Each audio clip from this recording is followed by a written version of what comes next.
Macchiato Murder, Killer Coffee Mysteries, Book 13. Written by Tonya Kappas. Narrated by Christina Sagnameni. Chapter 1. The spirit of Halloween wafted through the coffee shop, filling hearts with excitement.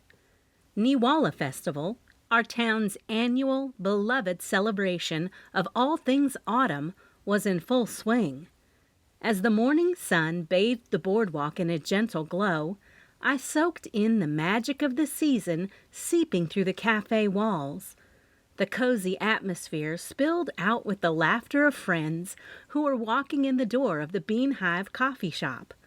"Good morning," I greeted them, as I did every single customer who walked through my coffee shop door. "Y'all enjoying the festival activities so far?" I asked, and ushered them to a table near the front of the coffee shop so they could enjoy their morning coffee with the amazing views of Lake Honey Springs and the fall colors that had painted the trees wrapping around the lake. "Of course, they are going to the festival."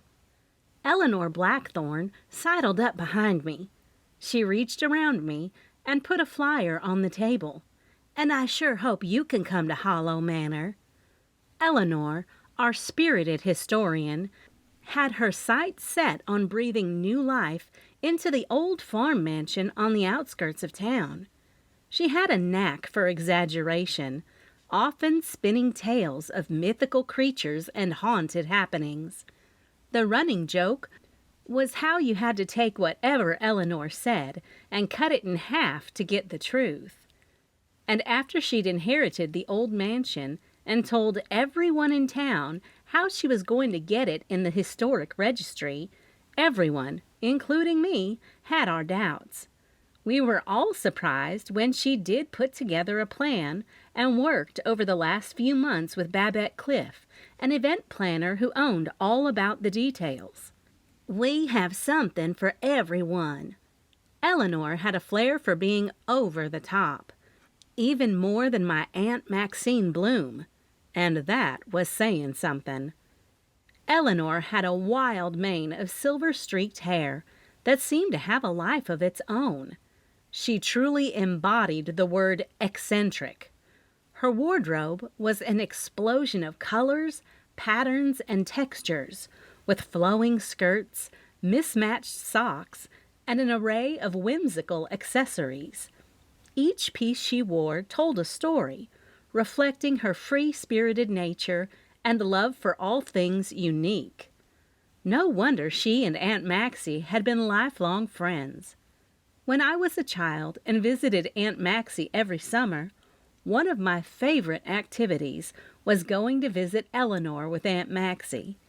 I would sit and listen to her tell big tales about the town's history and folklore. However, she often added her own imaginative twists to the tales, weaving elaborate stories of mythical creatures and supernatural happenings. At least, that's what Aunt Maxie would tell me when we'd get back in the car, and I'd be daydreaming of all the stories Eleanor had told me.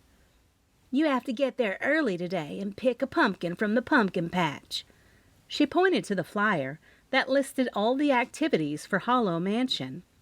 "There's a carving station that's open until 5 p.m. Then you can take your pumpkin over to the judging tables. The winner will be announced at 9 p.m. after the big magic show." "Thank you," I interrupted Eleanor politely. "Let me get them caffeinated so they can participate today." It was my way of not disrespecting Eleanor as one of my elders, but still making sure my customers were taken care of. "What can I get you started off with?" I asked, and didn't bother writing down what the 4 of them had ordered, mentally repeating their order in my head as they gave it to me. "While I get your orders made, you're more than welcome to check out the menu." I pointed out the 4 large chalkboards that hung down from the ceiling over the L-shaped glass countertop. The first chalkboard menu hung over the pie counter and listed the pies and cookies with their prices. The second menu hung over the torts and quiches. The third menu, before the L-shaped counter curved, listed the breakfast casseroles and drinks. Over top the other counter, the chalkboard listed lunch options, including soups and catering information. We have a variety of homemade pastries today, and you can read those over the first chalkboard. As you can see, they are all holiday-themed for the festival, I told them, and smiled as I pointed out the tasty treats. You check out the list and I'll be right back. Wicked Witch cupcakes were very rich chocolate cupcakes, topped with vibrant green buttercream frosting, and a candy witch hat garnish that one of the twins, Shelley and Shanda Riddle, had thought up when we were brainstorming what we could offer to go with the coffee. They were amazing young women who worked at the Bean Hive after school, on weekends, and on holidays. Spooky spiderweb donuts were fluffy donuts drizzled with a delicate white glaze in a spiderweb pattern, adorned with a chocolate spider that was so darling. Pumpkin patch pies were mini handmade pies with a buttery crust and a hint of pumpkin spice, sprinkled with cinnamon and nutmeg, and shaped like tiny pumpkins. Haunted house brownies were truly decadent chocolate brownies, topped with black icing to resemble a spooky haunted house, complete with ghostly marshmallow shapes. Shanda's favorite was the Monster Mash cookie that she'd come up with. It was a colorful sugar cookie decorated with edible monster faces, featuring googly eyes and mismatched icing. Out of the two, she was the more creative when it came to decorating. Then, for our more traditional customers, we offered what we were calling the Graveyard Cheesecake Bars, a creamy cheesecake bar on a crumbly chocolate cookie crust, topped with cookie tombstones and gummy worms. Then I turned our usual macarons into candy corn macarons, delicate, almond-flavored, and filled with a sweet candy corn-flavored buttercream, capturing the iconic Halloween candy's colors. Of course, Bunny had to put her 2 cents in because she loved my homemade cinnamon rolls. They were easy enough to make into vampire bites, where I drizzled a little blood-red glaze on top for a delightfully spooky twist. I kept the scones the same because they were already perfection, if I had to say so myself. We just changed the name to Witch's Brew scones and then paired it with our Witch's Brew coffee blend. We had something for everyone, and coming up with all of it made this year's festival even more fun. As I left the table with their coffee order in my mind, Eleanor continued right where she left off. The last time the Halloween Mansion was open was over 50 years ago, when the then owners had a Halloween party with the magician. Only the curse of Hollow Mansion killed the magician, and it's been haunted since. I heard her and looked over my shoulder to see the reaction of the customers. Eleanor's eyes, bright and sparkling with curiosity, held a hint of mischief and a touch of mystery as she continued to tell them about the old wives' tale that had never been proven. Her hands twisted in the air, and her eyes seemed to dance with an inner light, making me think she really did believe the old run-down mansion was haunted. Her voice, as she spun her tales and shared her ambitious plans, was filled with enthusiasm and an infectious energy that had drawn the customers in. "She's bad for business," Bunny scoffed when I walked behind the glass counter where she was boxing up a few of the spooky spiderweb donuts. "She sounds crazy." Bunny's brows nodded. Her gray hair, parted to the side and cut at chin length, framed her worried face. "She's harmless," I said to keep the peace. "Look at them." I tossed a chin toward the group as I started to make the murdery macchiato concoction, which was literally the basic macchiato with a festive name change for the holiday. They are enthralled by her story. They're enthralled by her crazy. Bunny lifted her crooked pointer finger up to her ear and started to gesture the crazy sign, making me laugh. It's your coffee shop. I'm just here to help out. Bunny Bowowski had been what she called helping out since the first week I'd opened the Bean Hive. She and her best friend, Maybelle Donovan, were my first ever customers that had made it a morning ritual to hold their gossip sessions in one of the few cafe tables that dotted the inside of the cozy shop. Many times I'd sit at one of the 2 long window tables with stools butted up to them on each side of the front door while they sipped and gossiped, just waiting for more customers to come in.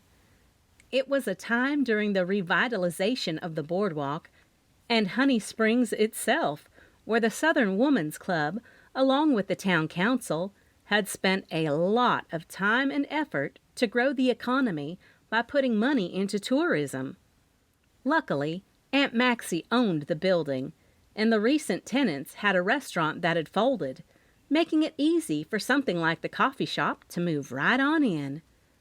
I'd found myself at that same time building my new life as a recent divorcee, where I'd fled life as a lawyer to find comfort in the one place that had embraced me like a warm, fuzzy blanket. Aunt Maxie's and this little lake town. Though I wasn't from Honey Springs, or technically grew up there, every summer, as soon as my dad's car would cross the county line, I felt like I was coming home.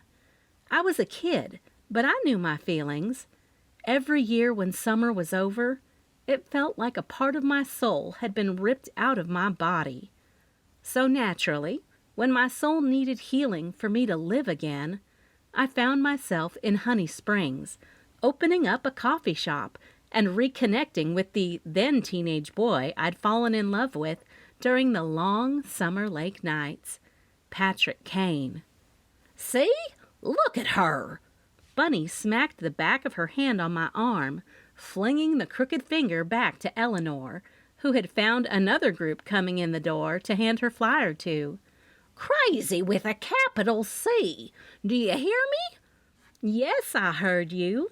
But I was thinking back to when I was a kid, and I could sit and listen to Eleanor for hours. I shrugged off Bunny's concern. She made quite obvious by her harumph that she didn't like my response. Like I said, I'm only here to help you out, she said again, and handed me a small serving tray for the drinks. Then you don't want this? I turned and plucked an envelope with her paycheck in it from the stack next to the register. I didn't say that now. Bunny snapped it out of my hand, folded it, and put it in the apron she'd tied around the waist of her house coat, her usual dress attire, even though we had uniform shirts with the Bean Hive's logo on them. With the drinks on the tray, I headed back to the customers where they'd decided to enjoy their coffee without anything to eat. As I made my way around the bustling cafe, I engaged in lively conversations with our other patrons, eager to ensure their every need was met. Is there anything else I can get for you? I asked, my voice filled with genuine warmth and hospitality. The laughter and animated chatter echoed against the walls as friends gathered to savor moments of connection in the midst of their busy lives. I picked up some paper wrappers and empty cups along the way, tossing what I could in the trash and the recycle bins as I made my way over to the fireplace. You just tell him to move if he's bothering you. I pointed to Pepper, my furry schnauzer companion, who thought of the coffee shop as his second home. The customers didn't mind him all snuggled up next to them as they sat on the couch, letting the fire warm them. I quickly stacked the coffee magazines and holiday-themed books, along with a few non-fiction books about Honey Springs, on the coffee table that I'd purchased from the Crooked Cat bookstore at the far end of the boardwalk. I picked up the magazine with the fall decoration photo on the front and quickly flipped through it. I love to get decoration ideas for the Bean Hive and my little log cabin. "See anything you like in there?" Loretta Beebe asked in a sing-song southern drawl as she snuck up behind me. "I do like how they arranged and stacked the different colors, shapes, and sizes of pumpkins on this front porch," I said, and showed her the photo. "Thanks for the magazine drop-off." "It's my pleasure. I like to flip through them and then spread the wealth." Loretta wiggled her eyebrows. "And I brought some new ones that are already showcasing Thanksgiving. Can you believe it?" Stacks of gold bangle bracelets rattled down her wrist as she plunged her hand into her pocketbook and took out another pile of magazines.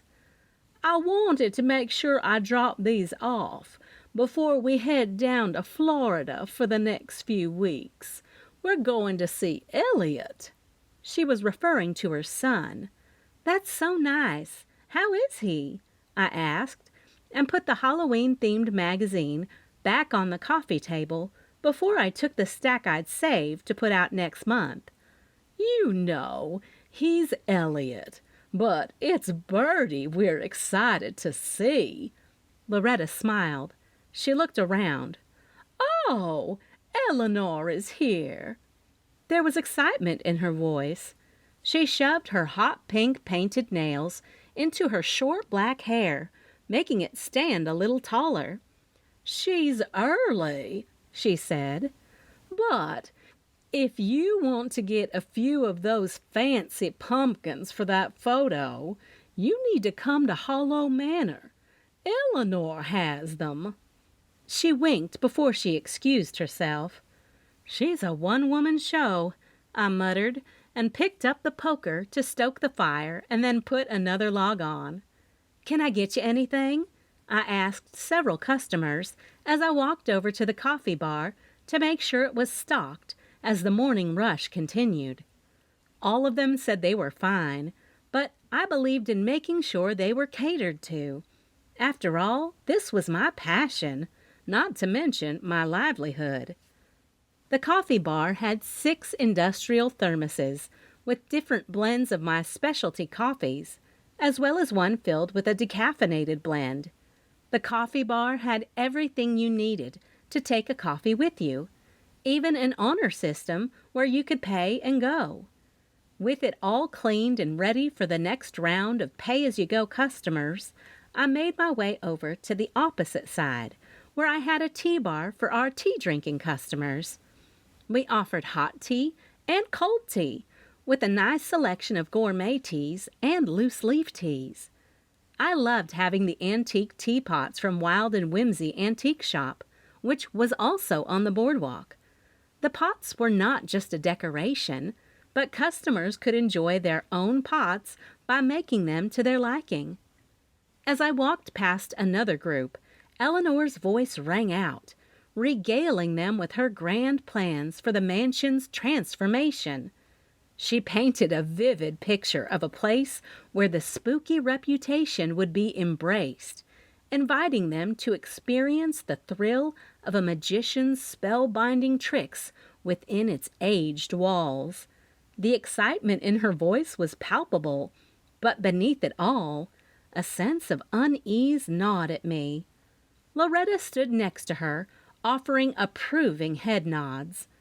Glancing around the bustling coffee shop, I caught Bunny's critical scowl. Her silent disapproval spoke volumes, a reminder of the tensions that lingered between Eleanor and some of the townsfolk.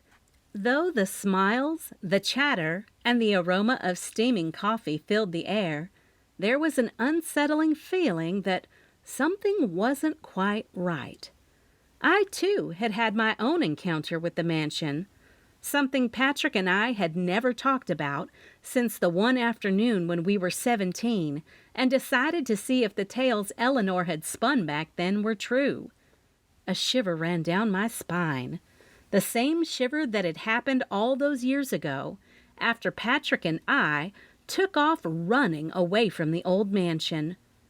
Though I told Eleanor I'd cater the coffee for the big finale tonight, I still couldn't help but think about what secrets hid in the shadows of the mansion. I couldn't shake the feeling that our cozy autumn haven was about to be thrust into a chilling journey where nothing would be as it seemed. After all, I'd never stepped foot on the mansion grounds since I'd run away. Little did I know that returning to Hollow Manor would awaken more than just memories. Chapter 2.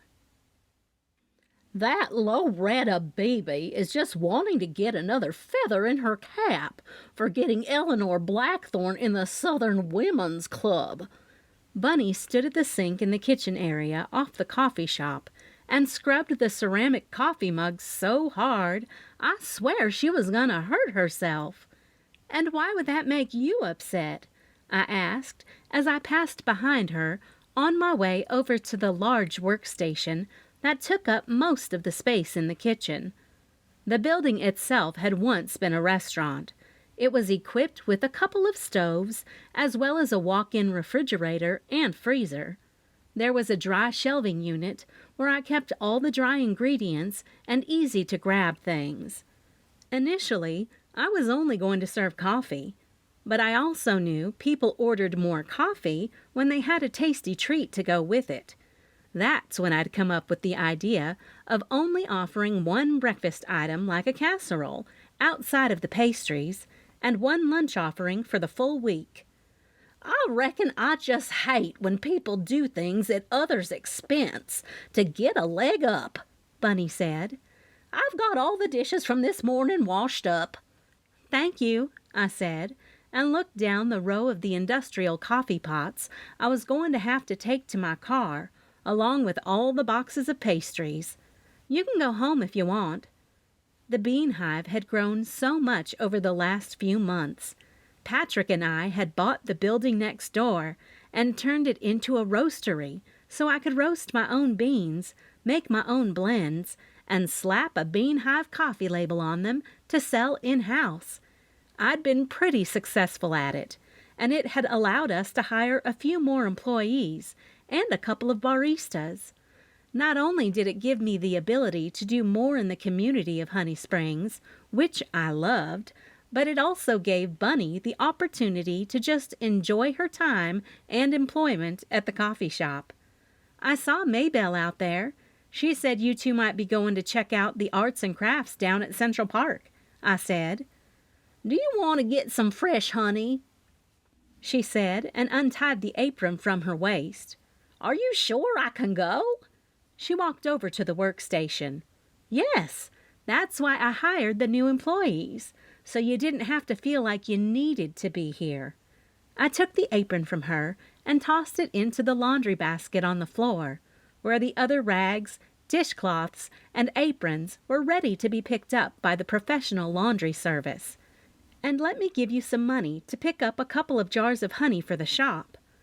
I stuck my hand in the pocket of my apron and pulled out a few dollar bills. "That way you're still on the clock," I said, and handed it to her, telling her in no uncertain terms that she'd still be paid if she left early. "Then I better get out there and tell Maybelle I'm coming." She took the money and, with a little more pep in her step, took off toward the swinging door between the kitchen and the coffee shop. I laughed and started to pick up the boxes of pastries. "I'll have her help us take those to your car. Louise is out here." Bunny popped her head back into the door before she disappeared again. I wiped my hands on my apron and walked out into the shop, passing Bunny and Maybelle as they headed into the kitchen. "Hi, Louise," I greeted Louise Carlton, the owner of Pet Palace. She always looked so nice and well put together for someone who wrangled animals all day, as she tried to find them a new home. Her silver hair was cut in a very sleek bob. Her bangs were trimmed nicely below her brows that covered most of the small wrinkles around her eyes, hiding the fact that she was middle-aged and giving her a much younger appearance, though I was sure she didn't care about those things. Who do we have here? I bent down to get a look at the yellow pup with folds of skin around the neck. This is Ginger. Louise bent down next to me. Her bracelets jingled, and the light caught the big ring she wore on her middle finger as she ran her hand down the pup. She's a mountain cur. Mountain cur? I asked, never having heard of the breed. They are very loyal, very smart, and kinda big. Her lips parted in a eek kinda way. Excuse us, Bunny said, making way for her and Maybelle through the swinging door with a couple of boxes in their hands. Keys? She asked, sticking out her pinky finger. Here, I said, and stood up, reaching across the counter to grab the keys to my car. Thank you, I said, and hooked the keyring on her pinky. How are you, Louise? Bunny asked as she moved behind us. I'm good. You? Louise asked, getting all the southern pleasantries out of the way, neither telling the other how she was really doing. They chatted for a moment as I got acquainted with Ginger. You seem like a really sweet girl, I said to her, and took a homemade dog treat out of one of the pockets of my apron that I made sure to keep stocked for the frequent fur customers. I offered her the treat, and after she gulped it down, she stuck her nose into my apron. You are a smart girl, I said, and gave her one more. We are going to find you the best forever home. I stood back up. Tell me about Ginger. I took the folder Louise was offering me, with all of Ginger's adoption information I would need in order to showcase her as the animal of the week. It was an agreement between Pet Palace and the Bean Hive Coffee Shop I'd made with Louise when I'd gone to the Pet Palace. Pepper had picked me to be his owner, and he'd given me so much comfort and companionship. Though Pet Palace was really a wonderful, luxurious place for animals that didn't have a forever home, I had felt the need to do something. That's when I came up with the idea to showcase an animal in the coffee shop where they could stay during the day and be around customers. Not only did it do the animal good, but it also showed the potential owner how good the animal was in a public environment. I never knew what kind of animal Louise would bring, but I knew it was the right animal. She's 6 months old, and I'm sure you can tell by all the extra skin that she'll probably be around the 60-pound mark. Louise went into the description of what I would be telling potential adoptive parents. Mountain curs are good with other animals and children and are very lovey-dovey. We love lovey-dovey, I said, and patted Ginger's head. Her little black nose shoved against the bottom of my apron as she tried to reach the pocket.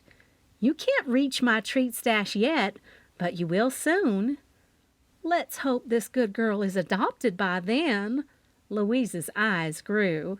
Oh, yeah, she won't have any problems finding a home, I assured her, and put Ginger's file on the counter, where it would be available for all the employees to answer any questions if I wasn't available.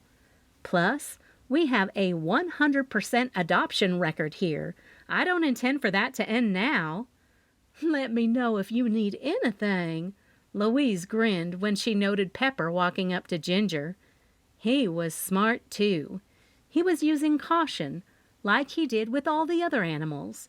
But when Ginger's stubby tail started to wag, he knew she was someone he could hang and play with. I think Pepper approves, Louise said with a huge smile. Here you go. I took the leash. I bet Ginger would love to go with me and Pepper to Hollow Manor to get the coffee tent all set up. I carefully slipped my hand into the leash's holder and took Pepper's leash off the coat rack next to the counter. Before I clipped the leash on Pepper, I glanced around to make sure it was a good time to leave the coffee shop. There was always a lull between lunch and the afternoon crowd, but this week was different because of the Niwala festival. The festival had originally been a 3-day festival, and if no one had noticed, it was Halloween spelled backward. Now the festival extended into 2 weeks, and it took place all over Honey Springs, from the lawn of the Cocoon Inn to Hollow Manor. Of course, my favorite location for the festival was right here on the boardwalk.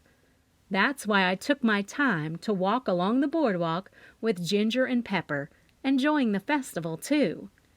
Ginger sniffed just as much as Pepper, and I let them as I took in the soft echoes of the lapping lake paired with the crunch of dried leaves underfoot from the pedestrians along the boardwalk. As we strolled along the bustling boardwalk, Pepper and Ginger pulled at their leashes to the next scent. I marveled at the kaleidoscope of oranges, yellows, and reds reflected in the waters of Lake Honey Springs. It truly added such a warm and welcoming feeling to the holiday spirit. Quietly, I said a little prayer in gratitude to Mother Nature and her cooperation with the weather. Halloween decorations adorned the lively vendors' stalls lining the boardwalk. First, there was Spooky Sweets, an olfactory haven where the sweet smell of caramel apples and candy corn wafted in the crisp air. Pepper whimpered, drawn by the allure of sugary delights, but I tugged him gently onward. We passed the Wicked Wreath, where the earthy scent of dried corn husks and pine mixed with the spicy aroma of cinnamon-scented candles. A cornucopia of creatively crafted Halloween-themed wreaths adorned the stall, with a straw witch hat catching my eye. Ginger growled softly as we approached Pumpkin Pizzazz, a pop-up vendor that offered carved jack-o'-lanterns and pumpkin spice everything. The stall was awash with the scent of nutmeg, cinnamon, and clove, the very essence of fall wrapped into one comforting aroma. As we neared the end of the boardwalk, a velvet voice coaxed, "Ma'am, may I borrow your attention for a moment?" I turned to see a street magician, resplendent in a top hat and cape. Pepper and Ginger quieted, intrigued by this new distraction. A small crowd began to form around us, their anticipation palpable. The magician flashed a smile, presenting a deck of cards with deft fingers. "Pick a card, any card," he invited, fanning them before me. I pulled out a random card. Holding it tight in my palm, face down, he said, "Queen of Hearts." A sharp gasp escaped my lips as it was revealed that it was, in fact, the Queen of Hearts I was holding. I lifted it up and showed the crowd. Murmurs of amazement erupted from them, filling the air with a sense of marvel. As the magician bowed, the crowd erupted in applause, their awestruck oohs and ahs echoing around us. As the applause from the crowd began to fade, the magician raised his hand, shushing them.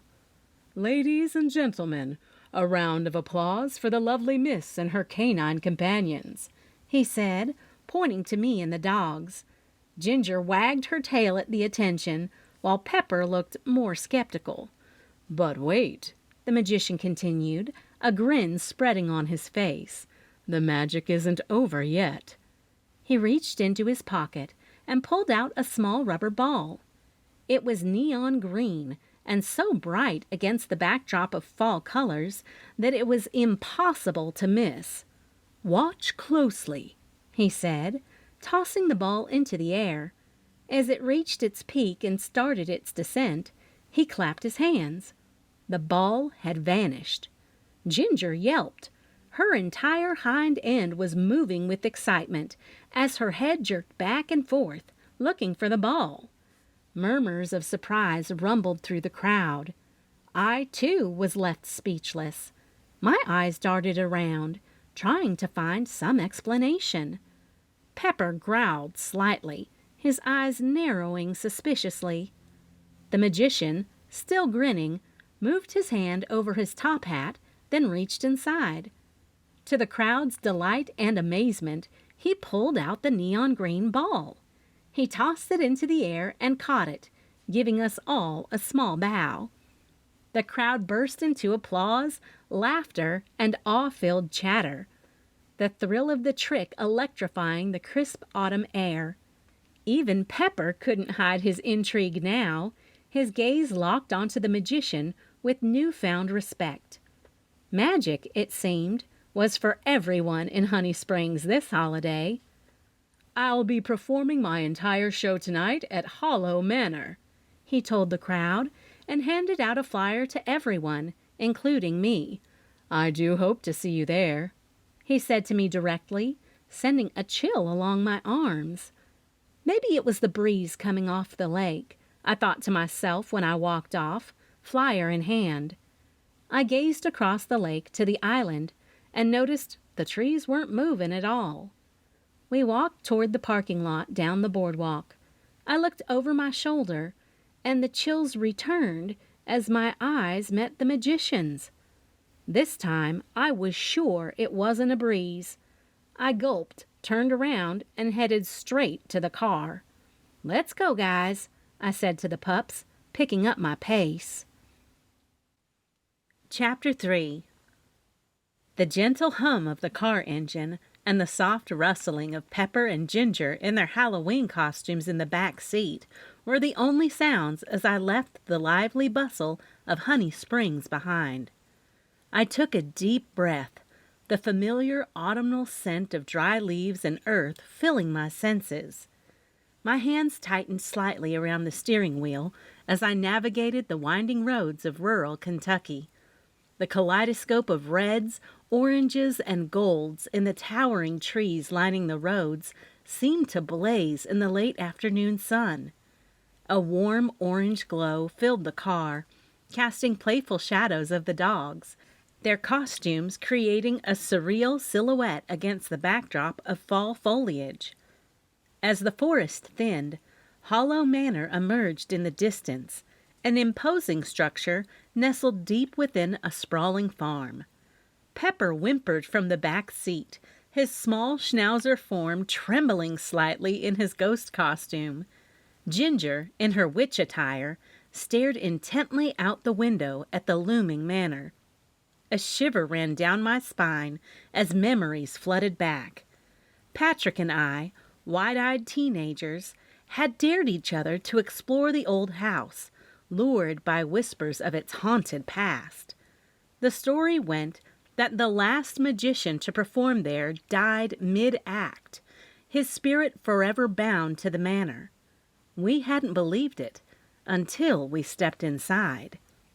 The eerie silence, the chill that seemed to seep into our bones, the soft whispers that we couldn't trace. It was all too real. I remember the exact moment when the fear gripped us. The sudden, deafening noise that sent us running out of the manor, our laughter and excitement replaced by terror. We had sprinted away from the manor like it was the most natural thing in the world. Goosebumps prickled my skin now, just as they had that night. A distant echo of our youthful laughter, mixed with our terrified screams, resonated in my mind. I swallowed, pushing down the lump of nostalgia and fear, even though Patrick and I had hidden in the bushes in the far distance until we saw a car driving up to the house. "Okay, guys," I murmured to Pepper and Ginger, a determined look in my eyes reflected in the rear-view mirror. "Let's see what Hollow Manor has in store for us this time." The Halloween costumes on the dogs, the vibrant colors of the fall trees, the haunted manor standing tall in the distance, and the old memories of a scary adventure all combined to create a thick atmosphere of suspense. There were already so many cars there, and in the distance I saw Patrick's work truck. He'd been working on the mansion for Eleanor. She'd come into the Bean Hive about a year ago and asked me for his contact information for Kane Construction. Patrick was a jack of all trades and a master of everything when it came to construction. Bringing back the old mansion to its former glory was no big deal for him. But the ghosts of the past were something we'd never talked about, even after he'd come home from working at Hollow Manor and shivered as soon as he stepped through the door. He got out of his truck and waved. The big smile on his face still made my heart go pitter-patter. His big brown eyes sparkled as he got closer. His chiseled jaw softened as the tender grin grew. Franny, his secretary, was right behind him, trying to keep up with his strides. "We've been waiting to help," Patrick said, and kissed me before he bent down to pat Pepper. "I should have brought Sassy. Who is this?" "This is our newest Pet Palace fur friend, Ginger." The yellow pup wagged her tail. Her tongue hung out of her mouth. "She's not such a scary witch. She's awfully sweet." "Hi." Franny greeted me as she finally made it up to us. "Patrick said you were bringing some things for the booth, so I told him I'd wait and help you get it all set up. You better hurry. The hay rides to the pumpkin patch are about to start, and people love to get something delicious to drink on their way there." "You are so sweet. Thank you, Franny." I smiled at our longtime friend. "We will just grab what we can each time. There's stuff in the front seat and the trunk." The three of us got handfuls of boxes and industrial thermoses in our grips, while Pepper and Ginger trotted along beside me. I'd not let them off leash, even though I knew Pepper wouldn't stray. Ginger was a good girl and a smart puppy, but I'd not really worked with her to know if she'd stay with us. It was something I wasn't willing to see. "My goodness," I said in an almost spooky and shocked voice. "I'm impressed." Patrick was amazing when it came to construction, but any sort of decorating was left to me. The tent where Eleanor had placed my makeshift coffee shop, where she'd hired me to cater the evening, was nothing short of spectacular. I'd sent the boxes of decorations with Patrick to work this morning, after he'd told me Eleanor had hired him to set up the vendor tents. I certainly didn't expect him to set out my things. The tent was huge, the white canvas stretching upward like a giant ghost floating in the middle of the field. Patrick had strung up orange and black fairy lights around the edges of the tent, casting a warm, spooky glow over the whole area. Inside the tent, he'd set up cafe tables covered in black and orange tablecloths. Each table was adorned with small pumpkin centerpieces carved into cute, friendly faces that brought more smiles than screams. Tiny tea lights nestled inside the pumpkins, their flickering glow dancing merrily across the tables. Scattered around the tables were Halloween decorations of all sorts. Miniature witches' brooms, about the size of a pen, stood upright in a teeny holder. Beside them were black cat salt and pepper shakers, their green eyes almost glowing in the dim light. In the center of each table was a small glass jar filled with candy corn. The white, orange, and yellow pieces looked almost festive against the dark tablecloth. The jar was tied with a rustic twine bow, and on it a tag picturing a ghost read, "Boo Appetit." For the finishing touch, he'd placed spiderweb placemats under each setting, complete with plastic spiders that seemed almost too real. At each place setting, a napkin was folded and placed inside mini pumpkin napkin rings. It was the perfect blend of Halloween and coziness, of spookiness and warmth. It felt just right for a night at Hollow Manor.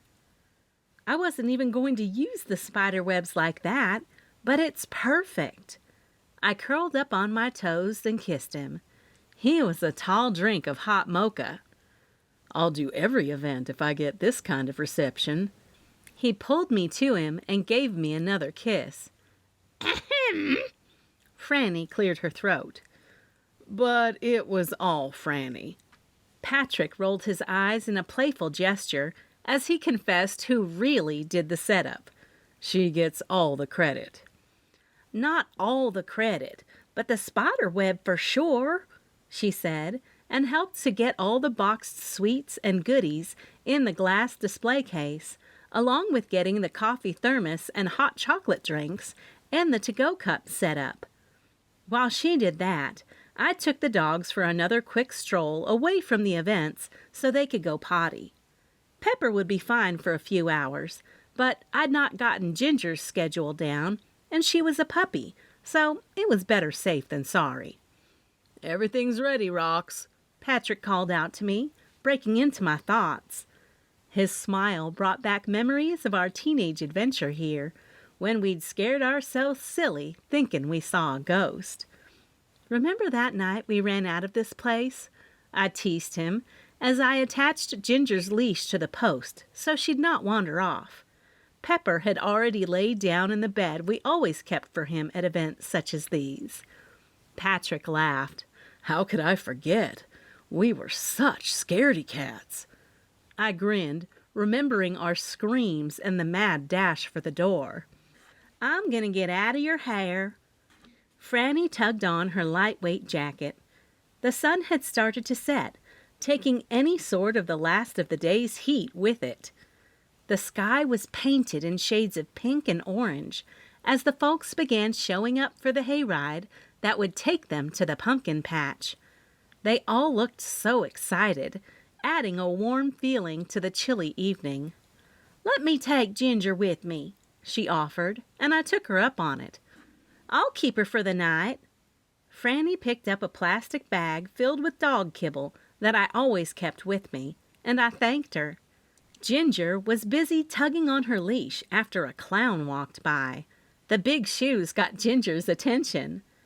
Patrick stayed with me as we served our special Halloween treats, cupcakes topped with orange icing, mini ghost-shaped marshmallows, and sprinkles that looked like tiny black bats.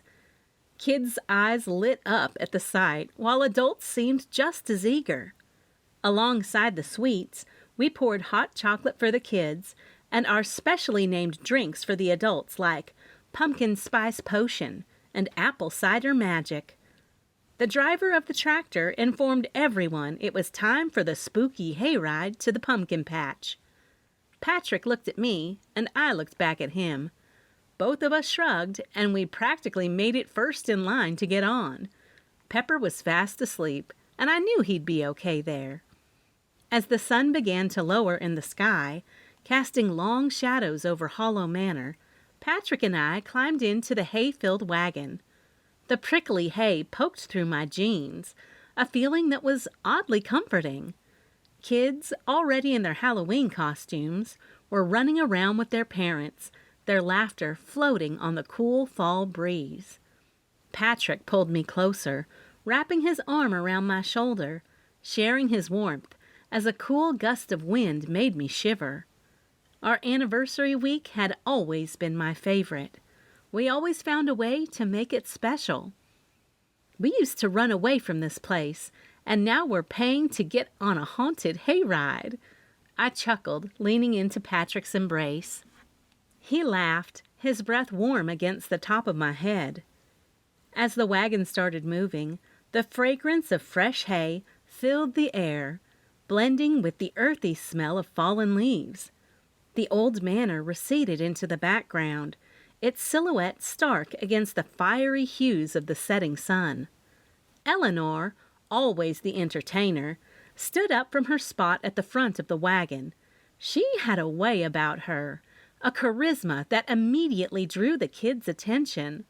With a wide smile, she began to weave a tale, her hands moving animatedly. "Once upon a time," Eleanor began, "in this very manor lived a friendly ghost named Gilbert. He wasn't scary. He loved to play hide and seek with anyone who visited. But there was one thing he loved more than anything else: pumpkins." The children, and even some of the adults, listened with rapt attention as Eleanor spun her tale about Gilbert the ghost, his love for pumpkins, and his tricks to protect his beloved pumpkin patch from mischievous crows. As we neared the pumpkin patch, the kids started pointing and giggling, imagining Gilbert's ghost hiding among the pumpkins. The moon, now visible in the twilight sky, bathed the pumpkin patch in a soft glow. It was a perfect end to the hayride. "Here," Patrick said, and held his hand out so he could help me out of the wagon. His back was to Hollow Manor. As I went to reach for it, I glanced up behind him. For a moment, I thought I saw a flicker of something in the top window of the manor. "What?" Patrick asked, looking over his shoulder. "Nothing." I shook my head. Must have been my imagination playing tricks. After I'd blinked and looked again, nothing was there.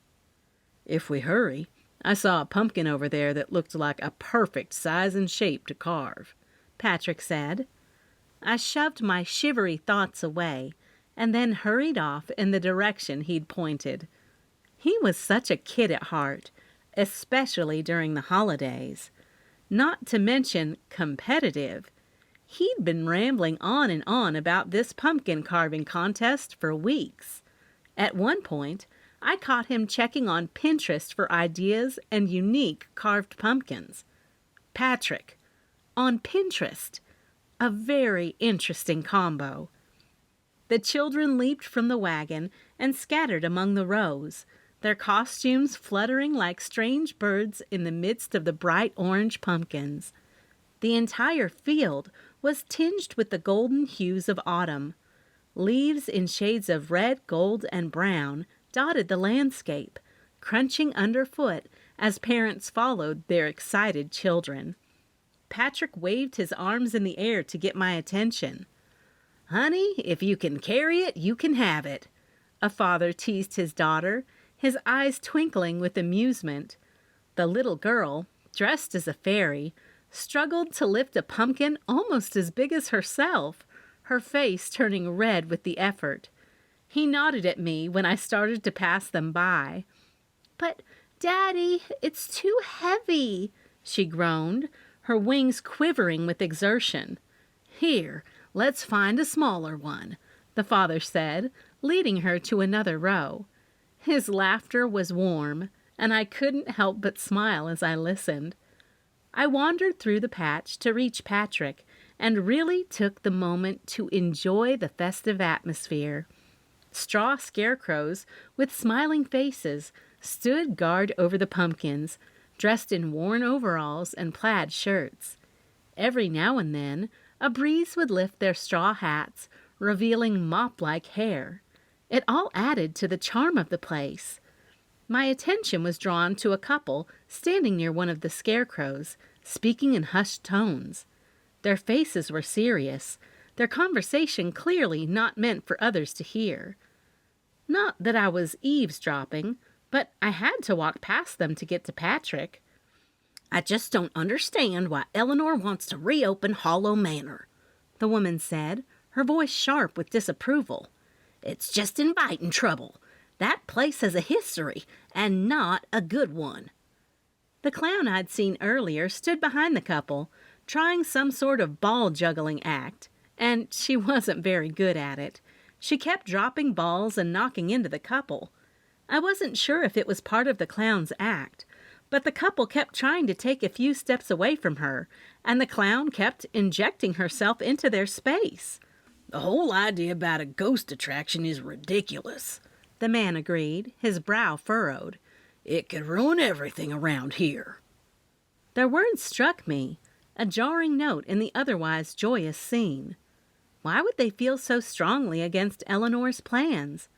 I filed the conversation away in my mind, an uneasy feeling settling in my stomach.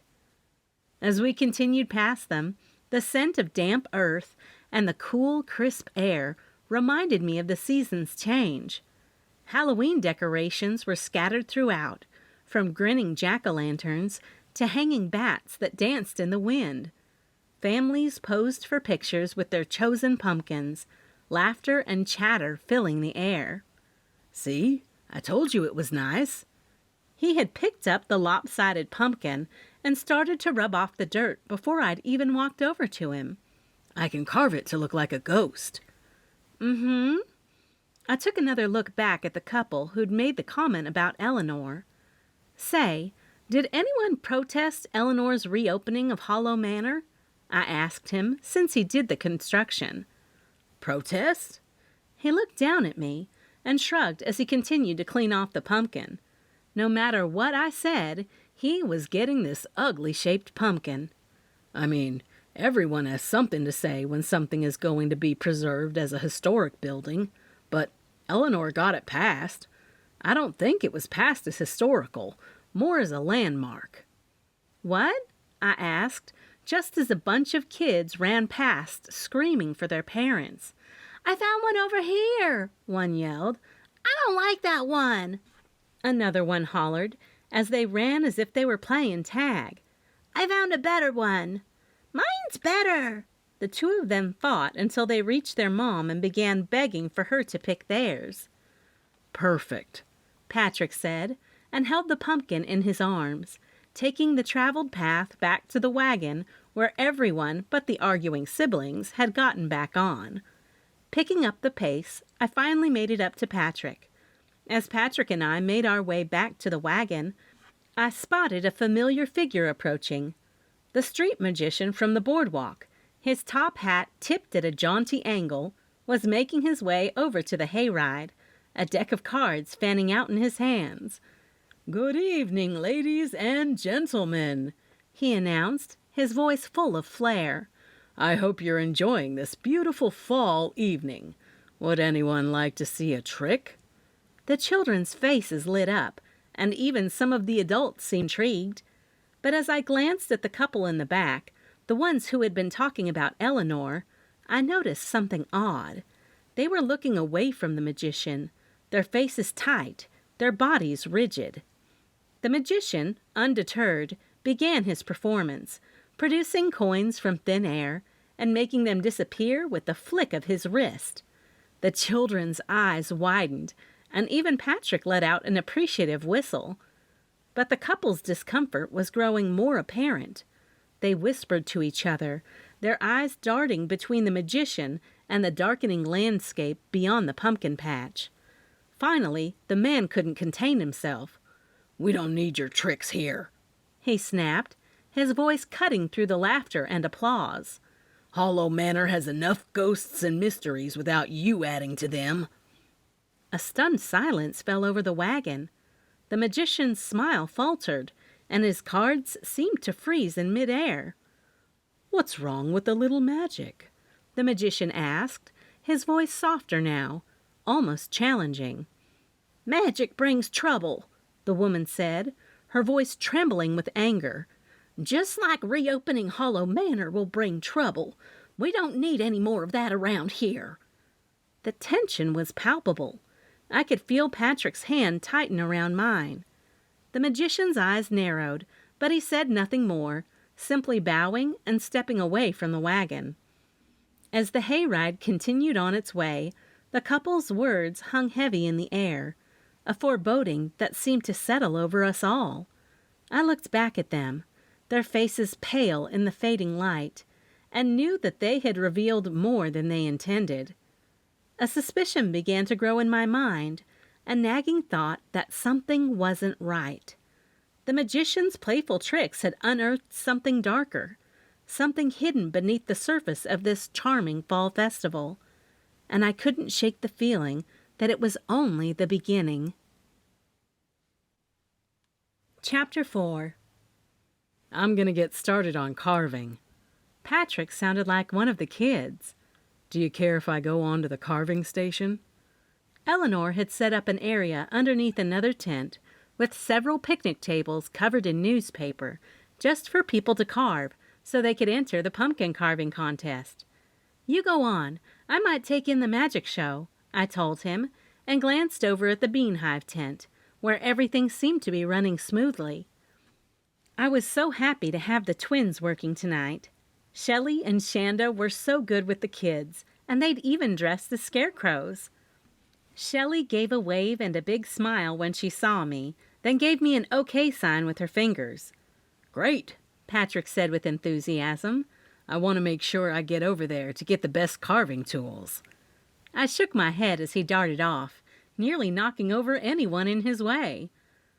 "Don't miss the show," the magician whispered in my ear when he walked by me. I took a deep breath as I approached the grand entrance of Hollow Manor.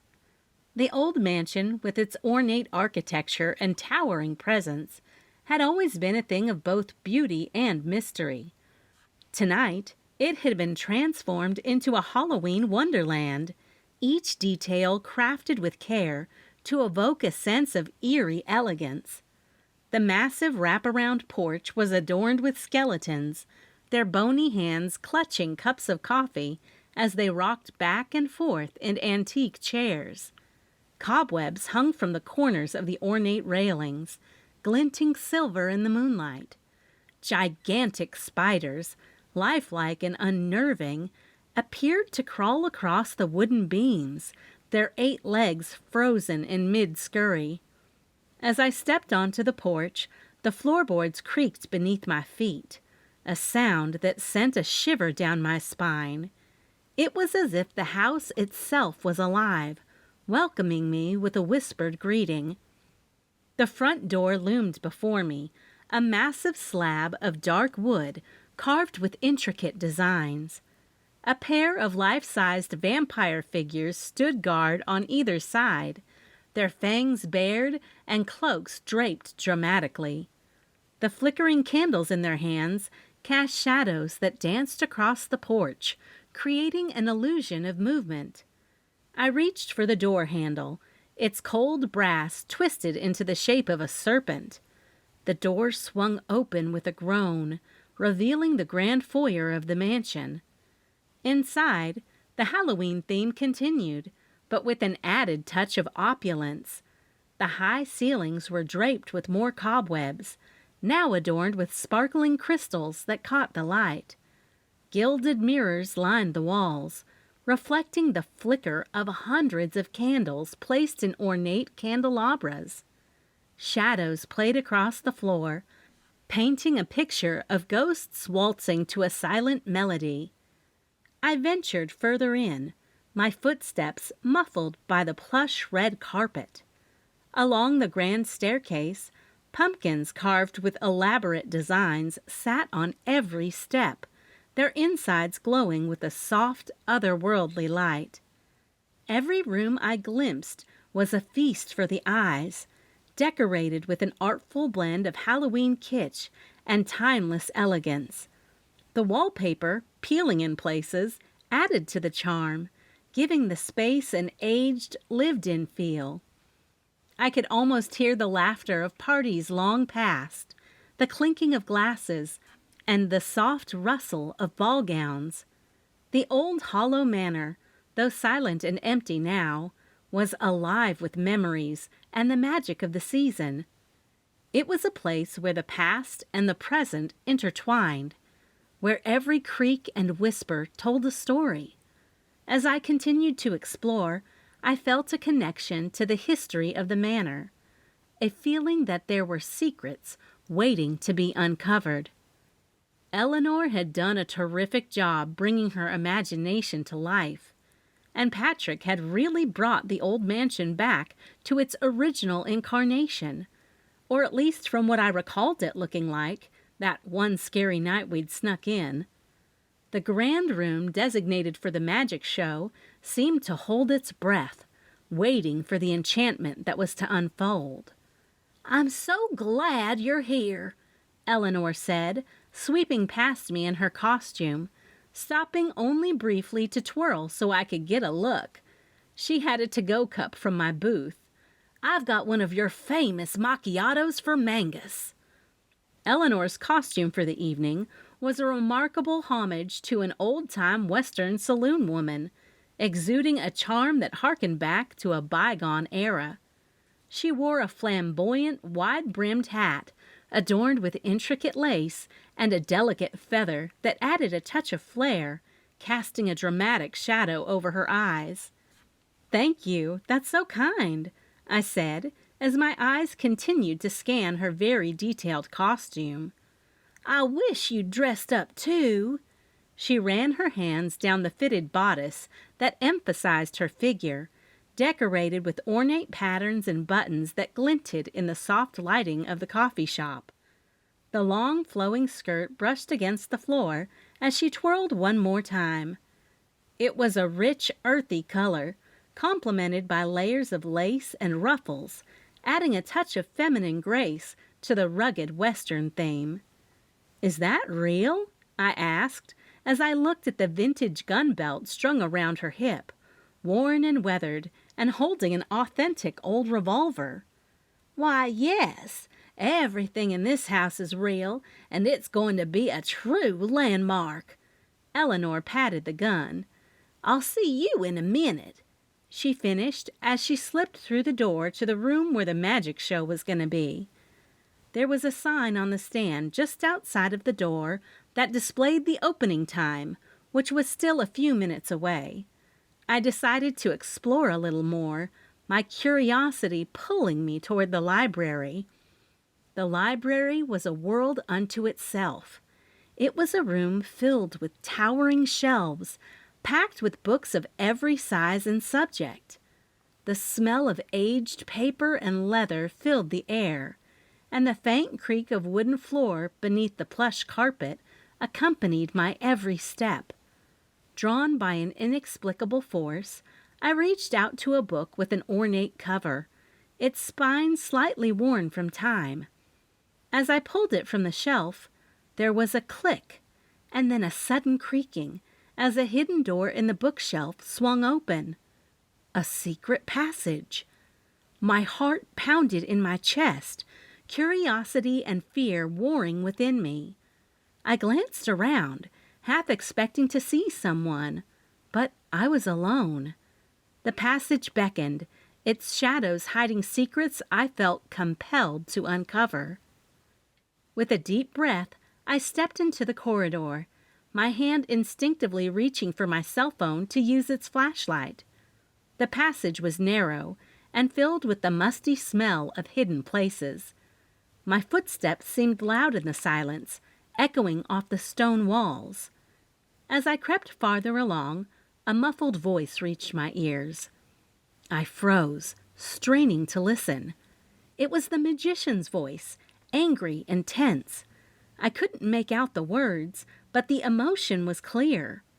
My heart thumped loudly in my ears as I moved closer, drawn by the drama unfolding. Maybe I was a bit nosy, and I wouldn't enter. I'd just stand back and listen.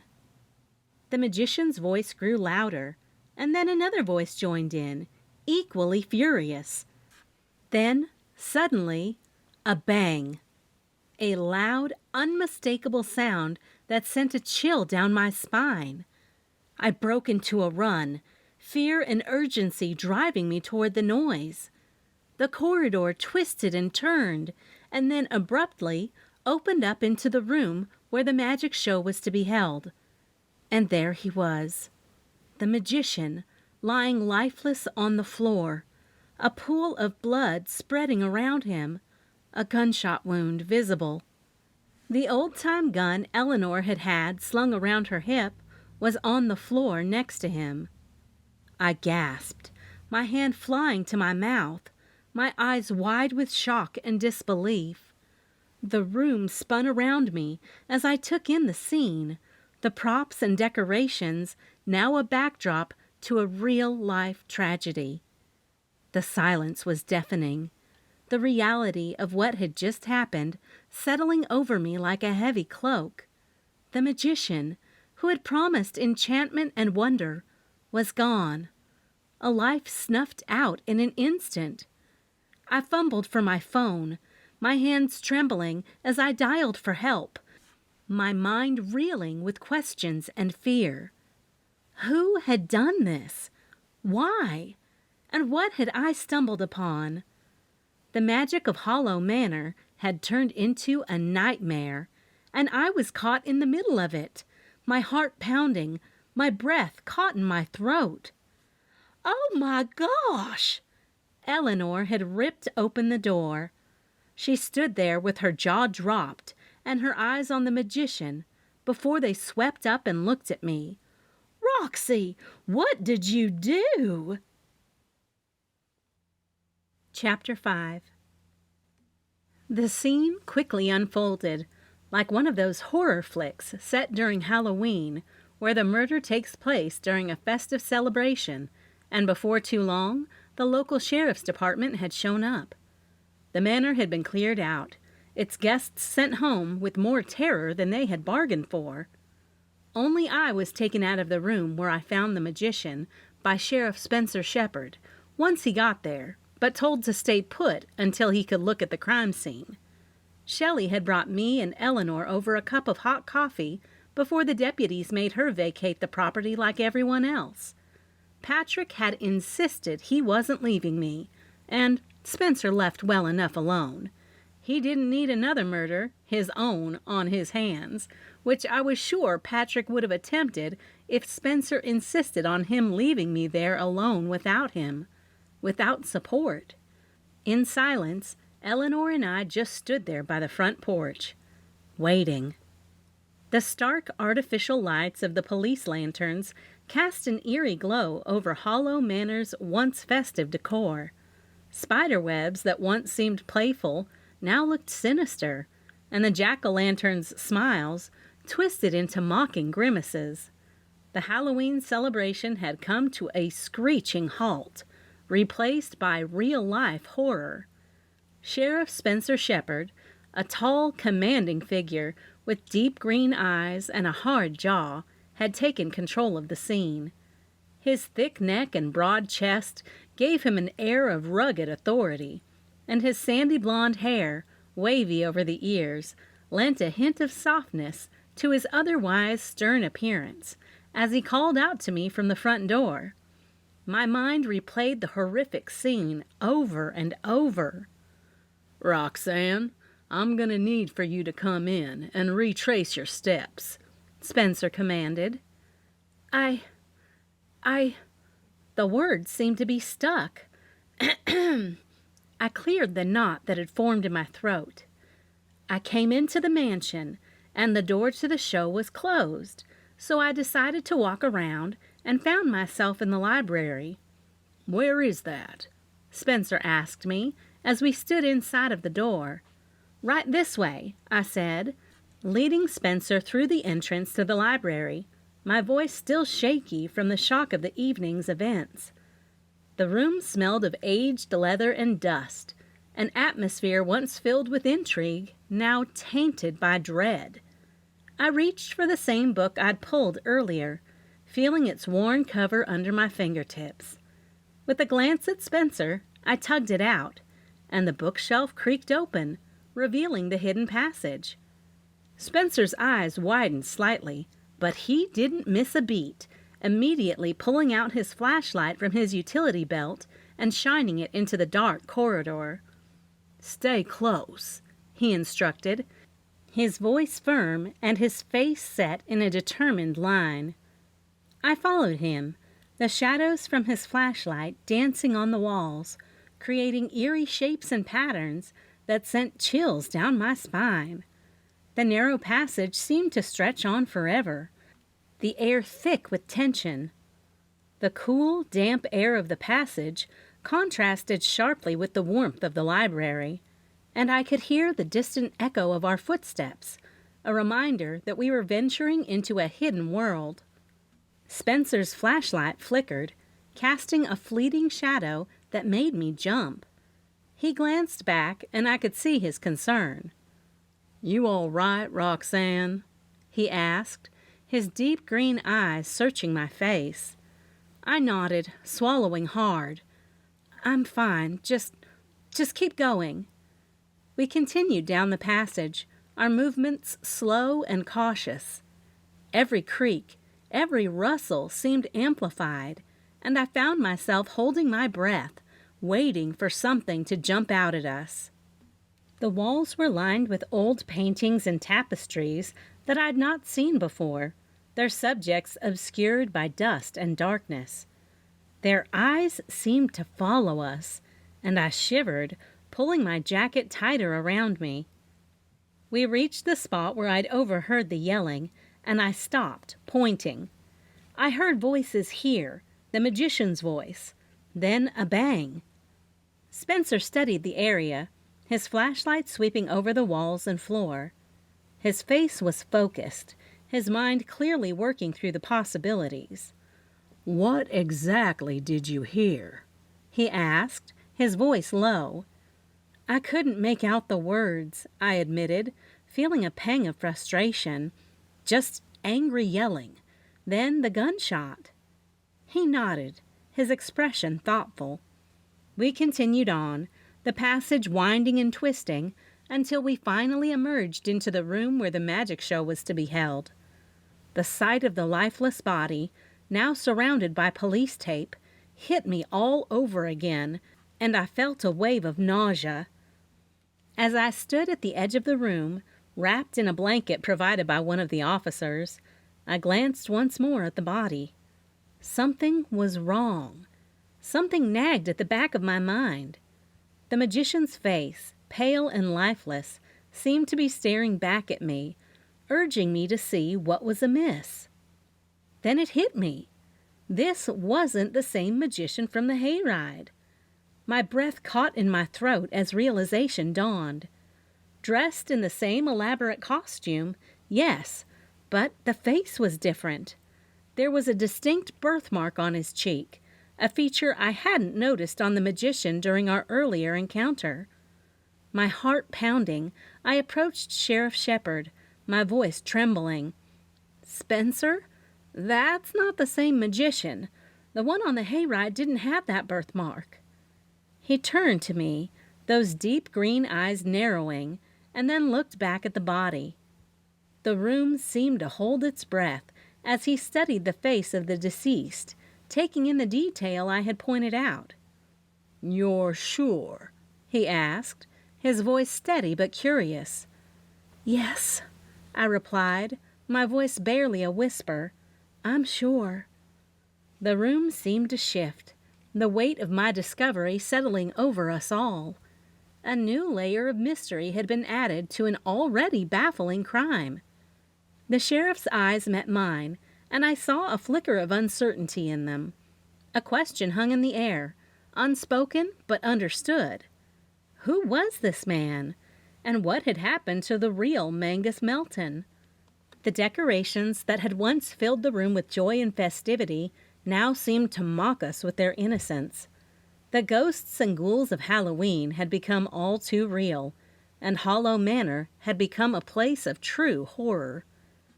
As Spencer began to issue orders, I stood frozen, the chill of the night seeping into my bones. The mystery had deepened, the questions multiplied, but something more had been ignited within me. As I stared at the lifeless body, a snappy realization hit me like a bolt of lightning. My lawyer instincts kicked in, and a curiosity button had been firmly pushed. I wasn't just a witness anymore. I was a part of this puzzle. The secrets hidden within the walls of Hollow Manor were calling out to me, daring me to unravel them. And I knew in that chilling, thrilling moment that I wouldn't be able to resist. The game was on, and I was all in. Chapter 6. I knew it! Eleanor stomped around the Bean Hive coffee shop, her heels clicking against the tiled floor as she ripped open packages of artificial sweetener. The aroma of freshly brewed coffee filled the air, mixing with the faint scent of cinnamon and nutmeg from the seasonal treats displayed on the counter. Eleanor's face was flushed with anger as she glared at Loretta Beebe, her tone sharp as she continued, "I told you we should have gone with the other magician." Loretta's soft southern drawl fell from her lips as she responded, her hands wrapped around a steaming cup of coffee, the gold bangles on her wrists jingling. The cozy glow of the overhead lights cast warm shadows on the walls, adorned with fall-themed decorations, pumpkins, leaves, and festive garlands. Outside, the darkness had settled over the boardwalk and Lake Honey Springs, the twinkling lights from nearby buildings reflecting on the water's surface. The other magician? I asked, my curiosity piqued. Patrick's eyes met mine, a hint of concern in his expression. I remembered the glint of jealousy between the magic men and couldn't shake the notion that it might be significant. "Let it go," Loretta sighed, her eyes weary, her voice tinged with exhaustion. Aunt Maxie, ever the nosy one, perked up at the mention of loans and grants, sidled up to Loretta as if they'd been friends for decades. Eleanor's frustration was evident as she spoke of trying to get Hollow Manor registered as a landmark, her forehead wrinkled with stress. "Connection to folklore and legends," Eleanor explained, her voice filled with passion. "Given its reputation as a haunted location, Hollow Manor holds a special place in folklore and legends." Aunt Maxie's laughter broke the tension, but Eleanor's offended glare silenced her.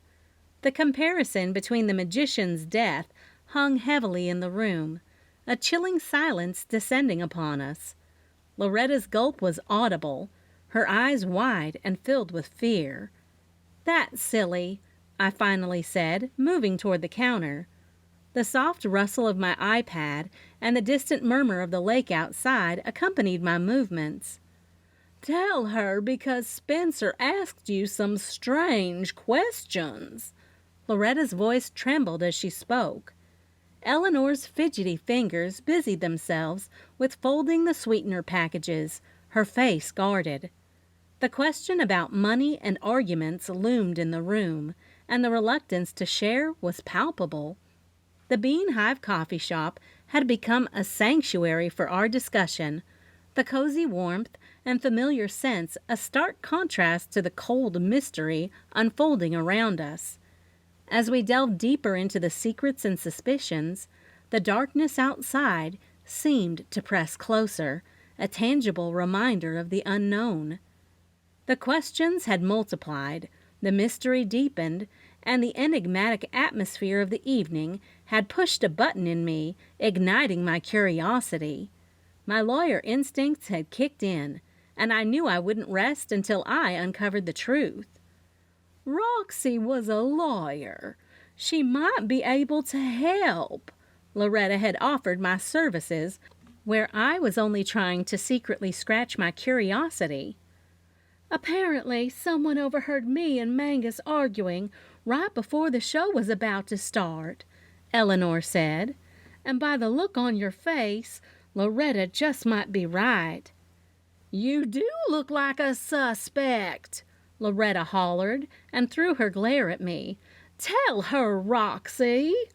"Let's not put the cart before the horse," Aunt Maxie said, actually being a voice of reason. "Spencer isn't arresting you," Aunt Maxie said. Eleanor gave a sigh of relief until Aunt Maxie followed it up by saying, "Unless he can't find anyone else." "What does that mean?" Eleanor jerked up. "He saw how many people were coming into the magic show, and he wanted more money.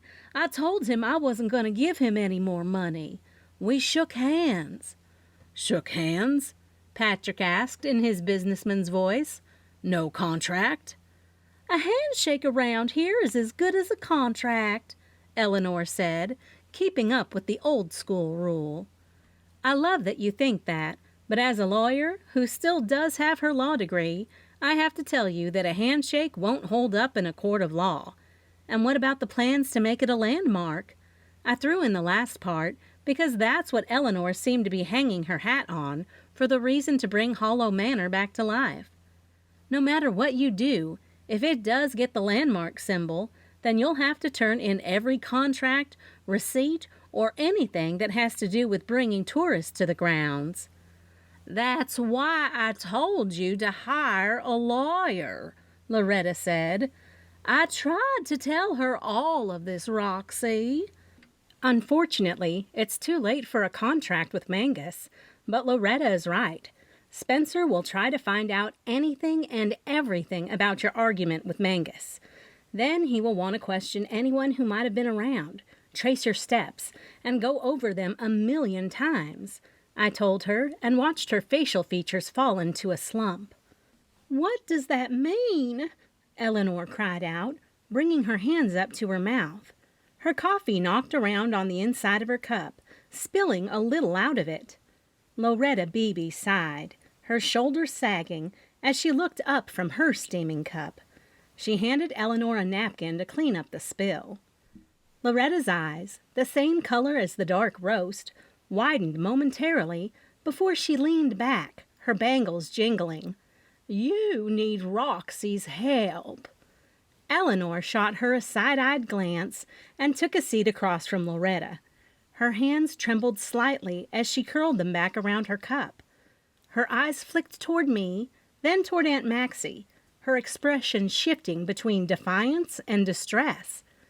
I stood up to walk over to the counter, keenly aware of the tension in the room. The floor creaked beneath my feet, echoing Eleanor's earlier stomping, and I looked at Aunt Maxie. It didn't take her another glance to know what I wanted her to do. She hurried into the swinging door between the kitchen and the shop, only to rush back out with the whiteboard in her hand, along with the eraser and the dry erase marker. "Tell me about the other magician," I said, and walked over to the table Aunt Maxie was clearing off so we could rest the whiteboard there.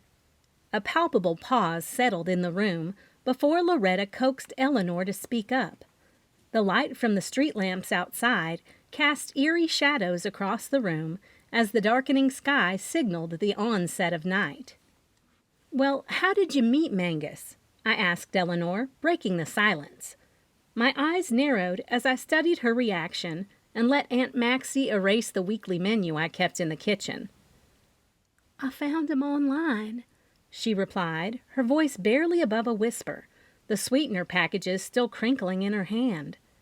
Aunt Maxie put the lid end of the dry erase marker in between her teeth and popped off the cap.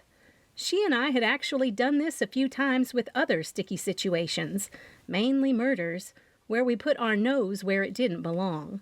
But this was different. Eleanor could become a client, though I wasn't taking clients.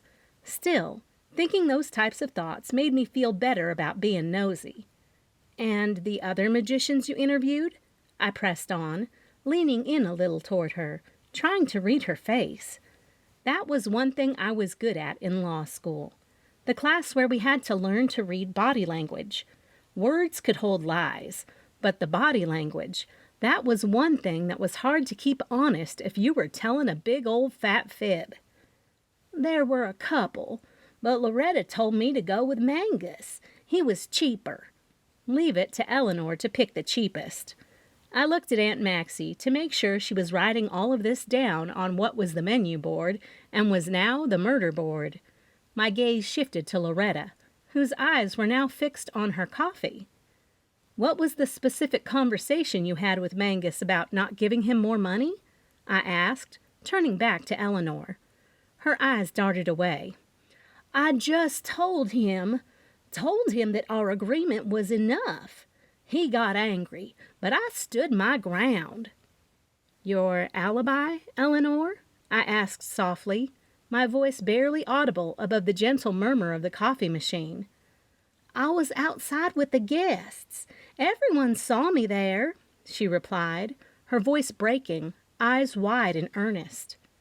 The room fell silent, each person lost in thought, the only sound the soft ticking of the clock on the wall, and the distant sound of waves gently lapping at the shores of Lake Honey Springs.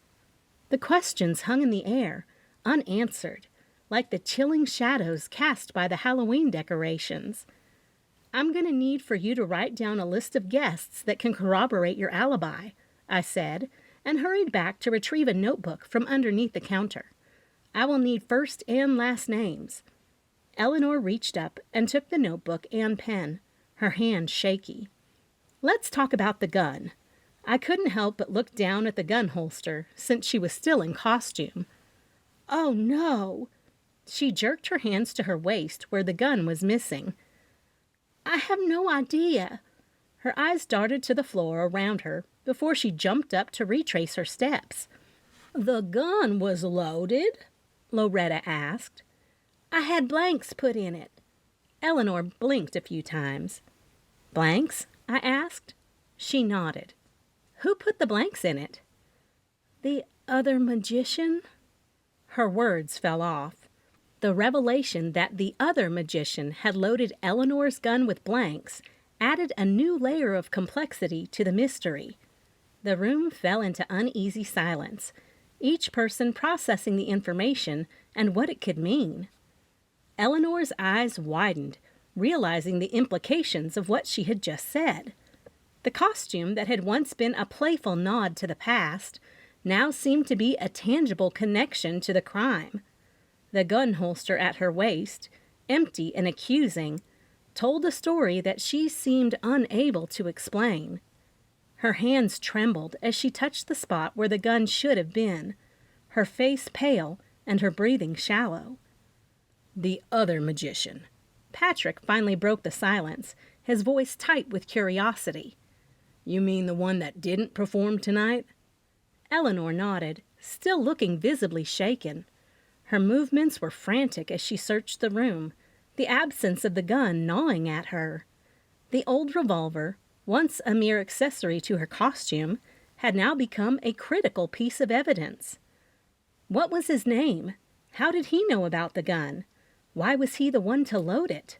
I pressed, my lawyer instincts kicking in, recognizing that every detail could be crucial. Eleanor seemed to stumble over her words, the realization that she had become a prime suspect in the murder settling in. Her once vibrant costume seemed to weigh her down, the layers of fabric and intricate details now feeling like a burden. He said he was a professional. He knew about the theme and offered to make it more authentic, she stammered, struggling to recall the specifics. And you trusted him? Just like that? Loretta's southern drawl was tinged with disbelief. His name? I asked again. Eleanor's face scrunched in concentration, her mind scrambling to recall the specifics of the mysterious other magician. The room was filled with the tantalizing aroma of coffee, mixed with a hint of autumn spices, but the coziness of the atmosphere was lost on everyone as they waited for Eleanor's answers. His name, Eleanor, think. What was his name? I prodded, leaning closer, my eyes locked onto hers. I didn't get his real name, she finally stammered, her voice cracking with frustration. He just went by his stage name, Merlin the Mesmerizer, or something like that. Merlin the Mesmerizer? Aunt Maxie echoed, disbelief evident in her tone. Sounds more like a cartoon character than a serious magician. Where can we find this Merlin? Patrick asked, his businessman's voice firm and to the point. Eleanor's eyes narrowed as she thought, her brows furrowing as she tried to remember.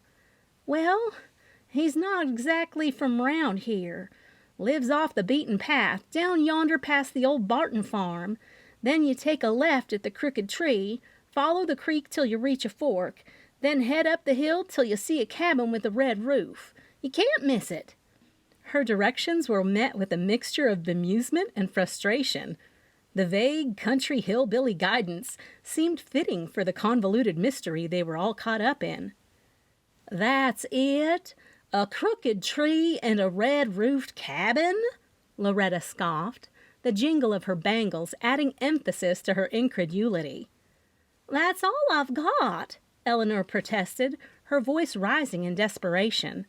Her Western costume, once a charming detail, now seemed to clash with the seriousness of the situation.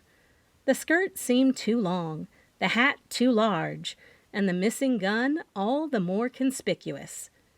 So you're saying that a man you barely know loaded your gun with blanks, and you don't even have a clear idea of where he lives, I summarized, trying to keep my voice steady. Eleanor's eyes welled with tears, and she nodded, looking utterly defeated. I know how it sounds, but it's the truth. The room fell into a heavy silence, the reality of Eleanor's predicament sinking in. The shadows cast by Spencer's flashlight seemed to dance on the walls, adding to the surreal feeling that had settled over the group. A sense of unease descended over the room, the unanswered questions and the strange twist of events leaving everyone feeling off-kilter. The darkness that had fallen over the boardwalk and lake at Honey Springs seemed to have crept inside the Bean Hive coffee shop, turning a once comfortable haven into a place of doubt and suspicion. "Roxy, you have to help," Eleanor pleaded. "I think someone has set me up." Chapter 7. Thank goodness for a good night's sleep. When Patrick, Pepper, Sassy, and I had finally gotten home, after we'd convinced Eleanor to also go home and get some sleep, my head hit the pillow and I zonked completely out. In the past, when I stuck my nose into things, my mind would race so much it made it hard to even close my eyes, much less catch some Z's. "How about the bike?" I asked Pepper in a whisper, so as not to disturb Sassy and Patrick, who were still so snug in the bed. Pepper's nails clicked on the old wood floor of our log cabin, right underneath the hooks by the front door where I hung his leash. "I need to get your coat," I said as I walked, thumbing through my cell phone to catch today's weather, so I knew whether to grab a coat or a simple sweatshirt. It looks like today is going to be sunny, but chilly. The sweatshirt was the best option to wear over my Bean Hive long-sleeved logo shirt. As fall in Kentucky would have it, it was chilly in the morning, but warm and almost too hot in the afternoon. I walked out onto the front porch of my log cabin, feeling the crisp chill of a Kentucky October at 4:30 a.m. Pepper wagged his tail, his coat of red, orange, and brown leaves with soft faux fur trimming shimmering in the moon's glow. The moon was still overhead, casting an eerie silver light, and clouds hung heavy in the sky, giving everything a mysterious and almost scary quality. "It's a little too chilly for you." I walked over to one of the rocking chairs on the porch and pulled one of the seasonal blankets off the back. Growl. Pepper let out a low groan as he hunkered down on the front of his legs, with his eyes staring into the darkness of the porch. Slowly, he was backing away from whatever it was that frightened him. "What is it, Pepper?" I asked, and glanced around to see if there was something or someone behind me before I quickly realized it was the pumpkin Patrick had carved last night for the pumpkin carving contest that had never happened due to the murder. "Oh!" The blanket hung over my left arm as my right hand patted the top of the pumpkin on my way down the step. "Your daddy's doing. It's just a pumpkin." Its face grinned wickedly back at me. "I'd be scared too if I didn't know what it was," I said, and patted it one more time, so Pepper knew not to be frightened. He eased up to it and gave it a good sniff before he was satisfied and met me at the bike, where I'd put the blanket in the basket that hung off the front, so Pepper would be shielded from any kind of chilly wind on our ride. "Ready, boy?" I asked as I placed him in the basket. His bark seemed a little more hushed in the shadowed dawn, but his eyes sparkled. I got on and began to pedal, the sound of the tires crunching on the gravel road mixing with the distant hoot of an owl. The curvy road led us beside Lake Honey Springs, visible through the gnarled trees, with an occasional chilling splash echoing from the water. Pepper was content as he hunkered down in the basket with his little chin resting on the edge of the wire. The cool air felt like whispers on my face, and the rustle of fallen leaves made me glance over my shoulder more than once. Pepper's coat fluttered in the unsettling breeze, and his head popped up. As he seemed to be peering into the darkness, his ears perked. His tiny nose twitched, catching the scents of damp earth, pine, and something wild and untamed that lingered in the hidden corner of the woods. We reached the boardwalk, and the wooden planks echoed beneath the tires, a rhythmic and familiar sound that always made me feel at home. I felt a pang of nostalgia mixed with anticipation for the upcoming festival activities at the Bean Hive Coffeehouse. The vendors' tents were all lined up along the boardwalk with nothing in them. Soon that would change. It would be a great day for Honey Springs. The Niwala Festival had become one of the biggest moneymakers in the off-season of our little community, which helped us keep our small businesses open during the winters. As a member of the Chamber of Commerce, I'd tried to help them come up with different ways to appeal to tourists during the cooler seasons. With Lake Honey Springs, where the big draw was water activities that mainly took place during the summer, I knew it was best to capitalize on things that weren't based on being on the water, but on being around the water. Things like hiking, the bee farm across the lake, now the spa over there as well, festivals that could be held at the boardwalk like this one, and events like the Christmas tree lighting, where the parade, the Furry Friends Parade, had become a very popular destination for tourists. Every year, the cooler seasonal activities had grown and grown. From the looks of not only the car traffic, but the rental bike traffic and foot traffic, this year's Niwala Festival had been the biggest yet. "Okay, you ready?"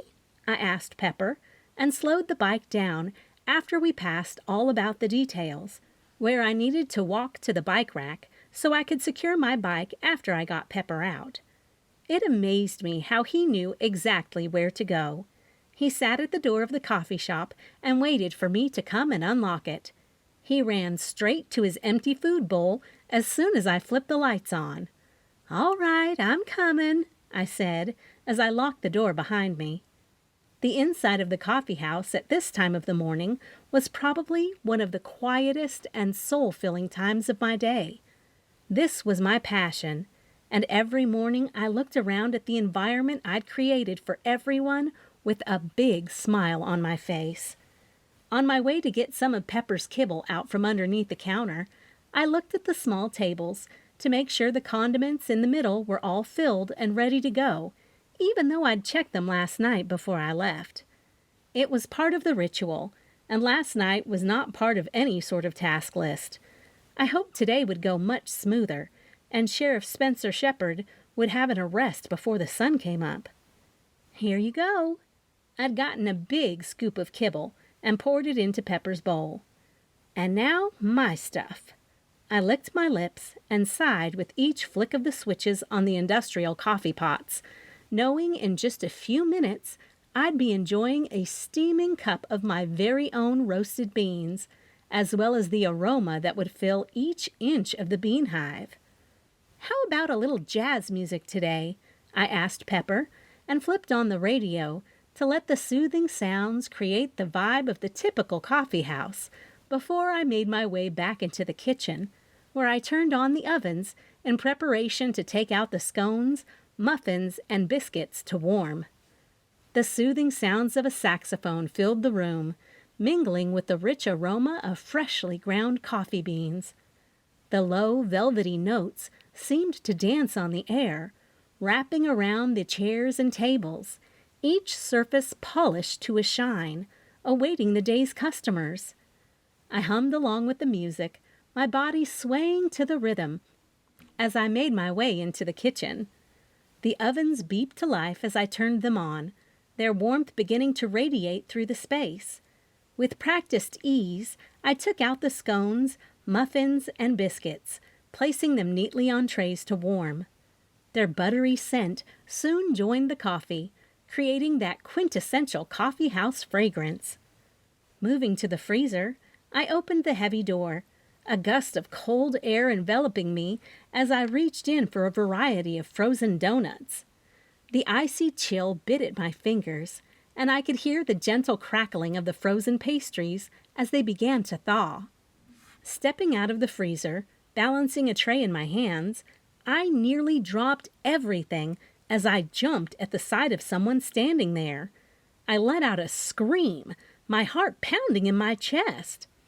"Roxy Bloom, if you weren't playing that jazz junk, you might have heard me come in and yell for you," Aunt Maxie declared, her voice filled with mock indignation. I took a moment to take her in, my heartbeat slowly returning to normal. Aunt Maxie was a colorful character in every sense of the word. Mid-60s, a widow with a personality as vibrant as her clothing.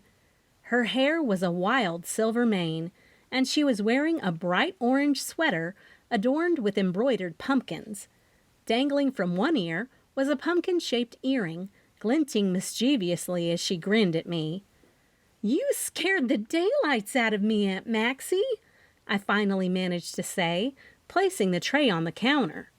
"Well, honey, that's what you get for listening to that honking and tooting first thing in the morning," she replied, her eyes twinkling with amusement. "Now, how about some real stuff, and let's get this day started." She eyeballed the whiteboard where she'd left it last night. "You want to talk about that already?" I took in her appearance. "When did you color your hair silver?" "Last night. It took all night. I was up anyways and thought it would look good." She patted around her head. "Do I need an extra spray?" "No!" I yelled, stopping her from plunging her hand down into her crossbody bag, where I knew she was going to pull out a big can of hairspray. "You can't use that stuff in here," I reminded her, even though I had reminded her a million other times before this morning. The oven beeped, indicating that it was preheated and ready. Besides, I was hoping Spencer would have caught the killer by morning light. I made my way over to the workstation, where I placed the food on trays. "No such luck." Aunt Maxie shook her head and kept her attention on the murder board we'd created with Eleanor last night. "In fact, I got a call from Tamara McPhee about Eleanor's application for the landmark." "What did she say?" I asked, and walked one tray over to the oven to stick it inside. "She said that not only was Eleanor's application for landmark status quickly rejected, but any sort of grant money would automatically be denied at this time due to the murder." Aunt Maxie took the top off the marker and wrote Eleanor's name down on the suspect list. "Then she mentioned something about getting mail from citizens regarding how Eleanor was going to make it about ghosts and ghost tours." She did mention something about the haunting, and I remember how scary it was when Patrick and I snuck in. I stopped in mid-sentence. "When?" Aunt Maxie jerked up, her beady eyes snapping at me. "When you were a young'un?" "Oops." I bit my lower lip and shrugged, slightly smiling from underneath the pinched lip. "You told me you and Patrick weren't there when the sheriff had come to my house about it." She recalled the noise Patrick and I had heard the night we'd gone to Hollow Manor to see if it was really haunted. Apparently, it was one of the sheriff's deputy cars we saw driving up the drive that night. It was something the sheriff's department did by request of owners, and something I could request if Patrick and I had gone out of town. They would drive by or even get out of the vehicles to walk around the property to make sure everything was safe and sound. "What else did you and Patrick do that you were accused of where I took up for you? Trusted you?" She wagged a finger. As I opened my mouth to confess a few more times, she threw her right hand up in a hard wave. "Forget it. I don't want to know." "Okay." I sighed and raised my right shoulder to my ear and pushed the door open to head back out to the coffee house. "You aren't even listening to me."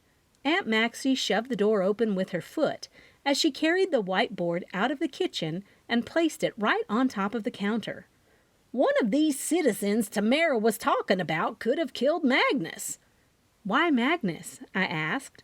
"If they didn't want Eleanor to turn anything into a ghost attraction, why not kill her? And what about her gun?" I didn't even think about the gun." Aunt Maxie's brows knitted. "Do you mind?" I asked, and nodded to the board so she'd move it. "I've got to get ready to open." I glanced up at the clock, and an hour had already passed. Quickly, I changed out the industrial pots and made us a cup before I had to pack them up and take them to Kami Montgomery, who offered her guests at the Cocoon Inn complimentary coffee in the hospitality room. "Let me get the new pots brewing while you take all that down there." Aunt Maxie knew exactly when to chip in when I needed her.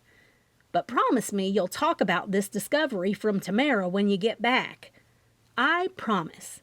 I crisscrossed my fingers to my chest like I did when I was a teenager.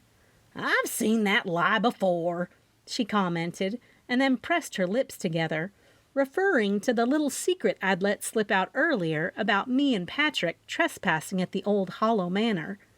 I laughed and gripped the handles of the 2 thermoses. Cocoon Inn was to the right side of the boardwalk. It was really a nice place to stay and a great place for the Niwala Festival. In fact, it was there that Patrick and I had dressed up for Halloween as a bride and groom, so no one would know that we were really going to get married inside of the inn, in the hospitality room, as everyone was celebrating the festival outside. I couldn't help but recall the memory as I walked out of the Bean Hive and down the boardwalk with all the Halloween and fall decorations reminding me. The mini flags with the Niwala logo snapped in the wind as they hung on the dowel rods of the carriage lights that were strategically placed to light up the entire boardwalk.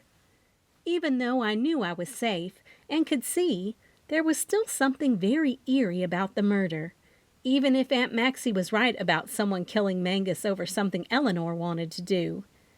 The more I thought about Aunt Maxie's discovery, the more the theory started to form in my head, even before my feet passed the marina on the left as I walked down the boardwalk steps to the lighted path that led the way to the inn.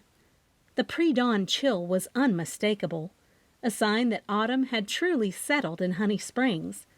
I pulled the neck of my sweatshirt tighter, my breath fogging in the crisp air, as I carried the carafes of coffee along the lighted, grassy path leading to the Cocoon Inn. The path was decorated with an array of fall festival decor. Unoccupied hayride wagons were lined up and caught my attention. The hayrides had started here in the past, but when Eleanor decided to offer hayrides at Hollow Manor, the committee thought it was best not to have 2. I could see stacks of hay bales, scarecrows standing guard, and pumpkins artfully arranged near the Lake Honey Springs beach on the inn's property. Everything was waiting in peaceful anticipation for the laughter and joy they would bring later in the day.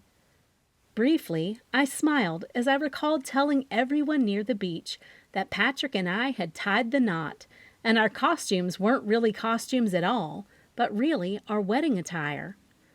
Though it seemed selfish of us, my mom had moved to town. She and Aunt Maxie were not close. Mom had always seen Aunt Maxie as an enemy, someone who was trying to take her daughter away from her. Me. When in truth, Mom had been so jealous of my relationship with Aunt Maxie that she'd literally insisted and told my father I couldn't go to Honey Springs during the summer. That didn't happen. Luckily, Dad didn't listen to her, and that's probably why my mom and I were never really close until recently. That's why we got married how we did. Mom and Aunt Maxie were making the wedding about them and how they thought we should get married. They were as far apart in ideas as anyone could be. Patrick and I had taken the horse by the reins and done it the way we wanted. But as I walked, my thoughts strayed from that wonderful time to a far from peaceful place. My thoughts were tangled in the mystery wrapped around the recent murder, Eleanor, Mangus, and the looming shadow of Hollow Manor. Why Mangus? The question gnawed at me, and slowly the pieces began to align in my mind. What if the real target wasn't the magician, but Eleanor's dream? Darn Aunt Maxie! I spat out her name almost as a cuss word, just for putting this theory in my head. Someone in the community, someone with a vested interest in preserving the town's history, might see Eleanor's plans as a desecration of something sacred. The full moon still hung overhead, casting an eerie glow, and clouds seemed to hover in the sky like specters. I shivered, feeling a pang of fear that had nothing to do with the cold.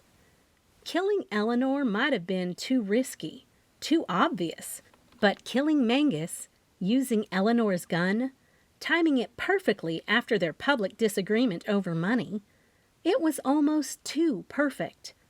I thought back to the hayride wagons, the scarecrows, the pumpkins, symbols of tradition and community.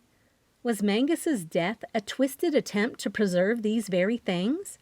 A brutal act to keep Hollow Manor pure and untouched? Someone had stolen Eleanor's gun, used it, and placed the blame on her shoulders. They took the opportunity to strike at the heart of Eleanor's dream, to make her an object of suspicion, to taint the entire project with crime and scandal. My heart raced, my thoughts deepening as I reached the Cocoon Inn, the warm glow of its windows offering a welcome respite from my chilling realizations. Was it just a theory, or had I stumbled upon the dark truth? Only time and more investigation would tell. I stepped inside the inn, leaving the cool, haunting embrace of the morning behind, but the questions and fears continued to stir within me, refusing to be ignored. "Good morning," Kami Montgomery greeted me from the reception desk as soon as I walked in. Kami was so lovely. She'd embraced me and the Bean Hive from the beginning by offering any way to help me. This was how the complimentary coffee stand in the inn's hospitality room came to be. I promoted the Cocoon Inn to tourists who were looking to stay in Honey Springs, while she told everyone to come get a good cup of coffee from me when they could just as easily go to Buzz In-N-Out Diner on the boardwalk, just a couple doors down from the coffee shop, to get a coffee at a much cheaper price. "Good morning." I turned right to go straight into the hospitality room, where she'd already set up a few items to munch on for when the guests came down. "What's up with the hayrides?" Kami walked into the room and pulled out a few placeholders with the Bean Hive logo to set next to the coffees.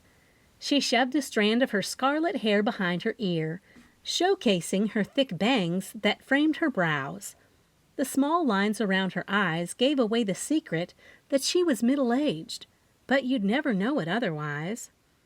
"Apparently, the committee has stopped all activities that were taking place at Hollow Manor."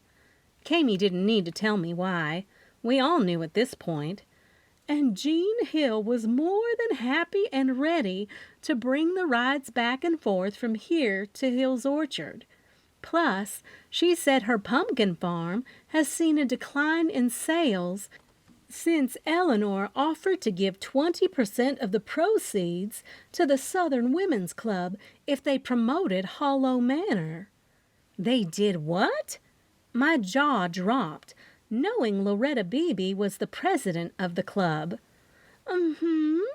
Kami hummed and shook her head. "Poor Jean. She said the orchard's business has slowly started to decline since Fred's death." Death? Murder was more like it. Poor Jean had become a widow after her husband, Fred, had been killed. They owned the local dairy farm and orchard, where I bought all my fresh produce and even used it in the coffee house. Jean had always been so kind, and I'd not realized the orchard had some sort of financial trouble. Jean would never let on. I was a little shocked when I overheard Jean was at Hollow Manor last night, too," Kami said nonchalantly as she moved past me to place little decorative pumpkins and vines around the bottom of the industrial coffee pots. "She was?" I asked, shocked. "Oh, yeah. She was there dressed as a clown." Kami jarred my memory of seeing the clown at the Hollow Manor pumpkin patch, who was entertaining for the couple I'd overheard talking about how ridiculous it was for Eleanor to open a ghost attraction. "Kami?" I gasped when I said her name. "I think you just gave me a new suspect." "Jean Hill?" she questioned, in a tone that said I was a lunatic for even thinking it. "No," I shook it off. "But maybe," I thought in my head. "I overheard a couple talking about how much they didn't like the idea that Eleanor was going to turn the place into a ghost attraction." "That's a big deal." Kami nodded and shifted her eyes past me into the lobby, where there was some shuffling. "You didn't make it to the last chamber meeting when the sides were divided." "Did they take a vote?" I asked, knowing if they did, The meeting minutes would have been documented. "Oh, yeah, there was a tiebreaker vote," Kami said. "If I recall, I think it was the Beautification Committee who actually switched sides, giving Eleanor the votes." "Loretta Beebe," I whispered, lowering my eyes.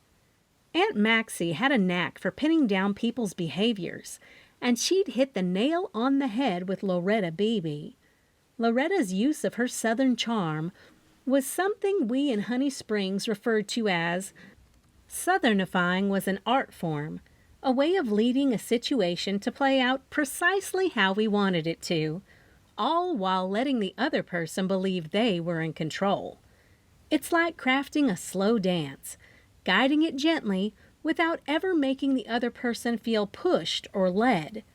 With a wink, a smile, and a touch of that Southern drawl, a person skilled in Southernifying could turn a situation around, all without the other person even realizing what had happened.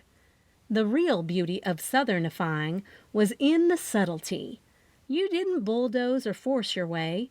You finessed. You'd make a concession here, agree to a request there, all while steering the conversation exactly where you wanted it to go. And when the moment was right, a tiny change, a minor adjustment, and the situation would snap into place exactly as you'd planned. It wasn't manipulation, not exactly. It was an understanding, a way of speaking a shared language, where both parties could leave the conversation feeling heard, satisfied, but with one party walking away with exactly what they'd wanted all along. That's what we called Southernified, and Loretta Beebe was a master. I wonder if she just Southernified us all. Chapter 8. Alternative to what? Loretta sat straighter in her chair, her coal-black hair gleaming in the first light of dawn as the sun was starting to pop up over Lake Honey Springs. The windows of the Bean Hive Coffeehouse framed a picturesque fall day, decorated with autumn leaves and pumpkins that matched the season. Her tan was also darker. Had she made a late-night run to Lisa Stahl's tanning bed? I wondered, picturing her calling Lisa in the middle of the night, asking if she could slip in through the garage door for a little tanning session. "To the hayride," I blurted out, quick on my feet, a smile on my lips, due to the fact I was proud I was still able to pull things out fast, just like I did when I was a lawyer and questioning someone on the stand. I could almost taste the fall air mixed with the rich smells of baking donuts, muffins, and scones as their inviting aromas mingled with the cafe's scent. "You had to have gotten in touch with Jean Hill to move the hayride from Hollow Manor. Brilliant as always." I hummed and shrugged, walking past their table to get another cup of coffee. "You did?" Eleanor asked, her eyes narrowing in a not-so-pleasant way, which made me think there was something between Jean and Eleanor that had not come to light yet. Her glance at Loretta was sharp and inquisitive, while Loretta's face remained impassive. "Even if she didn't," I said, returning to the table with a full cup of coffee. The warmth in my hand had a pleasant contrast to the crisp fall morning. "It will help save the Niwala Festival and keep money in our small business pockets for the winter." It was best to let Loretta off the hook, even though I was a bit miffed why Loretta would make a side deal with Eleanor for the revote at the Chamber of Commerce meeting. "Whatever!" Aunt Maxie shook her head, her voice dripping with skepticism, her eyes flicking between Loretta and Eleanor. "What do y'all think of the direction Roxy and me are thinking for your case?" "When did you become a lawyer?" Loretta snapped her question at Aunt Maxie, her gaze cold and unyielding. "Loretta, you mind your own business." Aunt Maxie pronounced Loretta's name in a slow Southern drawl, how Loretta said her own name, only it was more apparent to Loretta's ears when someone else said her name, her eyes widening at the familiarity. Maxine Bloom, you're just a nasty woman. Loretta popped up in her chair, her face flushed with anger. And if it weren't for Roxy being a lawyer, Eleanor and I would take our business elsewhere. Loretta's eyes snapped at Eleanor, who was still sitting in the chair, her face pale but determined. She gave Eleanor a hard look, and her entire face jutted forward in a gesture for Eleanor to get up. You go on. Eleanor crossed her arms, her voice firm. I want to talk to Roxy in private. If it weren't for me, you'd not have known Roxy was a lawyer before she started serving coffee, Loretta said, with a little dig at my job, as though it wasn't as important as being a lawyer, her eyes narrow, her mouth set in a firm line. The room seemed to hold its breath as the three women's gazes locked, the tension palpable, underscored by the distant sound of the lake's gentle waves and the soft hum of the oven. Even the sense of the freshly baked goods seemed to hold still in the air, waiting for the next move. Fine. I've got some work to do for the booth for the Southern Women's Club anyways. Loretta tucked the handles of her pocketbook in the crook of her arm as she stood there for a split second, as if she was waiting on someone to ask her to stay. The bell over the door dinged as she pulled it open, allowing a gust of brisk autumn air to flow in, and dinged again when she slammed it behind her. Bunny, Aunt Maxie, Eleanor, and I stood there for a moment, the smells of freshly baked doughnuts, muffins, and scones mingling with the rich aroma of coffee beans in the air.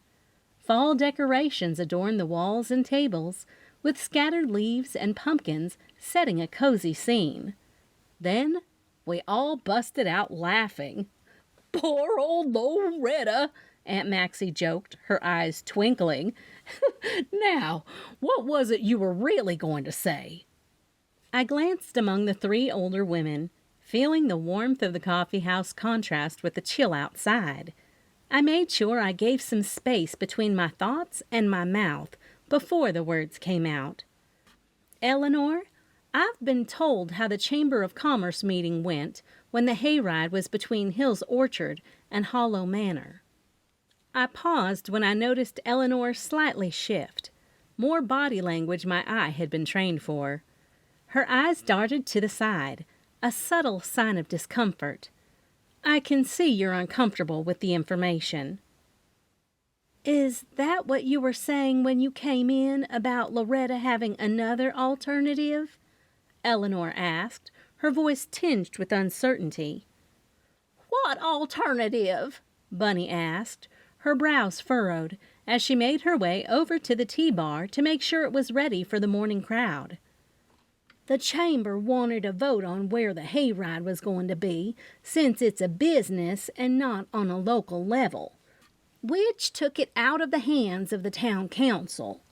Eleanor began to explain the details, her hands gesturing to emphasize her points, while Bunny shuffled to the door and flipped the hanging sign to open. The warm scents of pastries continued to fill the room, a comforting backdrop to the unfolding discussion.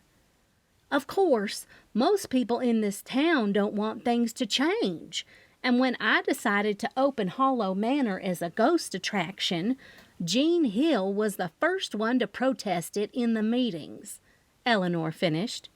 As the conversation continued, I glanced out the window, noticing the sun over Lake Honey Springs casting a golden glow over the rippling water. I remember hearing something about that a long time ago, Bunny recalled. I glanced at my phone and realized it was way past opening time. I should have known by the sun popping up, but my mind had been elsewhere. It had been dropped until I went to get the correct permits for the hayride at the courthouse, because everything around here requires a permit. They want their tax money. Eleanor gave a hard nod, raised her brows, and rolled her eyes. That's when I was told that we had to do a vote at the next chamber meeting. As the story unfolded, body language continued to play a vital role. Eleanor's hard nods and eye rolls, Aunt Maxie's wagging finger, and the shared glances among all of us spoke volumes about the underlying tensions and dynamics in the room. "You won, then." Aunt Maxie threw up her hands. "Fair and square." "If you call giving Loretta Beebe 10% of the hayride proceeds fair and square as the tiebreaker vote," I said, and then realized how it sounded. "You mean to tell me you bribed Loretta Beebe?" Aunt Maxie scoffed. "Of all people!" She wagged her finger at Eleanor. "She will hold that over your head for the rest of your life, which probably won't be long because you're getting up there in age." Eleanor gave Aunt Maxie a glare. The bell over the door dinged again. A few customers had come in, so Bunny and I took our spots behind the counter to wait on them. The coffee house started to fill up, the murmur of voices blending with the clinking of cups and the gentle hum of the espresso machine. "She's going to use the money for the Southern Women's Club.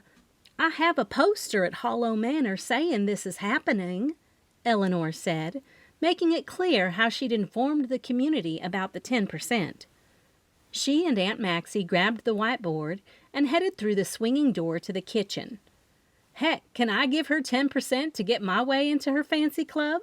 I asked as a joke, since Loretta Beebe had never once extended an invitation to join, even though I'd gone to a couple of meetings and was becoming a very prominent member of Honey Springs.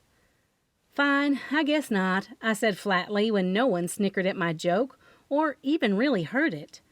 I handed the customer their drink. "Thank you. Enjoy the festival," I told them. A few minutes later, a few more of my employees came in, giving me a moment to go back into the kitchen, where Aunt Maxie seemed to have questioned Eleanor without me. There were lines and names all over the whiteboard that weren't there earlier. "I've come up with more names who might want to frame me." Eleanor pointed to a name that broke my heart, but deep down I knew I was going to have to see her anyway. "Jean Hill." "Don't you get all cattywampus on me," Aunt Maxie warned me. When the subject shifted to Jean Hill, my heart ached, and Aunt Maxie's warning tone added to the gravity of the situation. "Jean Hill's orchard would take a hit in income if she didn't host the hayride. She's been having some financial difficulties, and she told me herself when I went out there to pick up my apple butter that since Fred died, she's been having a hard time making ends meet." Aunt Maxie told us about her conversation with Jean during one of her many weekly stops by Hill's orchard. "And she was also seen at Hollow Manor in a clown outfit," I added. "She what?"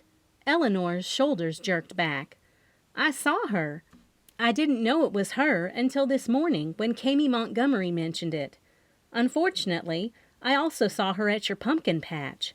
I think she was eavesdropping on a couple who were talking about you in Hollow Manor," I said. "Wonder what they were saying," Eleanor said. "They were saying something about how they didn't agree with you making Hollow Manor a ghost attraction, and how they didn't want tourists here thinking Honey Springs was haunted," I said. "Which brings me to another theory." "What's that?" Aunt Maxie's rapid writing on the whiteboard added a sense of urgency to our investigation.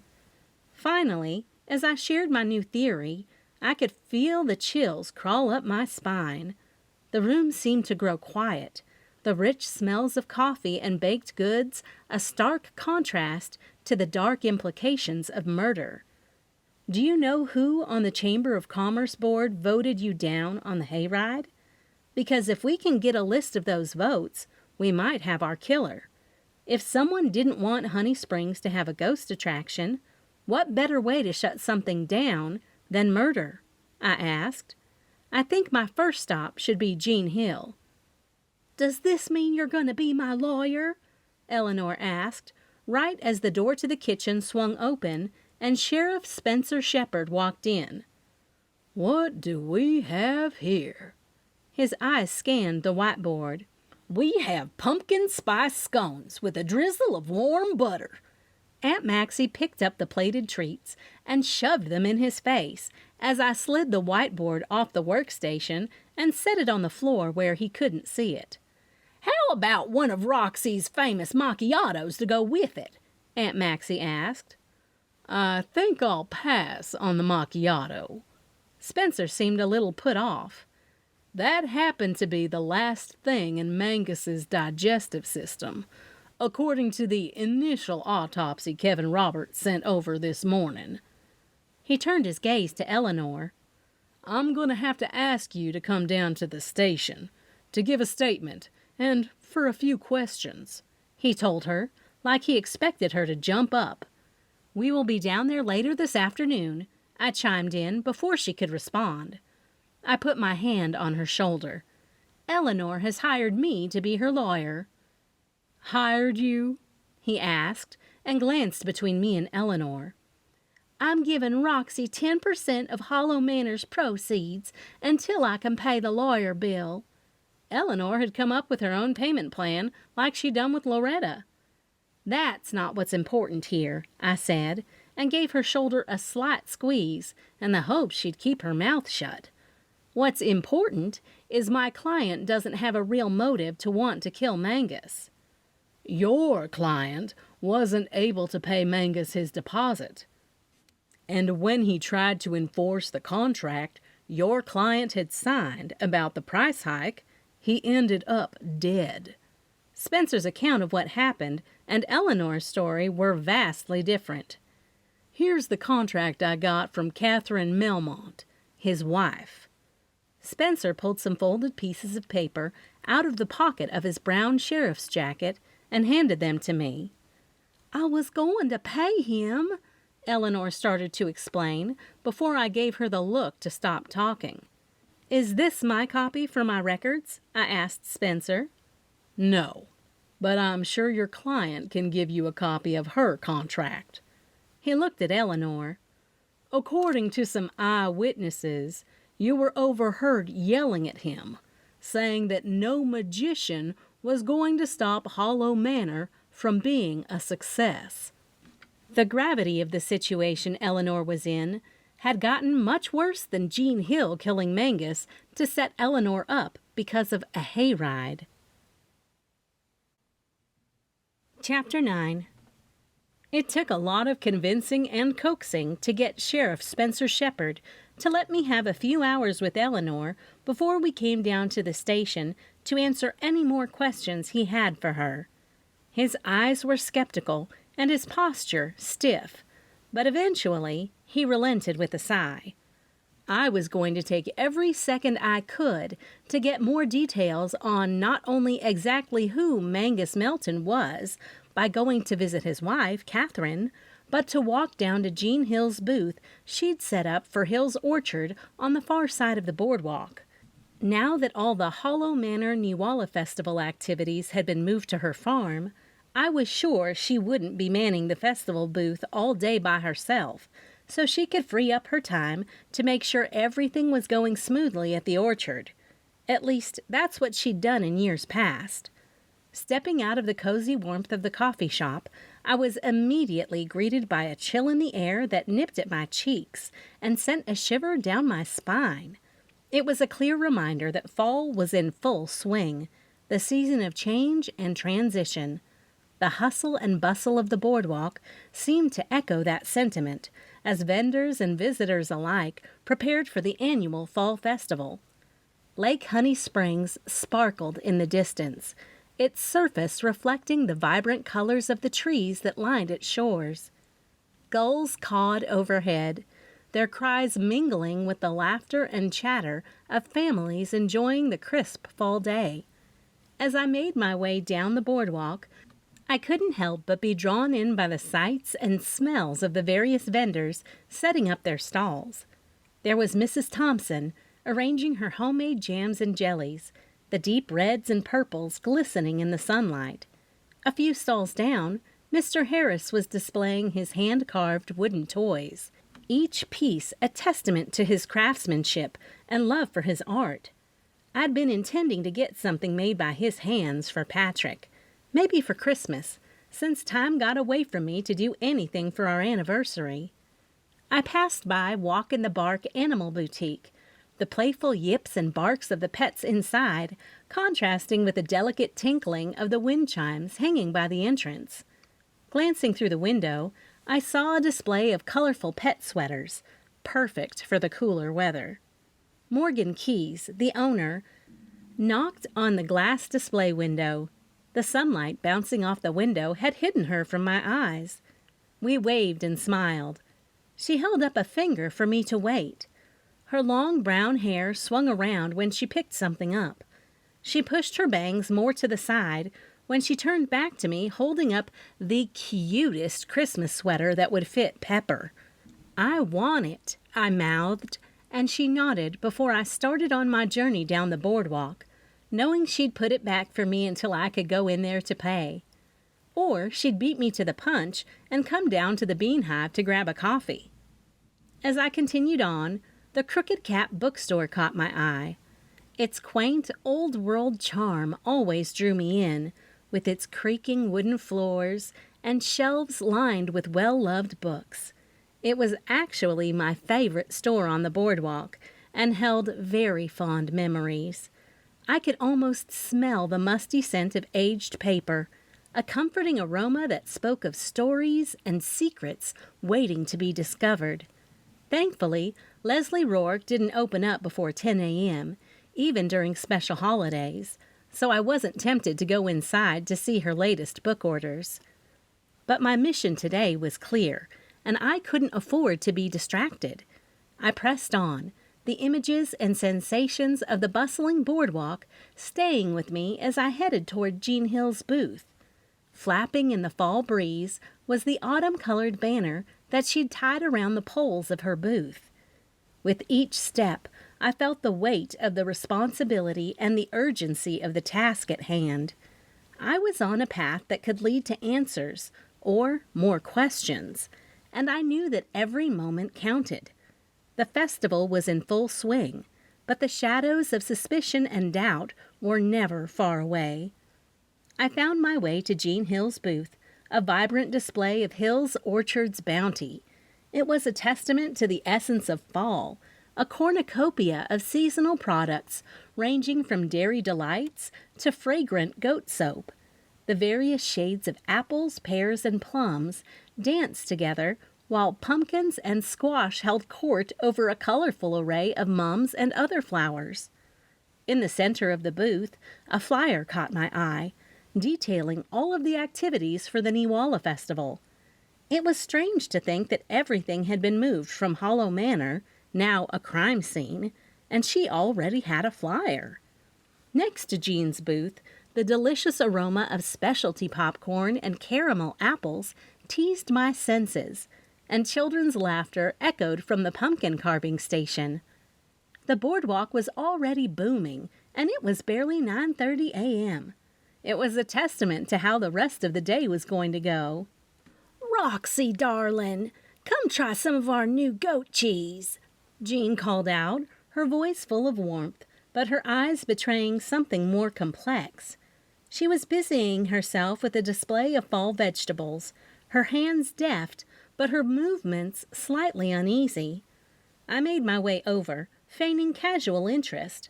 "Everything looks wonderful, Jean. You must be pleased the festival's back at Hill's Orchard." She hesitated for just a second, a brief shadow crossing her face. "Well, it's a lot of work, but we're happy to host, especially under the circumstances." I picked up an intricately wrapped goat soap, admiring its craftsmanship. "I bet. Say, I heard about the clown costume. That must have been a fun change of pace." Jean's hands stopped moving, and she looked at me, her face betraying her surprise. She quickly recovered, forcing a smile. "Oh, that old thing. Just a bit of fun. You know how these festivals are." I nodded, not missing the flicker of something in her eyes, a hidden concern, masked by the aroma of fresh apples and the crisp fall breeze that danced through the rows of mums. "Of course, it's all in good fun." I paused, letting the silence stretch. feeling the weight of the unsaid words in the air. The chatter of the boardwalk seemed to fade away, replaced by the distant honk of geese flying south. Unless there's something else going on? Her eyes narrowed, and she seemed to weigh her words, a hesitation as subtle as the deepening shades of leaves on the trees lining the lake. "Roxy, dear, it's a festival. Let's keep it light." The words hung in the chill air, a fragile pretense. I smiled and picked up a flyer, pretending to be interested in the list of activities. "Of course, Jean." "You and I have done this before," she said, her voice trailing off as she referred to how I'd helped her solve the murder of Fred, her deceased husband. Her eyes, bright yet weary, fixed on the colorful display of fall fruits. Memories lingered there, mingled with the sadness of a season waning. "I think it's odd how I saw you at the pumpkin patch at Hollow Manor yesterday." The words seemed to ripple through the air, causing her to stop. The bustling sounds of the specialty popcorn and caramel apple vendors grew faint, and I couldn't help overhearing what the couple was discussing. Jean didn't move.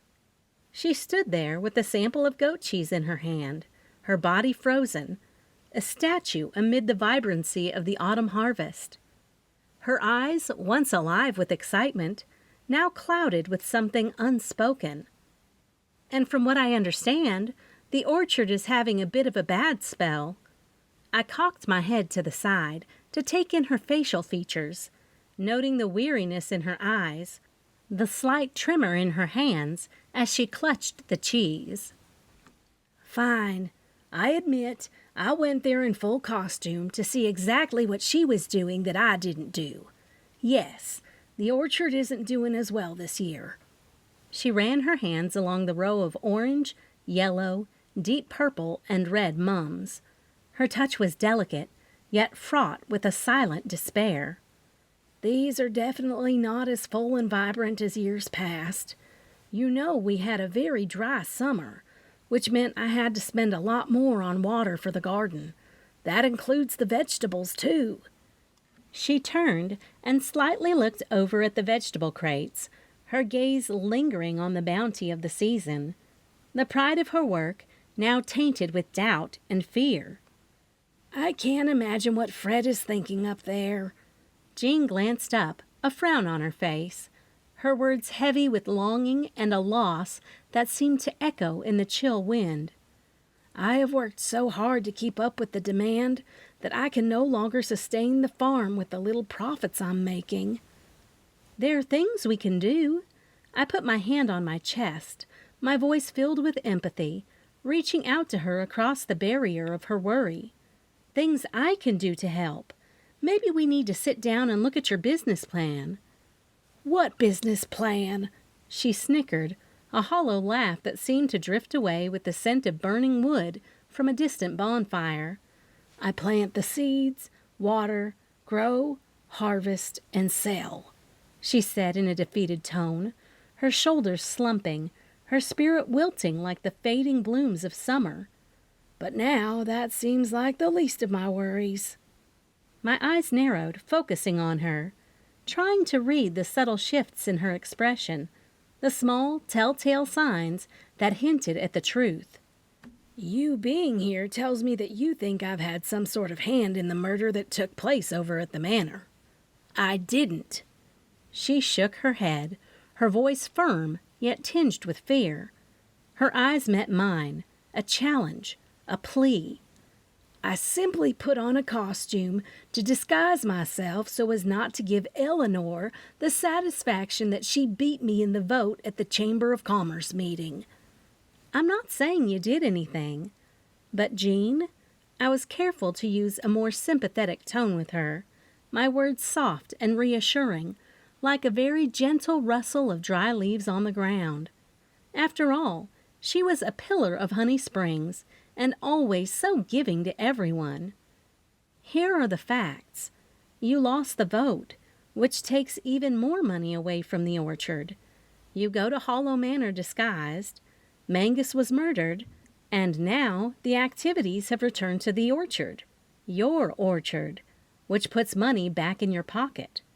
I'm not saying you did it, but help me help you not become a suspect, because you and I both know Spencer will find out.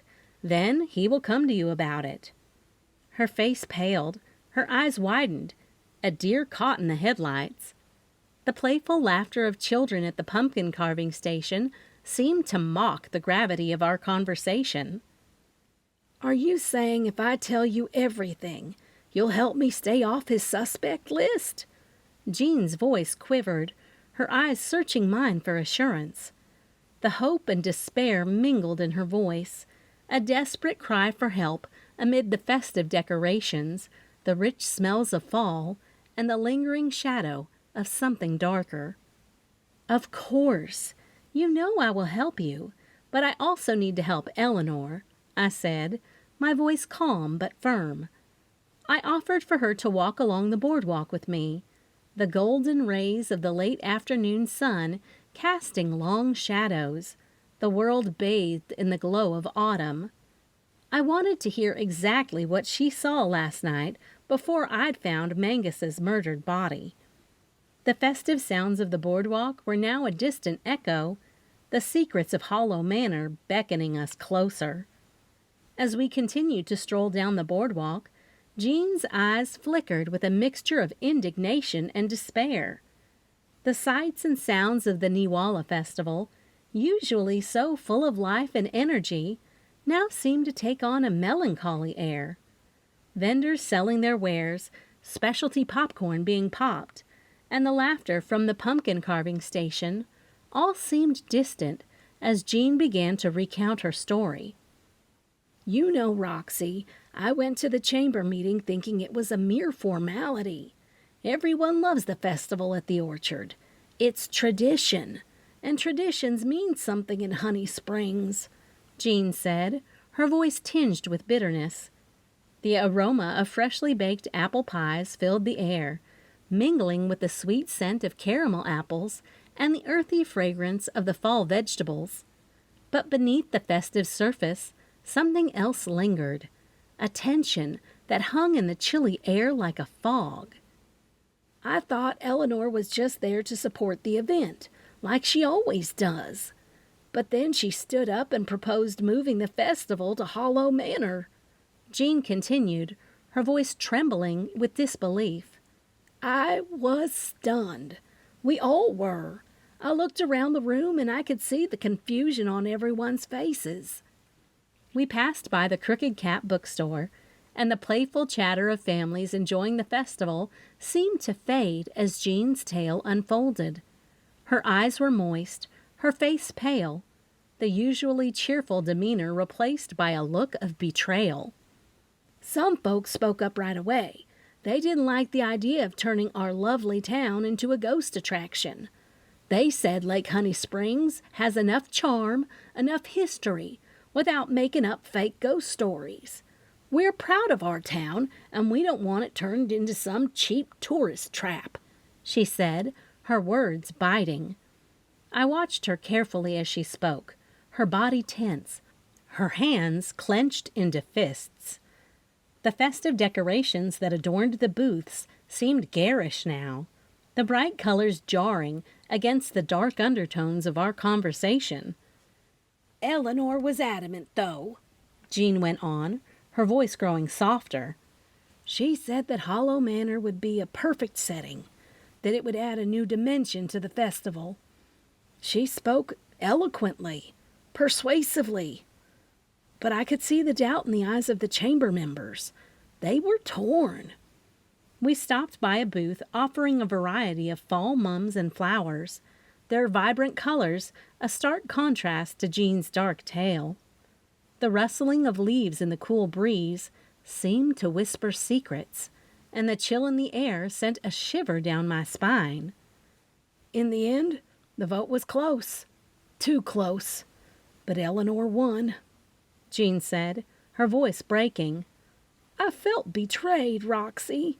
I felt like the town I loved had turned its back on me, on the orchard." She looked out over the lake, the waters calm and reflecting the golden hues of the autumn leaves. Her face was a mask of grief and anger, her eyes filled with unshed tears. And now Mangus is dead, and the festival is back at the orchard. But it's not a victory, Roxy. It's a tragedy. And I can't shake the feeling that there's more to this than meets the eye. That Eleanor's push to move the festival was about something more than just a change of venue. Her words hung in the air, heavy with implications. I looked at her, seeing the raw pain and confusion in her eyes. The festival, usually a time of joy and celebration, had become something else, something darker. I took her hand, squeezing it gently. I know this is hard, Jean, but we'll get to the bottom of it. We'll find out what really happened. And we'll make sure that Honey Springs remains the town we know and love, without the shadows of Hollow Manor looming over us. She nodded, a faint smile touching her lips, but the worry remained in her eyes. The festival continued around us, the sounds of laughter and music filling the air, but the shadows of Hollow Manor seemed to stretch long and dark, a reminder that not all was as it seemed in Lake Honey Springs. As Jean and I neared the Bean Hive, my eyes were immediately drawn to Patrick, standing by the wood booth, admiring the intricate carvings on display. He was there with Pepper and Sassy, our standard poodle, along with Ginger, the mountain cur adoption dog that the Bean Hive was sponsoring. They were all a lively bunch, but it was Patrick who caught my attention. With his big brown eyes, tender smile, salt and pepper hair, and chiseled jaw, Patrick was every bit the handsome contractor he was known to be. But it was more than his looks that drew me to him. There was a warmth, a genuineness about him that always made my heart flutter. As our eyes met, I felt a thrill run through me, and all the worries of the day seemed to fade away. The sights and smells of the festival, the vibrant colors of the fall decorations, the spicy scents of cinnamon and cloves, and the laughter and chatter of the crowd, all of it added to the magic of the moment. It felt like a scene straight out of a Hallmark movie, full of all the romance and charm of a small-town autumn festival. Patrick was at the Bean Hive booth at Hollow Manor during the festival, Jean said, bringing me back to the present. Her voice was matter-of-fact, but I could tell she was relieved to have someone to vouch for her. He can tell you what happened. We talked about his company, Kane Company, coming to put in a new irrigation system for the orchard. It's all above board, Roxy. I had nothing to do with what happened to Mangus. I nodded, my mind still on Patrick. I watched as he played with the dogs, his eyes crinkling with genuine joy. The sight warmed me, reminding me of all the reasons I love this man. Roxy, Jean's voice broke into my thoughts, her tone gentle. I know you're worried, but Patrick can vouch for me. He knows I was with him at the time of the murder. I believe you, Jean, I assured her, squeezing her hand. And I'll talk to Patrick. We'll get this all sorted out. We made our way over to Patrick, and I felt a smile spread across my face as he looked up and saw us. His eyes sparkled with love, his smile tender and inviting. I could see the concern in his eyes, too, a reflection of the weight of the situation. "Hey there," he greeted me, pulling me into a warm embrace. The scent of sawdust and cologne filled my senses, and a feeling of comfort and security washed over me. "Mrs. Hill?" He used his good Southern manners to greet her. "Hey, Patrick," Jean replied. "I'm going to need your help." "I told you I'd get right on the cost of the irrigation system, and I told Franny to get you a workup on a payment system, too." He looked down at Ginger. "That's how I got Ginger back." Did Franny say how she did? I asked, wondering since Franny had a bunch of cats. "Surprisingly, Ginger did really great with the cats." He laughed. "Franny showed me a few photos she took. I'll tell her to text them to you." "Patrick, Roxy thinks Sheriff Shepherd is going to think I'm a suspect in Mangus's murder." Jean's comment made Patrick's smile disappear. "That's ridiculous. He was shot, and I don't think you could do that." He winked. "Besides, I was talking to you about the new system for the orchard when all of that was happening." Patrick pretty much confirmed what she'd said to me. "And we might need you to give that statement to the sheriff," Jean said, preparing him for what might be coming down the pipeline from the sheriff's department. "Of course I will," Patrick confirmed. "I'm sure Roxy here will help too." "You know it." I smiled and offered to take one of the dogs from him. "Nah, I've got them. I can take Pepper and Sassy home with me, but leave Ginger at the Bean Hive so she can get adopted." He lifted his fist full of leashes as a gesture. "You've got your own hands full." As we stood there, surrounded by the festive atmosphere of the Niwala Festival, the playful barks of the dogs, the cheerful sounds of the children laughing, and the enticing aroma of fall treats filling the air, I knew we were in this together. With Patrick by my side, I felt a renewed sense of determination. We would uncover the truth, and we would ensure that Honey Springs remained the charming, tight-knit community we knew and loved. Chapter 10. "Bunny, I'm going to need a variety box of pastries," I called to her, my eyes lingering on the display as I passed by the counter on my way through the swinging doors to gather my things. The comforting aroma of freshly brewed coffee filled the air, mingling with the sweet scents of cinnamon, nutmeg, and baked dough. The bustling coffee shop was a hive of activity, full of lively chatter and the soft clinking of cups and saucers. Fall decorations adorned the shelves, with twinkling fairy lights and vibrant autumn leaves adding a touch of whimsy. Though Jean's alibi seemed a little loose, Patrick's word and my trust in Jean's heart had me convinced of her innocence. Still, it didn't matter what I thought. It mattered what Sheriff Shepherd thought. Since I'd already, so to speak, stepped in it, meaning I'd sort of taken Eleanor Blackthorn as a client, I knew I needed to delve into Mangus Melmont's life. And what better way to do that than make a stop to see Catherine, his grieving wife? I paused by the pastry case, my eyes dancing over the array of delectable treats. There were croissants glazed with honey, muffins bursting with fresh berries, and pumpkin scones dusted with powdered sugar. Each one was a little piece of art crafted with love and care. "Bunny, let's add a couple of these apple tarts," I said, pointing to my favorites. "And maybe one of those pecan pastries, too. Oh, and a few of the cranberry orange muffins." I knew there was nothing like a sweet treat to take to someone who was grieving. In the South, it was a tradition to bring food to the family of the deceased.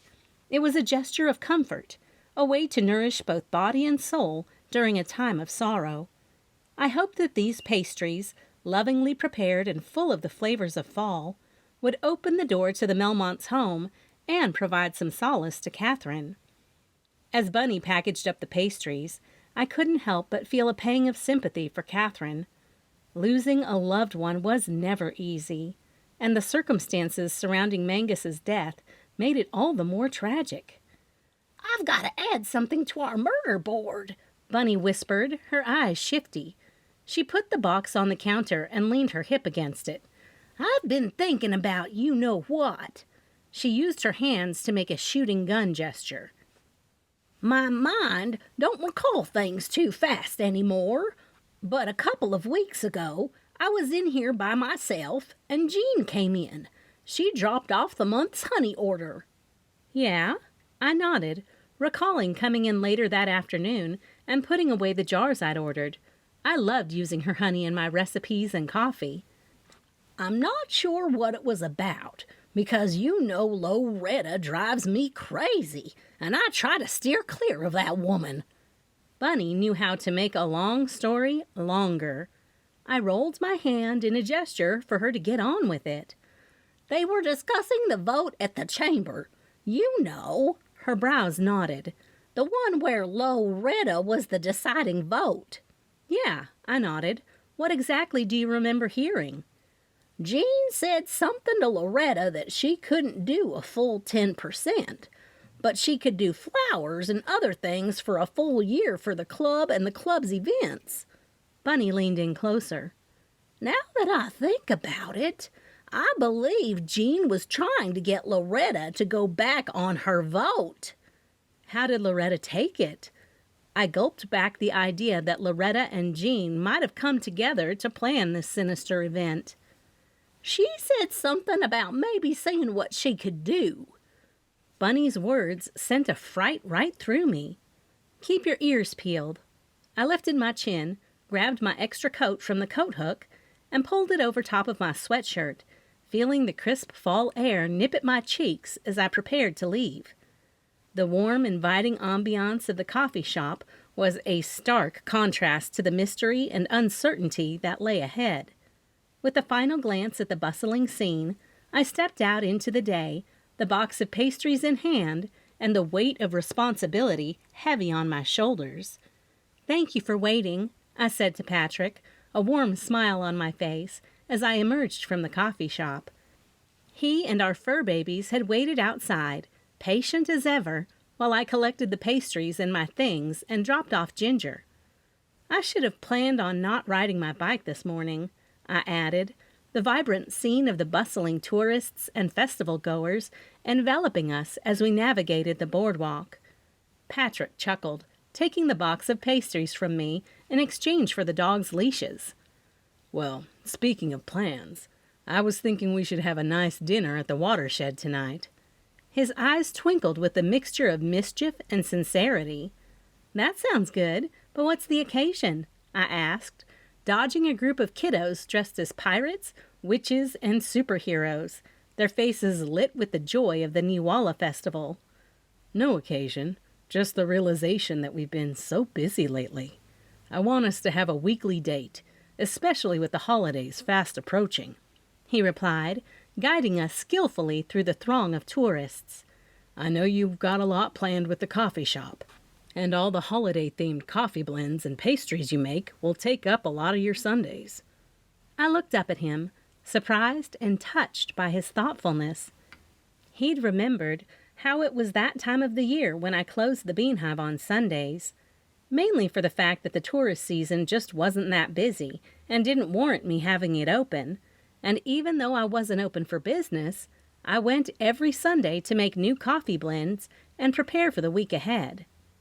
The colorful foliage of the Kentucky Lake trees framed our path, a stunning backdrop of oranges, reds, and golds. This was my favorite season in Kentucky. "I think that's a wonderful idea, Patrick. We do need some us time, don't we?" I said. "We do.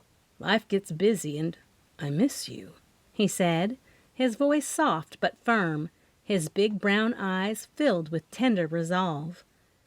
We reached his truck, and he quickly rushed to my door and opened it. Sassy jumped into the back seat of the big truck. Pepper was never able to jump in, so I picked him up and let him get settled in the space between me and Patrick. Instead of focusing on the trip to see Catherine or the murder of Mangus, our conversation was about the festival, the crisp fall air, the incredible transformation of the trees, and our shared love for our little town. As we drove along the curvy road back to our cabin, I glanced over at Patrick. His salt and pepper hair glinted in the fading sunlight, his chiseled jaw set in a gentle smile. "So it's a date then?" he asked, his voice laced with anticipation when he pulled into our driveway. "It's a date," I confirmed, reaching over to squeeze his hand. He leaned over and kissed me, but Pepper wasn't going to be left out. He licked our chins, making me and Patrick laugh. "Have a good afternoon and don't get into any trouble," Patrick warned. "I love you. I'll see you tonight about 6. "I'll be at the watershed at 6, I confirmed, and opened the door. Sassy jumped over the seat and me to get out. Pepper let out a yip as if he felt like he was being left out. "Hold your horses," I said, and got out, picking him up. These two. I shook my head after I put Pepper on the ground, and he darted around the yard after Sassy, sniffing whatever it was she had gotten a whiff of. "Call me if something comes up," Patrick said, and handed me the leashes so I could take them inside. "Nothing will come up," I said. "I'll be there." I gave him one last smile and took the pastry box, too. "Come on." I whistled for the dogs, even though they were far away from Patrick's truck. He, too, waited until I had Sassy and Pepper on the porch and the front door of the cabin open. Quickly, I hung up the leashes, checked their water bowl, and made sure the cabin was cozy for them. The weather had taken a dip, and as the afternoon lingered on, the temperatures would drop along with the sun. I grabbed my keys and told the kids to be good as I headed back out the door with the pastries in hand. As I drove along the winding road to the Melmonts' house, the vivid hues of Kentucky lake foliage seemed to blur together as my mind delved into the perplexing mystery surrounding Mangus Melmont's death. First, there was Eleanor Blackthorn. Her purchase of Hollow Manor had stirred up Honey Springs in more ways than one. I couldn't help but recall the last time a large group of people went to the mansion. It was during a Halloween party given by the then private owners, and the magician died that night, too. Registering it as a landmark would certainly open up funds to restore it. Could she have arranged the festival and the magic show specifically to garner attention and support for her cause? It was conceivable that Eleanor might have eliminated Mangus since he had asked for more money. But she also said she'd gone to the bathroom, and I knew the old gun on her hip was the one at the crime scene. She insisted to me she didn't do it, and I was willing to look into things, but it was going to be hard with the murder weapon tied to her. Next was Jean Hill. Her orchard, the heart and soul of Honey Springs' autumn festivals, had been hit hard by the climate and the relocation of the hayride. Losing the Chamber of Commerce vote had stripped away a vital income stream just when she needed it most. Desperation breeds desperation. But would Jean actually resort to murder? Her grief over the orchard struggles was real, and her fear of financial ruin was palpable. The motive was there, but it was hard to reconcile with the warm, generous woman I knew. Plus, she claimed Patrick was her alibi, and though he admitted she was there, what was the real timeline, not only for her, but for when the gun actually fired to kill Mangus? It was just almost too hard to believe Jean would actually take the time to steal Eleanor's gun and kill Mangus. If she went through that much trouble, why didn't she just kill Eleanor? Then there was Loretta Beebe, the ever-so-doting best friend to Eleanor. The Southern Women's Club's promise of 10% of the proceeds from Hollow Manor had secured her change in vote. Loretta was always one for social stature, and this newfound partnership might have offered her more influence in town. Could she have been involved in Mangus's death to protect her interests? It seemed a stretch, but in a small town like Honey Springs, power and prestige were potent motivators. Now, the discussion between Jean Hill and Loretta Beebe that had come to my attention, where Jean had seemed to convince Loretta to go back on her vote so it would benefit both of them, stuck in my head. Loretta could definitely be persuaded by money. And did Jean up the ante for a bigger donation to the Southern Women's Club? Merlin the Mesmerizer, the other magician who lost the gig to Mangus, lingered in my thoughts. Professional rivalry could certainly drive someone to extremes, and the world of magic was fiercely competitive. Had Merlin's envy turned lethal? His motive was perhaps the most direct, yet also the most cliched. Was I falling for a red herring? Finally, there were the townsfolk who opposed Hollow Manor's landmark status. A genuine concern existed that turning Honey Springs into a ghost tourist town would change its very essence. Murder seemed an excessive way to express dissent, but then again, people had killed for less. As I pulled into the Melmonts' driveway, the pastry box beside me, the potential motives swirled in my mind like a thick fog, each one seemingly plausible, yet deeply troubling. It was a tangled web, and I knew that unraveling it would require careful investigation, sensitivity, and unerring instinct. Mangus's murder was more than a personal tragedy. It was a wound in the heart of Honey Springs. It was up to me to heal it. As I pulled up to the Mangus house, I couldn't help but notice the charm of the old Victorian home, standing tall and regal among the backdrop of Kentucky's glorious autumn foliage. The shades of orange, red, and gold leaves danced in the wind, accentuating the seasonal Halloween decorations adorning the front porch. Pumpkins of various sizes, scarecrows with whimsical grins, and twinkling orange lights gave the place a welcoming, albeit melancholy, holiday spirit. There was something that screamed magical about their home. Of course, the thought garnered a snicker. Why wouldn't it? It was the home of a magician. The driveway was filled with cars, and as I made my way toward the front door, I could hear the low murmur of voices inside. The scent of cinnamon and freshly baked apple pie mingled with the crisp fall air, a bittersweet reminder of community and loss. Stepping inside, I was met with a sea of familiar faces paying their respects, and a few nods and whispered hellos as I continued through the main room in search of who just might be Catherine. The town had come together to offer support for Catherine, and the house was filled with people, most of whom had gathered in the kitchen, adhering to that age-old Southern tradition.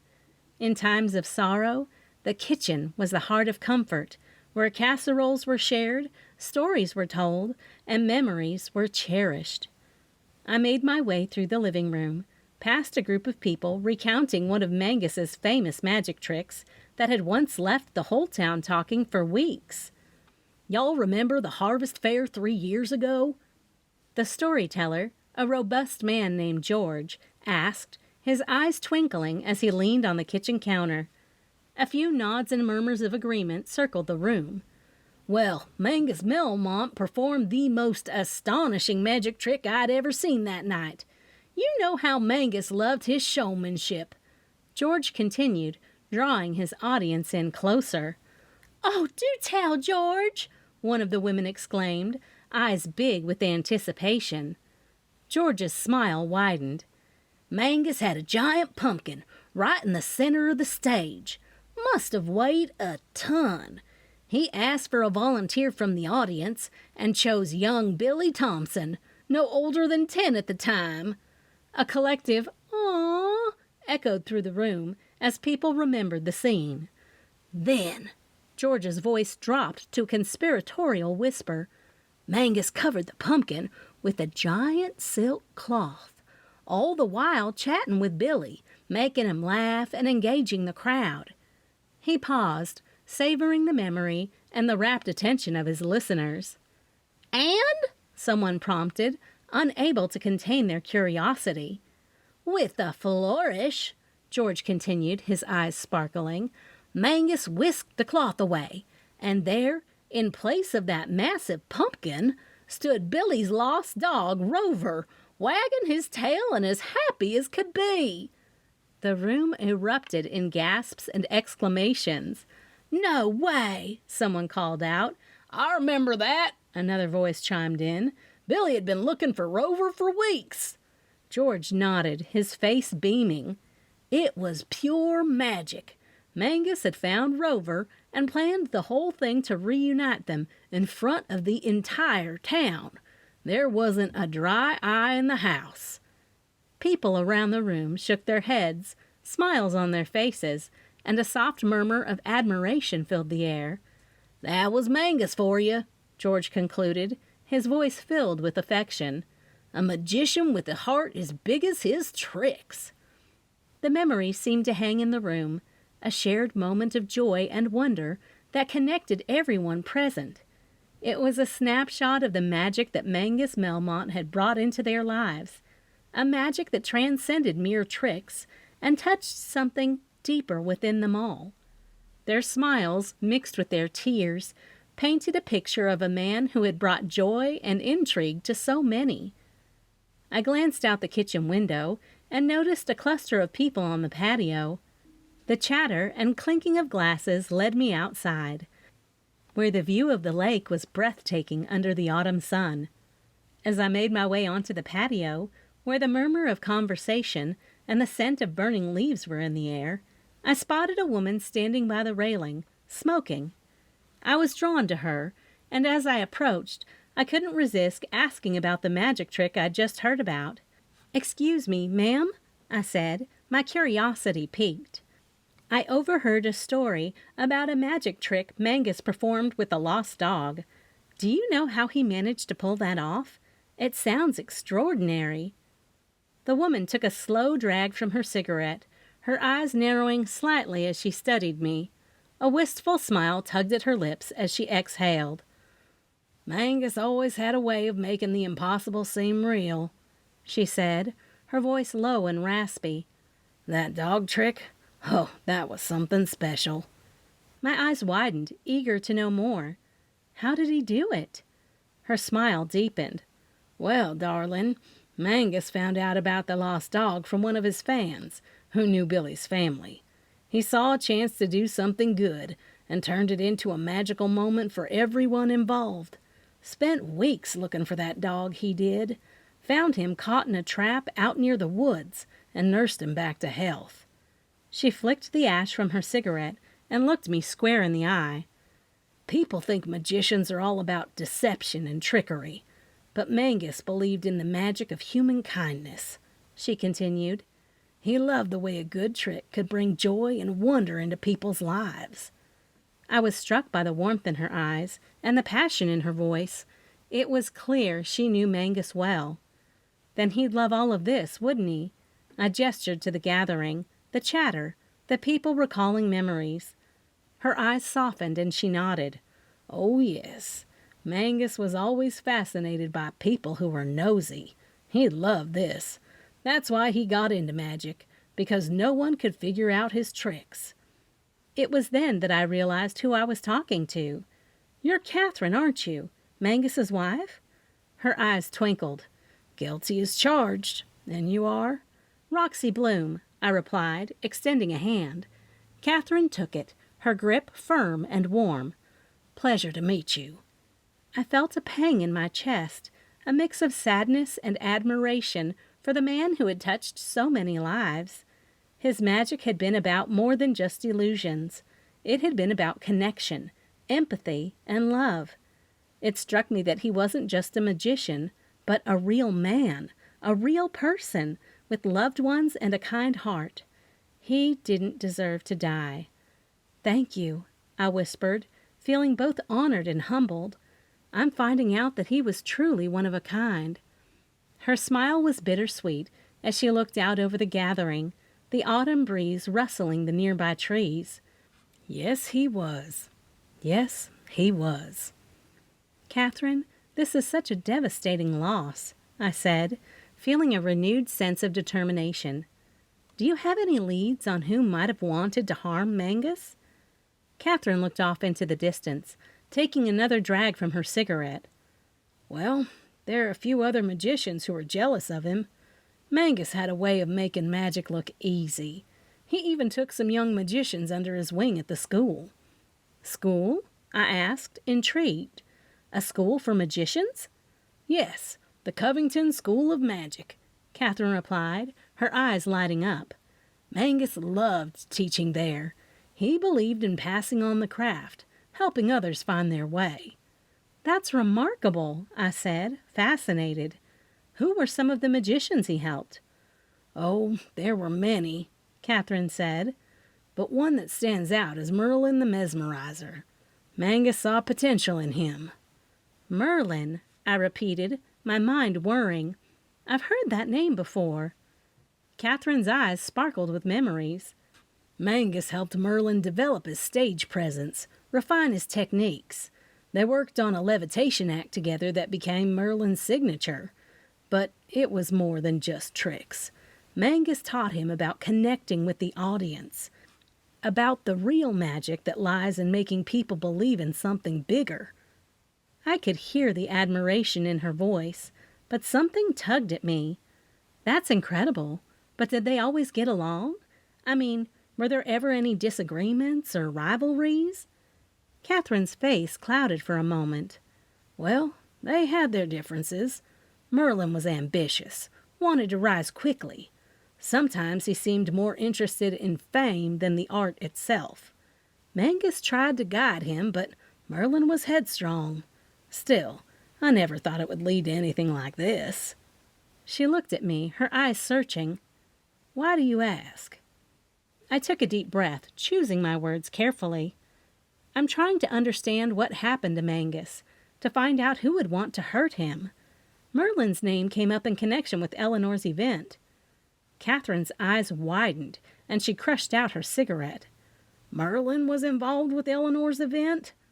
He was up for the job before Mangus got it, I replied, my voice steady.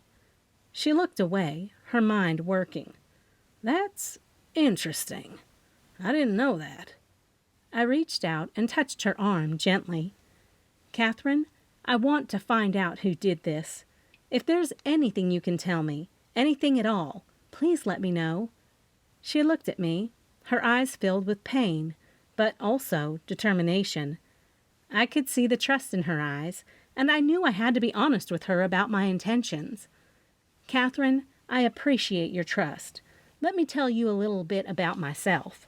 I used to be a lawyer, and though I now own and run the Bean Hive Coffeehouse, I still have my license.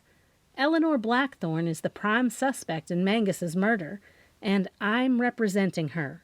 But I genuinely believe Eleanor didn't kill Mangus. I want to get to the bottom of this, find the real culprit, and clear her name. Catherine's eyes grew large as she processed my words. You believe Eleanor didn't do it? But the gun, and the police, and all the evidence. I know it looks bad, I said, feeling the weight of the evidence against Eleanor. But something doesn't add up. Eleanor hired Mangus, and she seemed genuinely horrified by what happened. There are other leads, other motives, and other suspects that need to be considered. Catherine seemed to contemplate this, her eyes thoughtful. If you believe Eleanor is innocent, and you're willing to find the truth, then I'll support you. Mangus was a good man, a loving husband, and he didn't deserve this. Whoever did this must be brought to justice. Thank you, Catherine, I replied, feeling a renewed sense of purpose. I promise you I will do everything in my power to find out who did this to Mangus. I won't rest until we have answers. But one thing, did Mangus owe anyone any money or have any recent debts he needed to clear up? Not that I'm aware of. Why? She asked. Mangus and Eleanor did get into an argument before he was... I cleared my throat. Sometimes words didn't need to be said, and I wasn't in a court of law in front of a judge where all the details needed to be reinforced. Besides, she knew what happened to her husband without me retelling it. He asked Eleanor for more money, or he wasn't going to continue with the show, which tells me it was urgent, I said. Catherine's eyes widened, and she seemed to search her memories before speaking. More money? That's strange. Mangus never really cared about the money. He loved performing his magic more than anything. But now that you mention it, there was someone who seemed overly interested in Mangus's finances recently.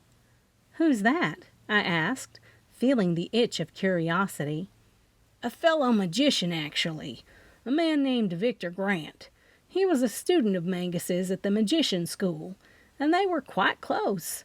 But lately, Victor seemed to be pressing Mangus about some investment opportunity. It struck me as odd at the time, but Mangus brushed it off, saying it was just business. Investment opportunity? I repeated, filing away the information. That could be significant. Thank you, Catherine. This gives me another lead to follow. Catherine's eyes were filled with gratitude. I just want to find out who did this to my Mangus. If Victor had something to do with it, or if there's anything else I can do to help, please don't hesitate to ask. I nodded, my mind racing. I will, and if you think of anything, please come by the coffee shop. even if you just need an ear to listen along with a good cup of coffee. We offered each other a sympathetic smile before I excused myself and let the waiting mourner have his turn with Catherine. As I left the house, I couldn't help but reflect on what I had learned. Money can be a powerful motivator, and I recalled a lesson from law school that resonated strongly now. Always follow the money trail. It could lead to unexpected places and uncover hidden truths. In this tangled web of deception, money might just be the key to unlocking the mystery of Mangus's death. Chapter 11. Through all the storytelling and listening in on the various tales being told by the guests at the Melmont house, it was already well into the late afternoon, and there was little time to do anything before I met Patrick at the watershed. Instead of going to the coffee shop to bide my time, I steered the car toward downtown Honey Springs. The details of Mangus's murder were like a heavy fog in my mind, and I needed a clear path. Maybe Mama had the insights I needed. As I neared Mama's real estate office, a warm, soft glow caught my eye. Lining the sidewalks, intricately designed luminaries cast a delicate, shimmering light against the encroaching darkness of the evening. Each bag, created with meticulous precision, allowed the candlelight within to dance, creating ornate shadow patterns on the pavement. The flickering flames within those paper lanterns gave the street an almost ethereal look, transforming Honey Springs into a wonderland of light and shadow. The tradition of Luminaria Night was one I'd always cherished. It was a testament to Honey Springs' ability to come together and celebrate both the beauty of the season and the unity of its community. Those small beacons, with their steady and unwavering light, were a gentle reminder that even in the darkest times, the town's spirit would always shine through. Across the park, twinkling lights glowed amidst the early fall shadows, illuminating creatively decorated pumpkins. Their faces grinned and grimaced, casting an enchanting spell over the park. The whole scene looked like a fairy tale, filled with the magical charm that was pure Honey Springs. "Happy anniversary, Roxy!"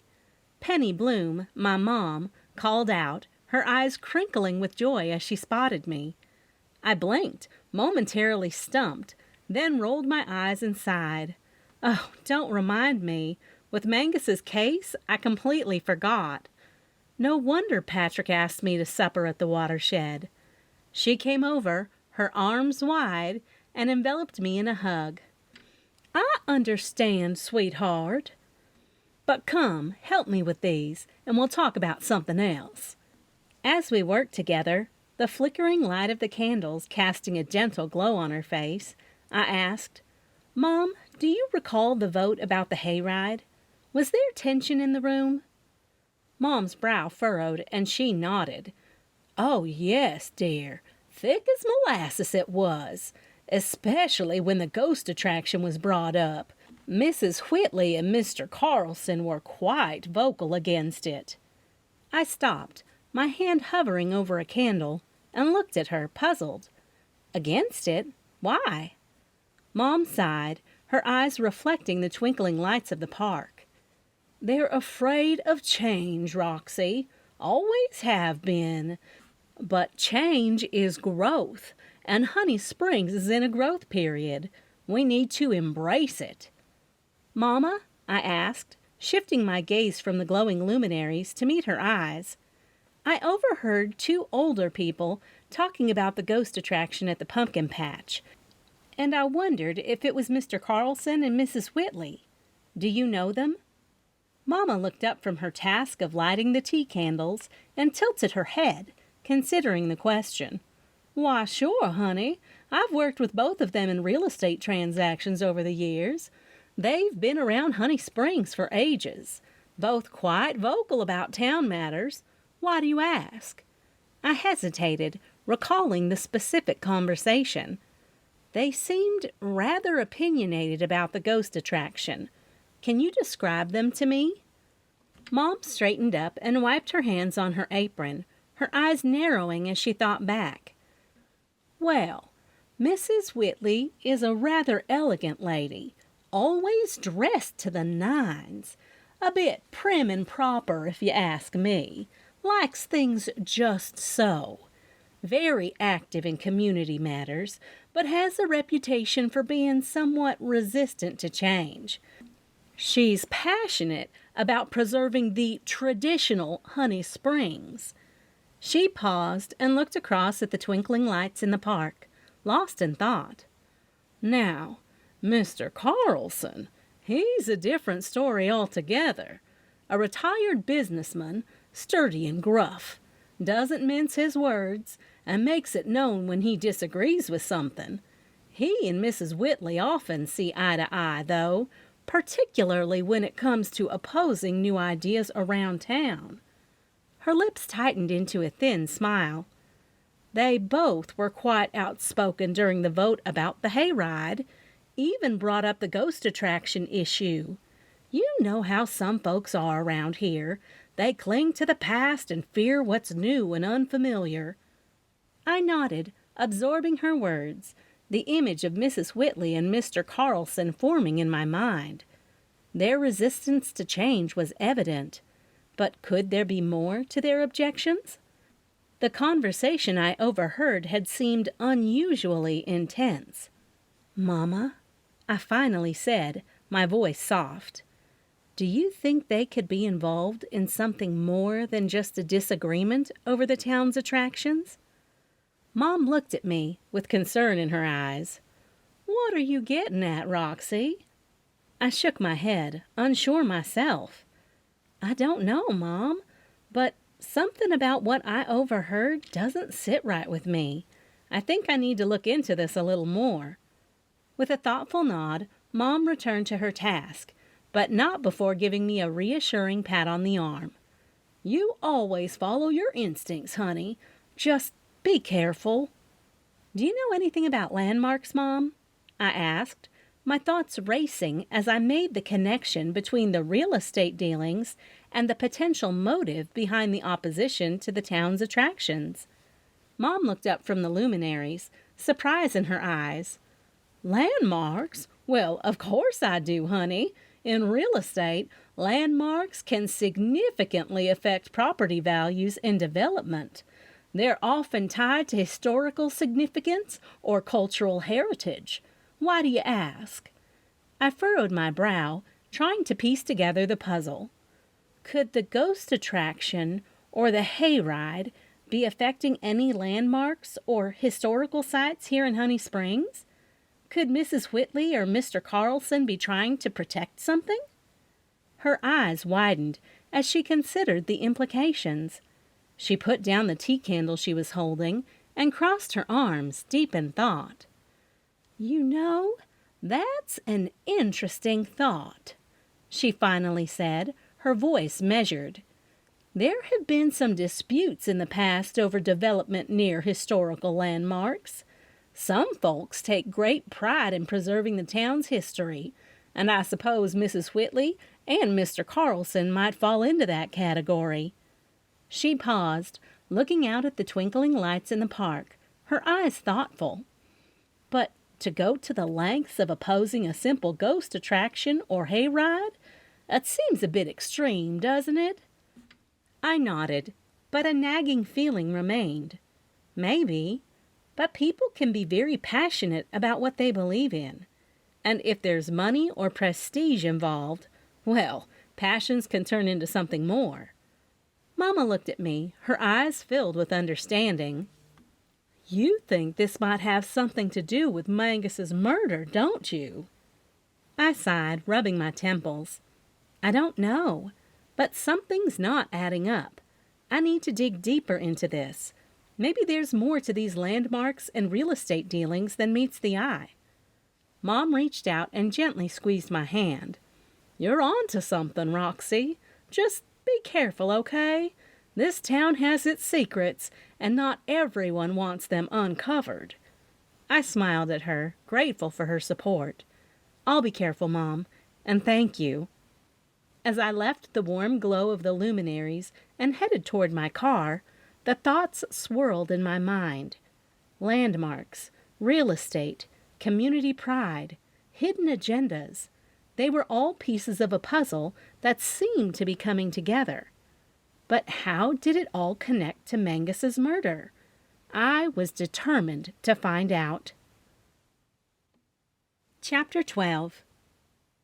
Driving back to the boardwalk where the watershed was located, I tried to shift my focus from the case and on to the present moment. Today was my anniversary with Patrick, and I couldn't let the investigation completely consume me. The memory of the wood vendor's stall, where Patrick and I had stopped earlier, sparked an idea for the perfect gift. The boardwalk was bustling with activity, the cool autumn breeze carrying the scents of the season. As I approached the wood vendor's stall, I noticed the old craftsman attentively carving a new piece. His hands moved skillfully, bringing life to the wood. "Excuse me, sir," I called, interrupting his work. He looked up, recognition in his eyes. "Ah, you're back. I was hoping I'd see you two again. I made something special after watching you, your husband, and those lovely dogs." He reached under the counter and pulled out a carving that took my breath away.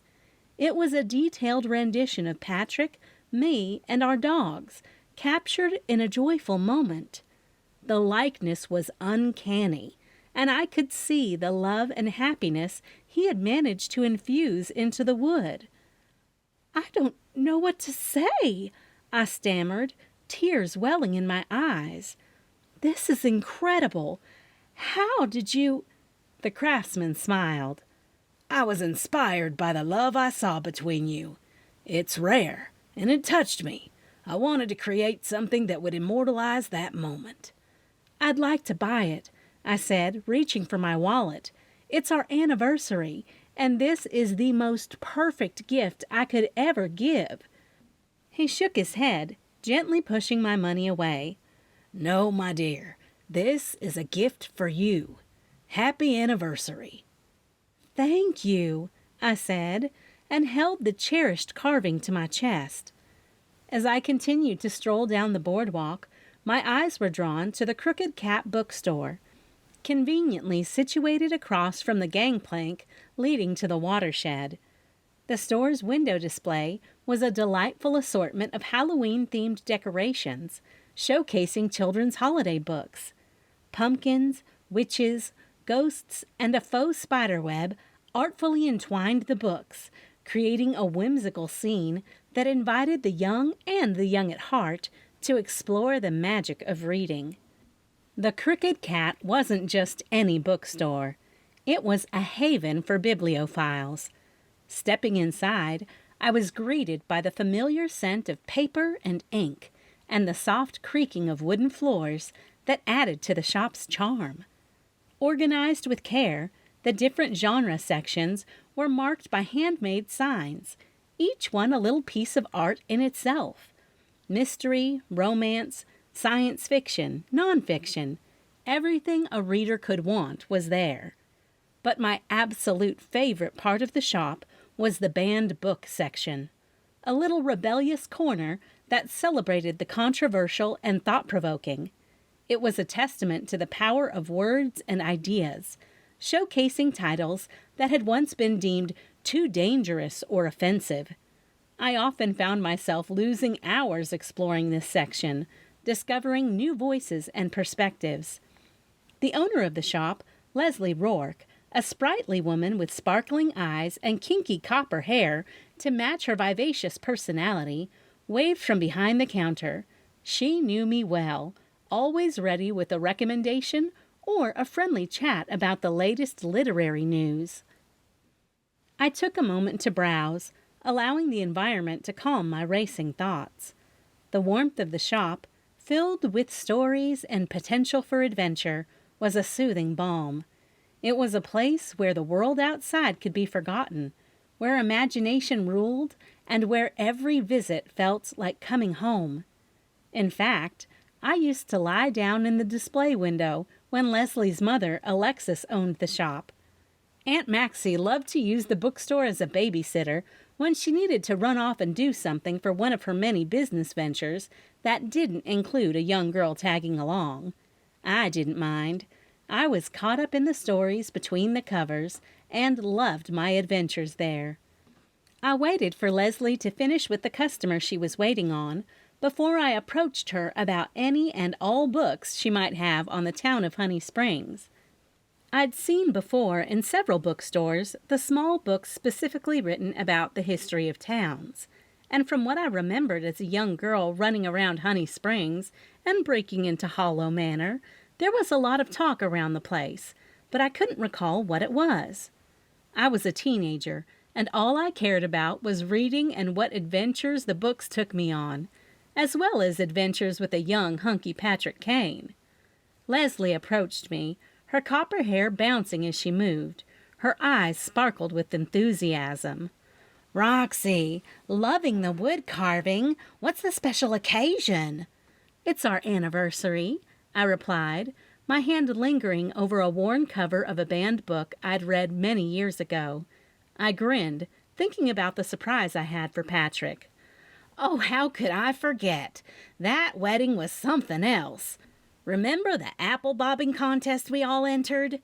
Leslie's face lit up with nostalgia, and I could almost hear the laughter from that day, and how, even though Patrick and I had just tied the knot inside of the Cocoon Inn, we still went outside where the Niwala Festival games and more vendor booths were set up so we could enjoy our impromptu reception. "We had so much fun," I exclaimed, my eyes drifting to a colorful display of children's Halloween books. "You almost won, too.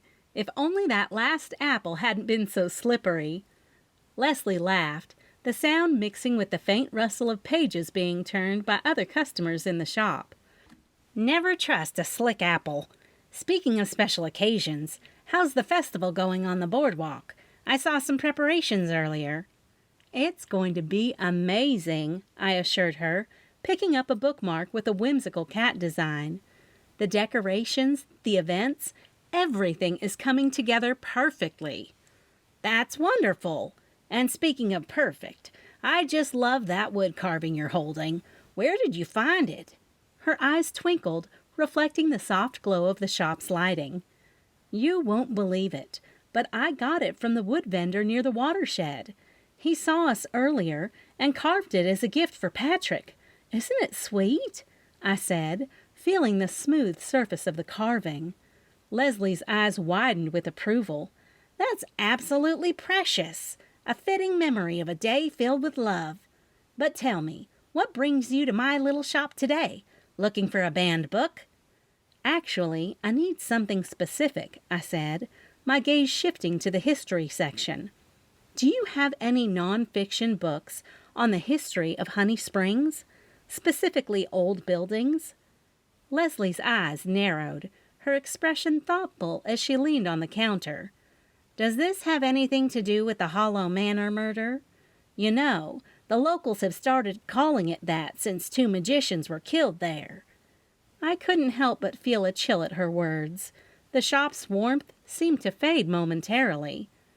"Hollow Manor murder?" I questioned, to make sure I'd heard her correctly, because when that reached Eleanor's ears, she was going to have a fit, which only made me think whoever did set her up, as she said, would love this turn of events. "Yes, that's exactly what I'm investigating. I need to learn more about the manor's history," I said. "I know some larger towns have those small printed books about the history of the town, but I'm not sure about Honey Springs." Leslie's face lit up with understanding. "I think I have just the thing. There was a self-published book by a local author. He did some signings here when my mama was alive. It's all about magic, and it mentions the manor and the magic trick. Wait here. I'll fetch it from the storage area." I watched her disappear into the storage room, where most of the inventory was kept, as well as the small desk where I'd actually found her mom years ago. Unfortunately, her death had come far too early. I continued to look around the shop, touching the spines of books filled with stories and secrets. The soft lighting, the gentle rustle of pages, and the faint scent of old paper. It was a comforting environment.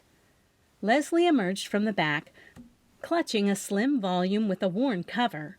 The colors had faded, but the intricate design still caught the eye. It depicted an old Victorian manor, cloaked in a fog of mystery, with shadows that hinted at hidden secrets. The title, Magic and Mysteries of Honey Springs, was written in elegant looping script, and the author's name, Samuel Thornfield, was inscribed below. I reached out to take the book, feeling a rush of anticipation. This looks perfect. Samuel Thornfield, you say? Do you know where he lives? Leslie smiled and gestured for me to follow her to the register.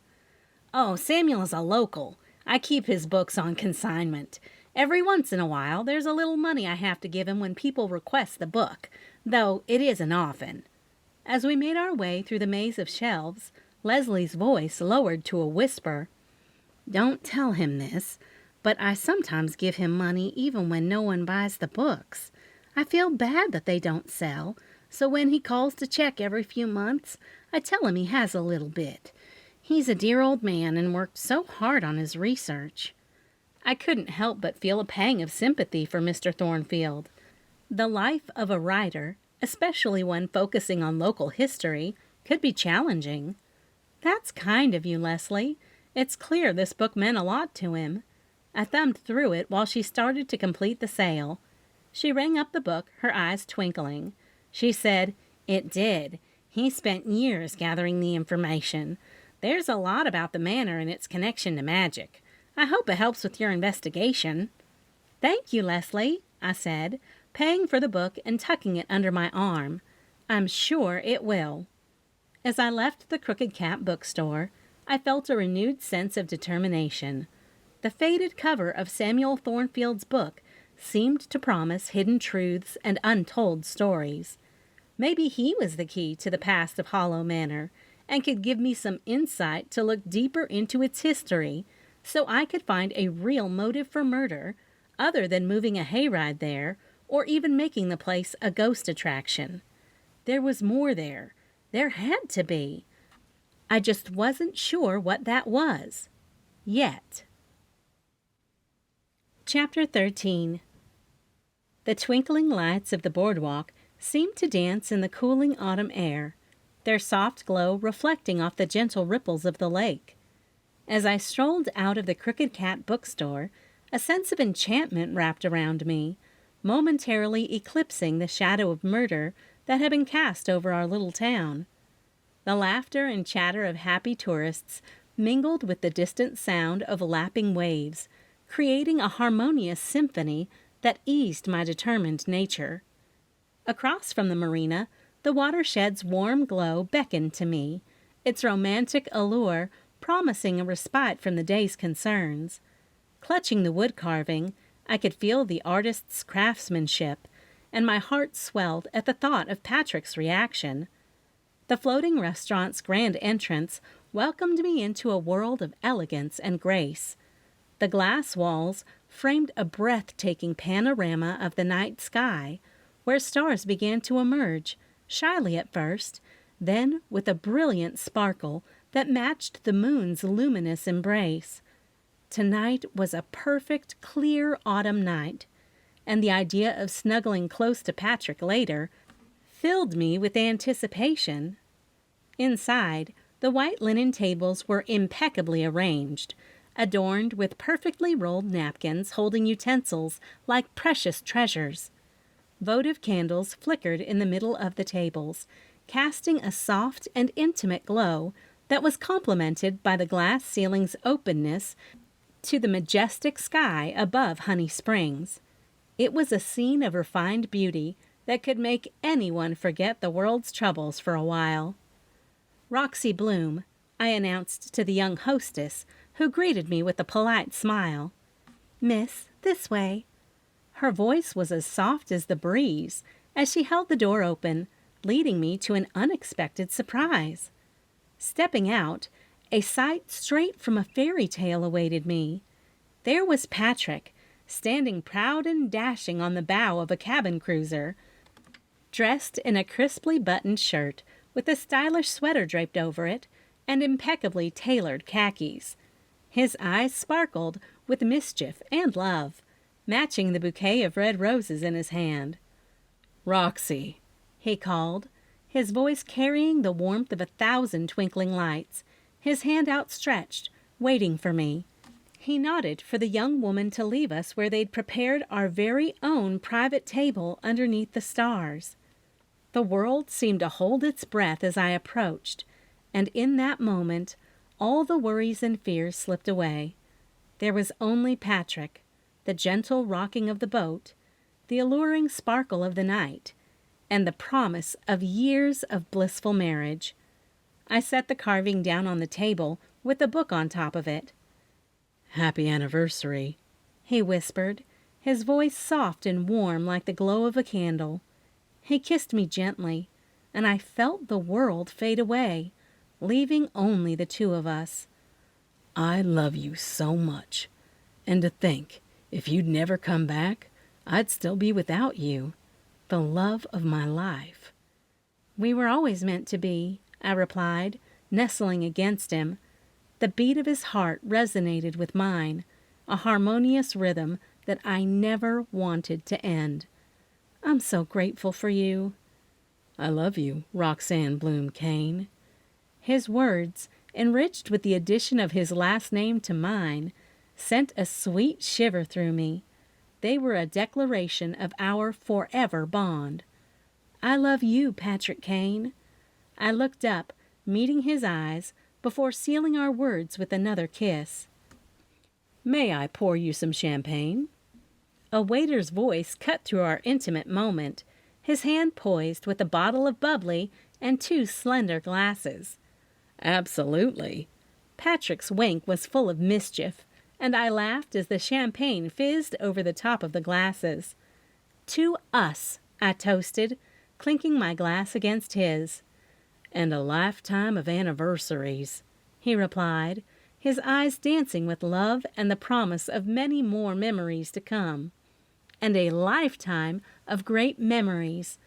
I smiled, remembering all those stolen moments beneath the starlit sky of our youth.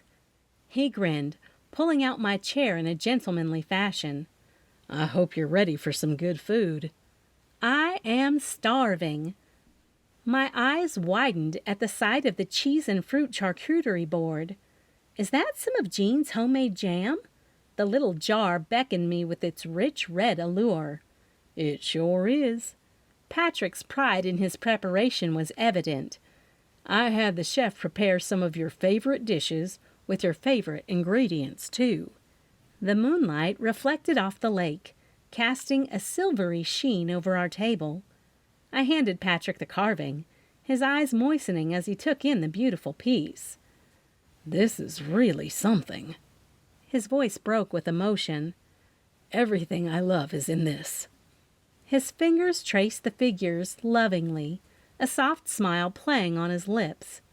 "This is beautiful. Is this from the woodcarver?" "Yeah, gorgeous, right?" I wanted so badly to take credit for it, but I knew I had to come clean. "I went to get you something, and he had made this on his own. He said he got inspired by us and made it. I offered to buy it, but he wouldn't let me. He said it was his gift to us." "Still, you stopped by there to get me something, and there wouldn't have been anything better he had made than this." Patrick reached over the table and took my hand in his. "I know you so well that I knew tonight couldn't be all about us and our amazing relationship. So I also got you another gift." I wasn't sure what he was trying to say to me. He pulled out a file and handed it across the table. "You know Eleanor had hired me to do the remodels and repairs to Hollow Manor that would go along with the standards to qualify for a landmark," he said, and tapped the file now sitting in front of me. "There had been some strange goings-on while we were doing the work. I even had some employees quit that job, insist it was haunted." I opened the file and read Franny's handwriting of employee complaints about the house. Things that sounded like this house was really haunted. My heart still racing from the beauty of the evening, I opened the file to examine the contents. Patrick watched my face, his eyes full of anticipation and a hint of worry.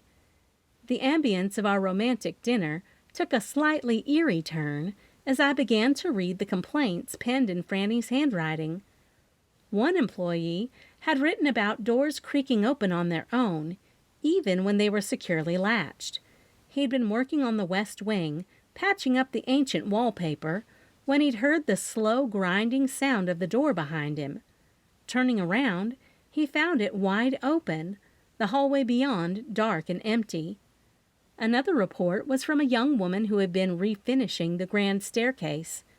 She'd sworn she heard whispered voices and soft laughter emanating from the ballroom, but when she'd investigated, she'd found nothing but dust and shadows.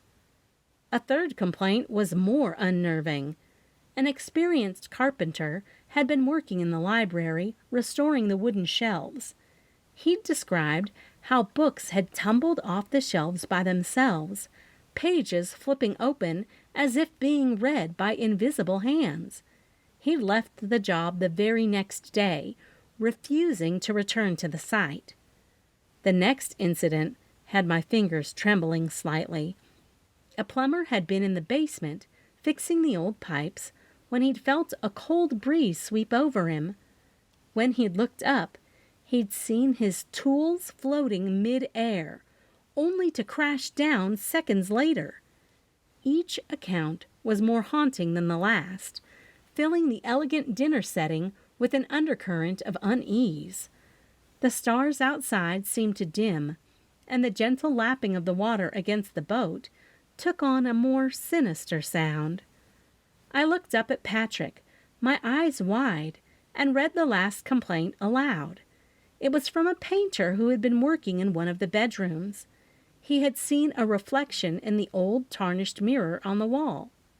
Not his reflection, but that of a man dressed in magician's attire, complete with a top hat and wand, staring back at him with hollow eyes. The room fell into silence as I finished reading, the words lingering in the air like a ghostly presence. Patrick's face had turned pale, and I could feel the chill of the story settling over us, wrapping us in its mysterious embrace. I closed the file slowly, the haunting tales weaving their way into my mind. Hollow Manor was more than just an old building with a troubled past. It was a place teeming with secrets waiting to be uncovered. "We need to figure out what's going on," I finally said, my voice barely above a whisper. Patrick nodded, his eyes locked on mine. Our anniversary dinner had taken a turn we hadn't anticipated, but we were in this together. The mysteries of Hollow Manor were calling to us, and we were ready to answer. Maybe we need to sneak back in again. Only this time we are adults with good deductive reasoning, I suggested. Maybe. Patrick leaned back to let the waiter place the pre-ordered food in front of us. Or we just go through what you've already uncovered and make a plan from there? Sure. I nodded, knowing Patrick had a really good head on his shoulders, and any rogue theories I had, he would dispel in moments. I quickly filled him in on Victor Grant, the man who Catherine Melmont had told me about, so we could add him to our list. "Okay, let's think this through," Patrick said, his eyes narrowed in concentration as he cut into his entree. "We have several suspects, each with different motives. Let's break them down." I nodded, taking a bite of my deliciously cooked meal, its flavors temporarily taking a back seat to the mystery at hand. "Eleanor," I began, though I'm representing her and believe in her innocence. She did have that argument with Mangus over money, and the weapon used was her gun. But, she's been cleared now. "Victor Grant needed the money for some sort of investment," Patrick added, his face thoughtful. "Could Victor have been desperate enough to go to such lengths?" I shook my head, unsure. I don't know, but it doesn't seem like him. Then there are the other magicians who are jealous of Mangus's success. Merlin the Mesmerizer. Patrick chewed thoughtfully, considering the motive. Jealousy can drive people to do crazy things. We shouldn't rule that out. And what about the opponents of the ghost attraction and hayride? I asked. Mrs. Whitley and Mr. Carlson, maybe? They were against the change in Honey Springs. We must consider them too, Patrick agreed. But, Roxy, we should remember that Eleanor and Jean Hill have already been eliminated from the suspect list. I nearly choked on my food, my eyes widening. What? How do you know that? Patrick took a sip of water, his face serious. Spencer came to my work today. He was asking about the work we'd done on the manor, and he mentioned that Eleanor and Jean had been cleared. Spencer? I echoed, surprise coloring my voice. What did he want with the manor work? Patrick leaned in, his voice lowering. He said something strange was going on at the manor. The deputies were spooked, and he wanted to know if we'd found anything unusual during the renovations. I stared at him, my mind racing. So even Spencer thinks there's something wrong with the manor? Seems like it. Patrick nodded. He's as curious about it as we are. I leaned back, feeling the weight of the mystery settling over me. The twinkling lights of the boardwalk and the gentle sway of the watershed no longer seemed as magical. Instead, they were tinged with a sense of foreboding, the shadows hiding secrets we were yet to uncover. We have a lot to figure out, I said softly, looking into Patrick's steady eyes. We will, he assured me, squeezing my hand. Together. Chapter 14. Together. That was the one word Patrick said to me that stood out from last night's romantic supper. Honestly, there was no time for me to just wait around to investigate something about Mangus's murder while Patrick worked. It was something I was going to have to look into myself. My hand curled around the steaming mug of coffee I'd made for myself as I walked to the front of the Bean Hive, with the file Patrick had given me underneath my armpit. The rich aroma of fresh coffee hung in the air, blending with the comforting scent of baking pastries. Donuts, scones, muffins, and breakfast quiches were either nestled in the oven, their flavors blossoming under the gentle heat, or resting on cooling racks, their delectable textures settling into perfection. The morning tasks had been accomplished with practiced ease, leaving me with a moment of solitude before the bustling day began. With Ginger, the mountain cur, in Franny's care for the day, and Pepper safely at home, I had the shop all to myself. The familiar space was quiet and still, filled only with the soft hum of the oven and the occasional tick of the old wall clock. I sat at the long bar along the front windows, a steaming cup of coffee in front of me, looking out at the boardwalk and the lake beyond. It was my favorite spot, a little sanctuary where I could lose myself in thought and just watch the world wake up. The sun was just beginning to show signs of its arrival, casting a faint golden glow over the horizon, painting the dark water with hints of warmth. The vendor booths along the boardwalk were closed, their signs dark and still, waiting to come alive for the last day of the Niwala festival. Taking a sip of my coffee, I turned my attention to the ghost stories Patrick's employees had noted. The detailed accounts were chilling, each one a snapshot of a haunting moment in the renovation of Hollow Manor. I flipped the file open and started to read the stories Franny had written from the employees' points of view. One report described doors creaking open on their own in the west wing, even when they had been securely latched. The slow, grinding sound of the door as it opened to reveal a dark and empty hallway sent a shiver down my spine. I could almost hear the echo of that sound, feel the chill of the unseen presence as I read the words. Another account was from a young woman who had been working on the grand staircase, refinishing the beautiful old wood. She'd heard whispered voices and soft laughter coming from the ballroom, a ghostly symphony that had stopped her in her tracks. When she'd investigated, she'd found nothing but dust and shadows, the echoes of a past long gone. The description was so vivid, I could almost hear the faint whispers, the lingering traces of a time long past. My fingers trembled slightly as I read about the experienced carpenter who had been restoring the library's wooden shelves. Books had tumbled off the shelves by themselves, pages flipping open as if being read by invisible hands. The man had left the job the very next day, refusing to return to the site. I could see the scene in my mind's eye, the books fluttering like birds, a dance of the unseen, because I had gone into that room, and that's where I'd found the secret passage to the room that led me straight to Mangus's body. The most unnerving account was from a plumber in the basement. A cold breeze had swept over him, the sight of his tools floating in mid-air, only to crash down seconds later, was like a scene from a horror film. The terror in his words was palpable, a moment frozen in time.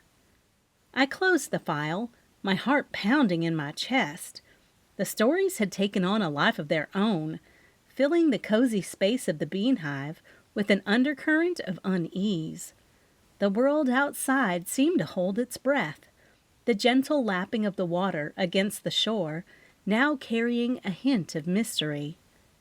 The oven's alarm jolted me out of my thoughts, and as I got up from my seat to go check on the items in the oven and the cooling pastries, a firm knock resonated from the entrance, drawing my attention to the glass door.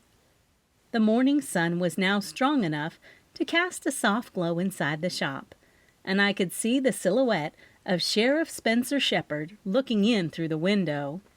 His eyes met mine, and I noticed a serious expression on his face, something that seemed a bit out of place this early in the morning. The tall figure of Spencer, framed against the backdrop of the quiet boardwalk, added to the sense of urgency. Hastily wiping my hands on the apron tied around me, I walked to the door, my heart beating a little faster. Spencer's visits were usually casual and filled with friendly banter, but something told me this wasn't one of those times. I unlocked the door and greeted him with a smile. "Morning, Spencer. You're up early. Coffee's fresh if you want some." "Morning, Roxy," he replied, his voice tinged with something I couldn't quite place. He stepped inside, and I noticed the way his eyes briefly scanned the room, taking in the setting. "What brings you here so early?" I asked, my curiosity piqued, and I went ahead and flipped the sign to open. Spencer removed his hat, running a hand through his hair. "I'm afraid this is not a social visit, Roxy," he said, a hint of apology in his voice. My heart skipped a beat, and I could feel a knot forming in my stomach. "What's going on?" I asked, leading him over to the long bar by the windows. "Is everything okay?" He was silent. "Spencer, you're scaring me. What's happened?" I asked, my voice cracking with anxiety. "We found some prints on the gun, and on Mangus," he said. "They don't match Eleanor or Jean. So I thought I should come by and let you know you can stop investigating now that your client is no longer a suspect." "I'm so glad you found the killer." That was the best news. I led Spencer through the coffee shop, feeling a combination of relief and trepidation in anticipation of who he was going to reveal as the killer. His words about Eleanor no longer being a suspect were comforting. "I didn't say that." His words stopped me shy of the swinging kitchen door. I looked over my shoulder at him. "I said we found fingerprints that didn't match your client's." I pushed through the swinging door, Spencer following close behind. I could feel his eyes on me as I moved to the oven, pulling out the tray of freshly baked goods. The rich aroma of scones, muffins, and quiches filled the air, mingling with the lingering scent of fresh brewed coffee. "You said you found fingerprints?" I asked, my voice tinged with curiosity as I transferred the hot pastries to the cooling rack. "Yes," Spencer replied, taking a seat at the kitchen island workstation. His eyes wandered to the updated murder board, taking in the new information. "We found a set of prints on the gun, and another on Mangus himself, clear as day." I picked up the cooled pastries from the other rack, placing them neatly on a tray as I tried to process his words. "And you haven't found a match?" He shook his head, his brows furrowing in frustration. "No, we've run them through every system we have, local and national. Nothing. It's like the person doesn't exist." I paused, a chill running down my spine. "That's impossible, isn't it?" I asked, looking over at him. He met my gaze, his eyes reflecting the same confusion and concern I felt. "It's rare, very rare. But it happens. Could be someone who's never been fingerprinted before, or someone very careful to stay off the grid," he said. I moved to the murder board, my mind racing. "So, what now?" I asked, my voice barely above a whisper. He stood, coming to stand beside me, his eyes scanning the details, lingering on Victor Grant's information. "We, the sheriff's department, keep digging. Not you, Roxy. We will find the connection. Someone knows something, and we'll find them." I looked at him, my heart aching for the burden he was carrying. "I'm glad Eleanor's clear. I'll call her this morning."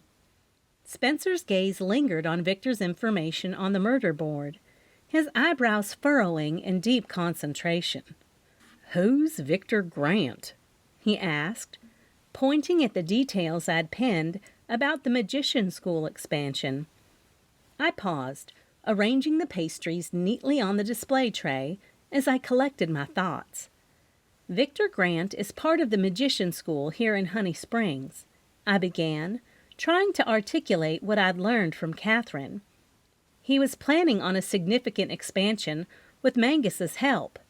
Apparently, they needed urgent money, and Mangus's share was crucial to secure an investor." Spencer's eyes narrowed, absorbing the information. "That sounds serious. Do you think it could be a motive?" I shook my head slightly, unsure myself. "I don't know." Catherine seemed convinced that Mangus was on board with the plan. He was even going to have the new auditorium named after him. But the money, it was a big deal. The swinging door to the kitchen opened, and Bunny Bowowski burst in, dressed in her shawl, her pocketbook dangling from her elbow. She had a matching pillbox hat on top of her gray curls. She was full of morning energy as she stepped in, her eyes wide with excitement. "Good morning, Roxy. Sheriff, what brings you here so early?" Her eyes darted between me and Spencer. He turned to face her, his serious demeanor softening slightly. "Just some official business, Bunny. Nothing to worry about." Bunny's eyes flickered between us, her curiosity piqued. "Official business in the Bean Hive's kitchen? Now that's a first." I chuckled, grateful for Bunny's cheerful presence. "It's a long story, Bunny. Can you help me get these pastries into the display cases? The morning rush will be here soon." Bunny, ever the professional, sprang into action, grabbing a tray and heading toward the front of the shop. "Sure thing, Roxy, but Maxie's already out there helping herself to the coffee." Spencer watched her leave, his focus returning to Victor's details on the board. "I'll look into Victor Grant. The financial motive is always worth investigating." I nodded, feeling a mix of hope and apprehension. He met my eyes, his determination clear. I'll be careful. And Roxy," he added, his voice firm, "stay out of it from now on. Let us handle it." I knew he was right, but the words were hard to hear, and my determined spirit apparently didn't have listening ears. The first thing I was going to do this morning was take some pastries and my newest macchiato blend to Victor Grant to see if we could offer complimentary coffee to their staff from Catherine Melmont. At least, that's what I was going to tell him. I maneuvered my car into a parking spot alongside Central Park, my eyes drawn to the vibrant hues of autumn that painted the landscape. The last day of the Niwala Festival was in full swing, and the area was bustling with activity. The delightful smell of cinnamon and pumpkin spice wafted through the air as vendors hawked their seasonal wares. I spotted a group of children gathered around the pumpkin contest area, faces beaming as they admired the winning entry, a whimsical pumpkin with a crooked smile, carved by a proud little artist. I couldn't help but smile at the sight, even as Eleanor's worried voice filled my car's interior. "I appreciate you calling me Roxy, but clearing my name doesn't solve everything," she said, her tone anxious over the phone speaker. "Someone wants to bring down Hollow Manor, and I need you to find out who." "I understand, Eleanor," I replied, my eyes lingering on a group of festival goers dressed in playful Halloween costumes. "I'm still committed to getting to the bottom of this. The sheriff's department is on it too, but I'm not giving up." "That's reassuring to hear," Eleanor sighed. "I trust you, Roxy, but please, be careful. I have a feeling that we're dealing with something more complicated than we thought." "I will," I assured her, my gaze drawn to a family enjoying the booths. "I'm actually on my way to investigate the magician school. Victor Grant might tell me something about Mangus's investment." Eleanor's voice sharpened. "Victor Grant? Be cautious around him, Roxy. Something about that man doesn't sit right with me. When I was interviewing magicians, he had called me to tell me he heard from Mangus I was looking for someone and claimed he had better magicians." I'll keep that in mind," I said, my curiosity piqued. "Thanks for the warning, Eleanor. I'll let you know if I find anything." "Please do, and take care of yourself," she insisted, genuine concern in her voice. "I promise, Eleanor. Talk to you soon." I ended the call, feeling a mix of determination and trepidation. Exiting the car with the pastries and the box of macchiato blend, I wrapped my scarf snugly around my neck, the crisp fall air tingling my skin. The laughter of children enjoying the festival games, the vivid colors of autumn leaves, and the gentle rustle of the breeze created a beautiful contrast to the dark mystery I was entangled in. Across from the lively park, the magician school stood tall, a blend of old charm and modern elegance. I couldn't shake the feeling that within its walls lay the answers to the questions that had been haunting Honey Springs. Taking a deep breath, I headed toward the entrance, the joyful sounds of the festival fading behind me as I stepped into the unknown. The heavy, ornate door creaked open with an exaggerated theatrical flair as I entered, and found myself in a world that defied reality. A kaleidoscope of colors and illusions danced before my eyes. Mirrors lined the walls, reflecting distorted images that stretched and twisted in mesmerizing patterns. A floating chandelier, seemingly suspended by nothing, adorned the high ceiling, casting a mystical glow. A staircase twisted upward, its railings adorned with sparkling gemstones that gave off their own soft luminescence. In one corner, a life-sized rabbit nibbled on a sparkling carrot, its eyes twinkling with an unnatural intelligence. Strange musical notes played from an unseen source, a melody that was both enchanting and slightly unsettling. Before I could take in all the fantastical details, a figure appeared before me, draped in an extravagant magician's outfit. His cape was a deep velvet, adorned with silver stars and moons, and his top hat seemed to shimmer as if infused with magic. His eyes sparkled with mischief as he bowed. "Welcome, my dear, to the world of the supernatural and extraordinary. I am Victor the Visionary, the master of illusion and wonder," he announced, his voice rich and theatrical. I couldn't help but smile at his performance. "Hello, Victor. I'm Roxy from the Bean Hive. I brought some complimentary coffee on behalf of Catherine Melmont." I held out the treats. He clapped his hands in delight, taking the box and the pastries with a magician's grace. "Ah, the delightful aroma of coffee. A potion of awakening, indeed.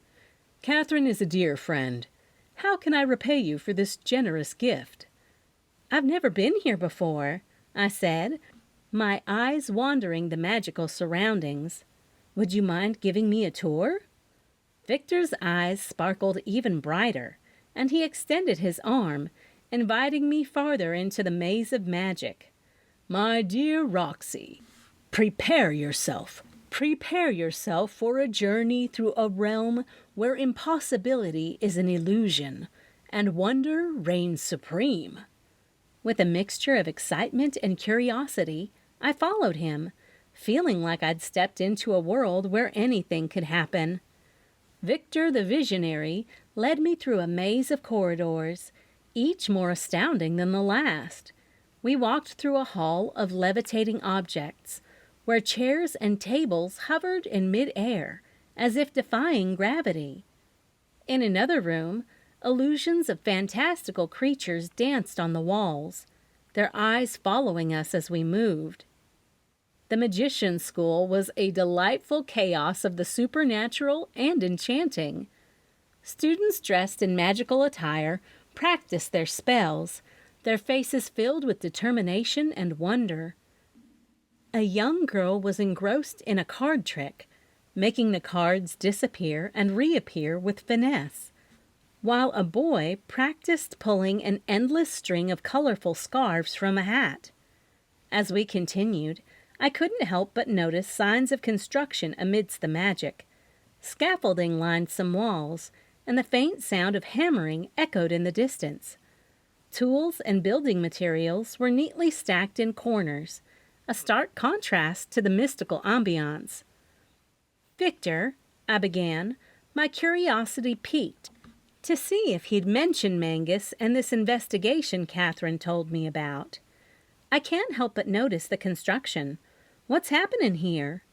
Victor's expression shifted, his face momentarily clouding before he masked it with a smile. "Ah, yes, the expansion. A grand undertaking indeed. We are creating new spaces for learning and practice. A cutting-edge facility for our aspiring magicians." He waved his hand and pointed to an architectural drawing depicting the planned additions that was thumbtacked to the wall. A new auditorium, state-of-the-art practice rooms, and a library filled with ancient magical texts. "It looks incredible," I said, genuinely impressed. "It must be a significant investment." Victor's eyes flickered, a hint of something unreadable in his gaze. "Yes, indeed, but it's an investment in the future of magic, in the dreams and aspirations of those who seek to master the art." He paused, looking thoughtful. "Mangus was an essential part of this dream. He believed in nurturing talent, in creating a haven for those with a passion for magic. Catherine can rest assured I'm still planning on following through with naming the auditorium after him, especially since he'd just given me the generous investment money before he died." I watched him closely, sensing there was more to the story. Mangus was involved in the expansion? Financially, I mean? Victor hesitated before answering, his voice softening. Yes, Mangus's share was critical. He believed in this vision, and we were planning to name the new auditorium after him. I even found an investor who needed a quick commitment. It's a loss for all of us. Catherine mentioned something about him making an investment, but she didn't really know what it was. I was up front with him, so he knew that I knew. If she didn't know, then she will know now. Sheriff Shepard stopped by right before you showed up, and he had a warrant for all the drawings and details, including all of the investors. He twirled around and wagged his magical finger at me. In case you are wondering, he also took down my alibi. I nodded, absorbing the information, feeling a mix of disappointment and relief. Victor had been cooperative, open, and his alibi had checked out. The magician's dream was enchanting, and the sincerity in his eyes made it hard to doubt him. As I prepared to leave, I looked back at the lively and captivating world of the magician's school, then turned to Victor. Thank you for the tour, Victor. It's been fascinating. He bowed theatrically, his eyes twinkling. My pleasure, dear Roxy. May your day be filled with magic and mystery. With a reluctant sigh, I headed toward the door, knowing that I would have to cross Victor Grant off my suspect list. The answers were still out there, hidden behind layers of secrets and illusions. But one thing was certain. The closer I got, the more complex the puzzle became. Chapter 15. The rest of my afternoon and evening consisted of being the only employee at the Bean Hive. I gave the night off to the employees so they could enjoy the last night of the Niwala Festival. I stalked the fire, carefully arranging the logs so that the flames would die down slowly, a wistful feeling settling over me. The warmth from the fireplace danced across my cheeks, casting an inviting glow over the room. The festival had wound down, and the once lively sounds of the boardwalk had given way to the peaceful evening. I straightened the cushions on the couches and restacked the magazines, pausing to look at the cover of one featuring a picturesque fall scene. My eyes lingered on the brilliant hues of red, orange, and yellow, capturing the essence of this magical season. I loved this time of year. The crisp air, the scent of pumpkin spice, and the anticipation of Halloween all added to the excitement. And yet, with the end of the Niwala Festival, a small pang of sadness tugged at me. Our anniversary had come and gone, marked by the joy and chaos of the festival. But now, the anticipation shifted to Thanksgiving, Christmas, and the sparkling promise of winter. These thoughts comforted me as I wiped down the counter, meticulously putting away the dishes and readying the coffee pots for the morning rush. The ritual was calming, each movement precise and familiar, grounding me after the whirlwind of events. Ginger's soft, wet nose nudged my hand, letting me know she was there. "Hey, girl, you've gotten used to Franny patting you all day, huh?" I asked the eager yellow pup. "You need a family. You need to run, be around a lot of excitement."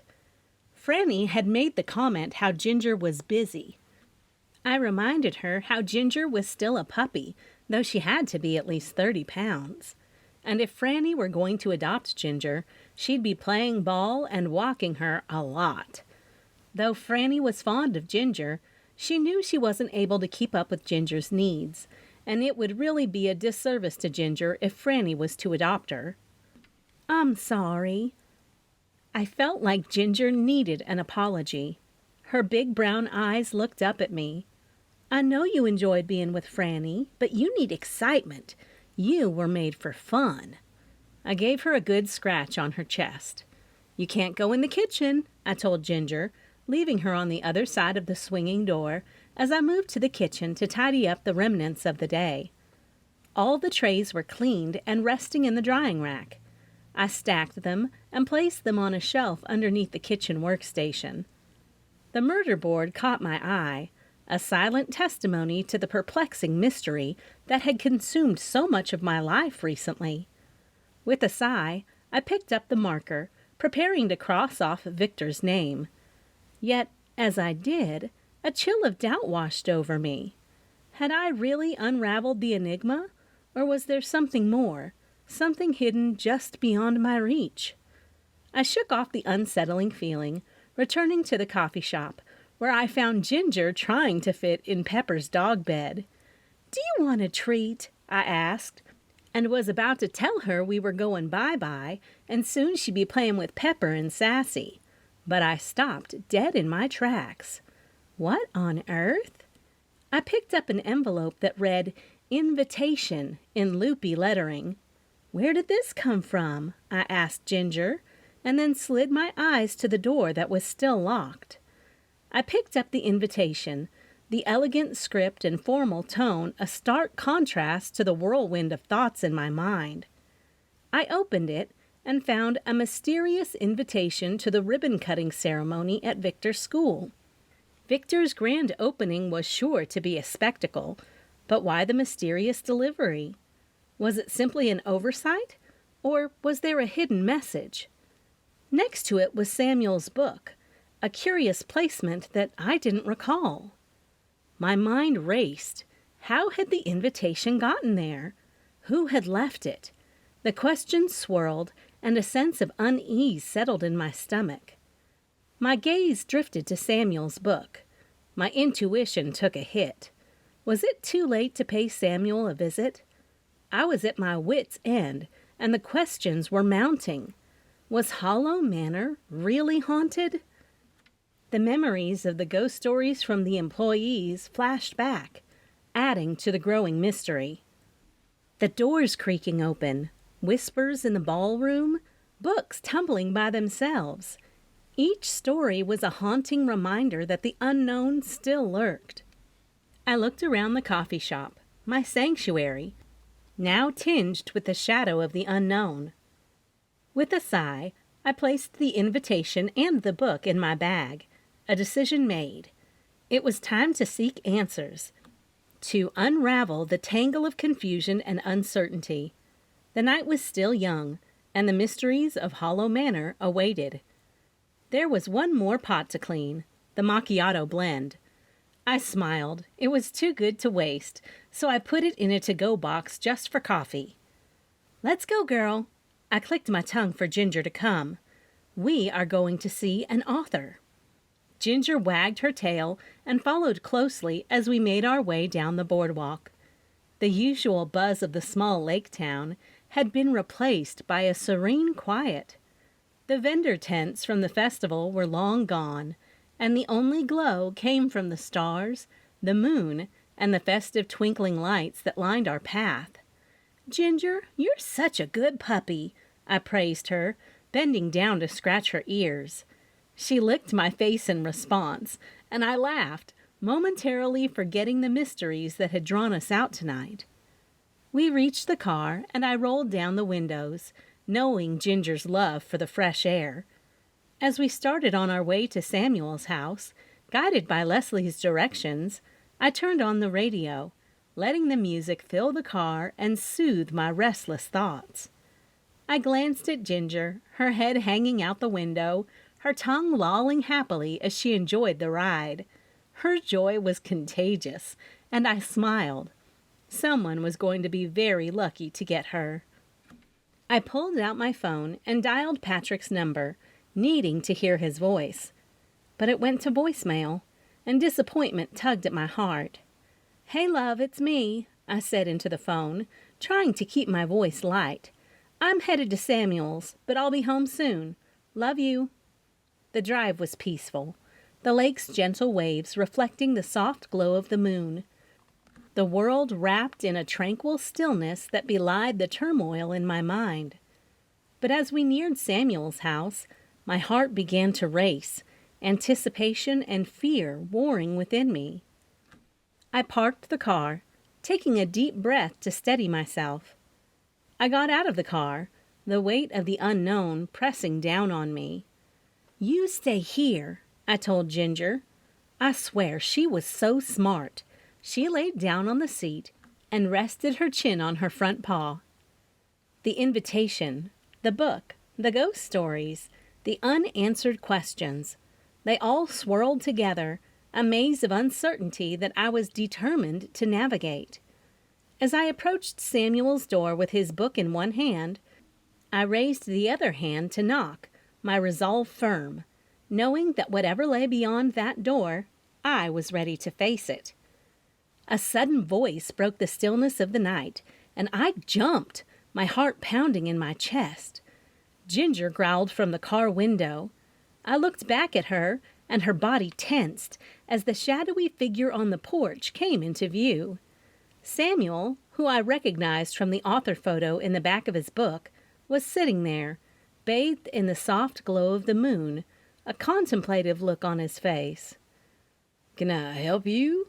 he asked, his voice calm, betraying no surprise at our unexpected arrival.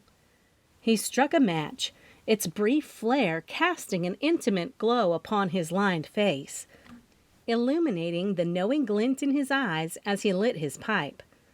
The rich, woody aroma of tobacco drifted through the air, a comforting scent that mingled effortlessly with the inviting smell of the freshly brewed macchiato blend in my hands. I didn't mean to startle you," I stammered, my pulse still racing from the shock of his sudden appearance. "You didn't? I think it's the opposite," he replied, his voice calm and unhurried.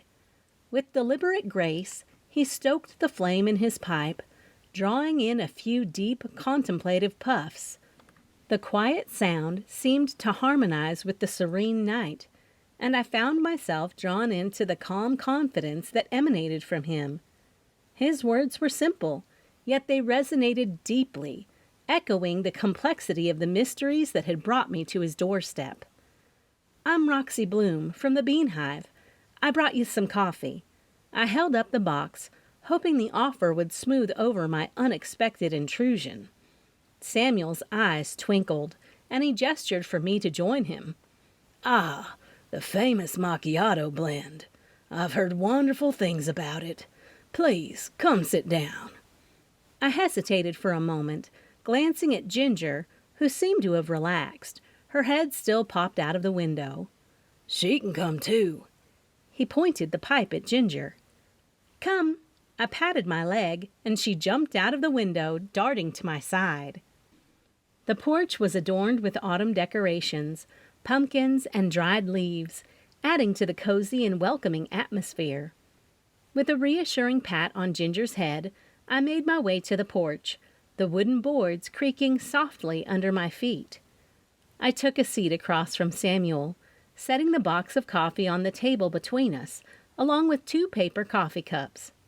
"Will you join me?" He eyeballed the 2 cups. "Of course." I instantly thought of him as kind and knowledgeable. I handed him the cup. He took a sip, his eyes closing momentarily as he savored the taste. "Delightful," he said, a satisfied smile playing on his lips. "Now, to what do I owe this pleasure? An autograph?" He gave a nod to the book. I took a deep breath, my mind still reeling from the whirlwind of events. "I'd love that," I began, my voice steady. "My friend Leslie from the Crooked Cat gave me your address. There are some things I need to ask you about Mangus, Hollow Manor, and the haunting stories."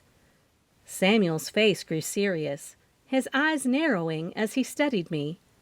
He took another puff from his pipe, the smoke curling around his head, adding to the mysterious aura that seemed to surround him. "You're not the first to be intrigued by the legends of Hollow Manor. But be warned, the truth is often more complex and elusive than it appears." He wasn't making me feel any better. I nodded, a chill running down my spine, a combination of the cool autumn air and the gravity of Samuel's words. I knew I was stepping into uncharted territory, but I was ready to delve into the mysteries that had captured my mind and heart. The night was still, the only sounds the distant hooting of an owl and the gentle rustle of leaves. The twinkling lights of the town seemed far away, and in that moment, on Samuel's porch, I was more convinced Hollow Manor was, in fact, haunted. Samuel leaned back, the creaking of his rocking chair blending with the soft whispers of the night. The glow of his pipe painted his face with shades of orange and yellow, accentuating the lines etched by time and experience. His eyes, though, sparkled with a youthful curiosity as he began to recount his tale. "You know, Miss Roxy, I was but a boy when the first magician's murder happened. It was an event that captivated the town and left an indelible mark on me." His voice was low, almost a reverent whisper as he ventured into his past. "The magician had had a heart attack, they said. But I was there that night, and I saw blood. Blood on his head.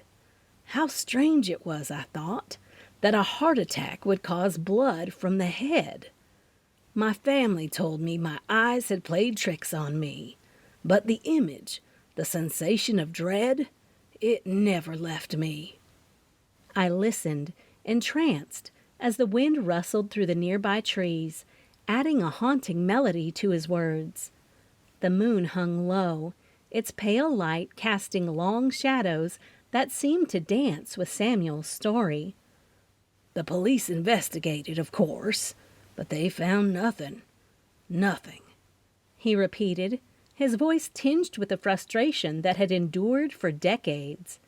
"What made you write the book?" I asked, my curiosity piqued. He took a deep puff of his pipe, the smoke curling into the night. "That incident awakened something in me, a fascination with the unexplained. Honey Springs has more secrets than most realize. Take the boardwalk, for instance." I leaned forward, sensing that another tale was about to unfold.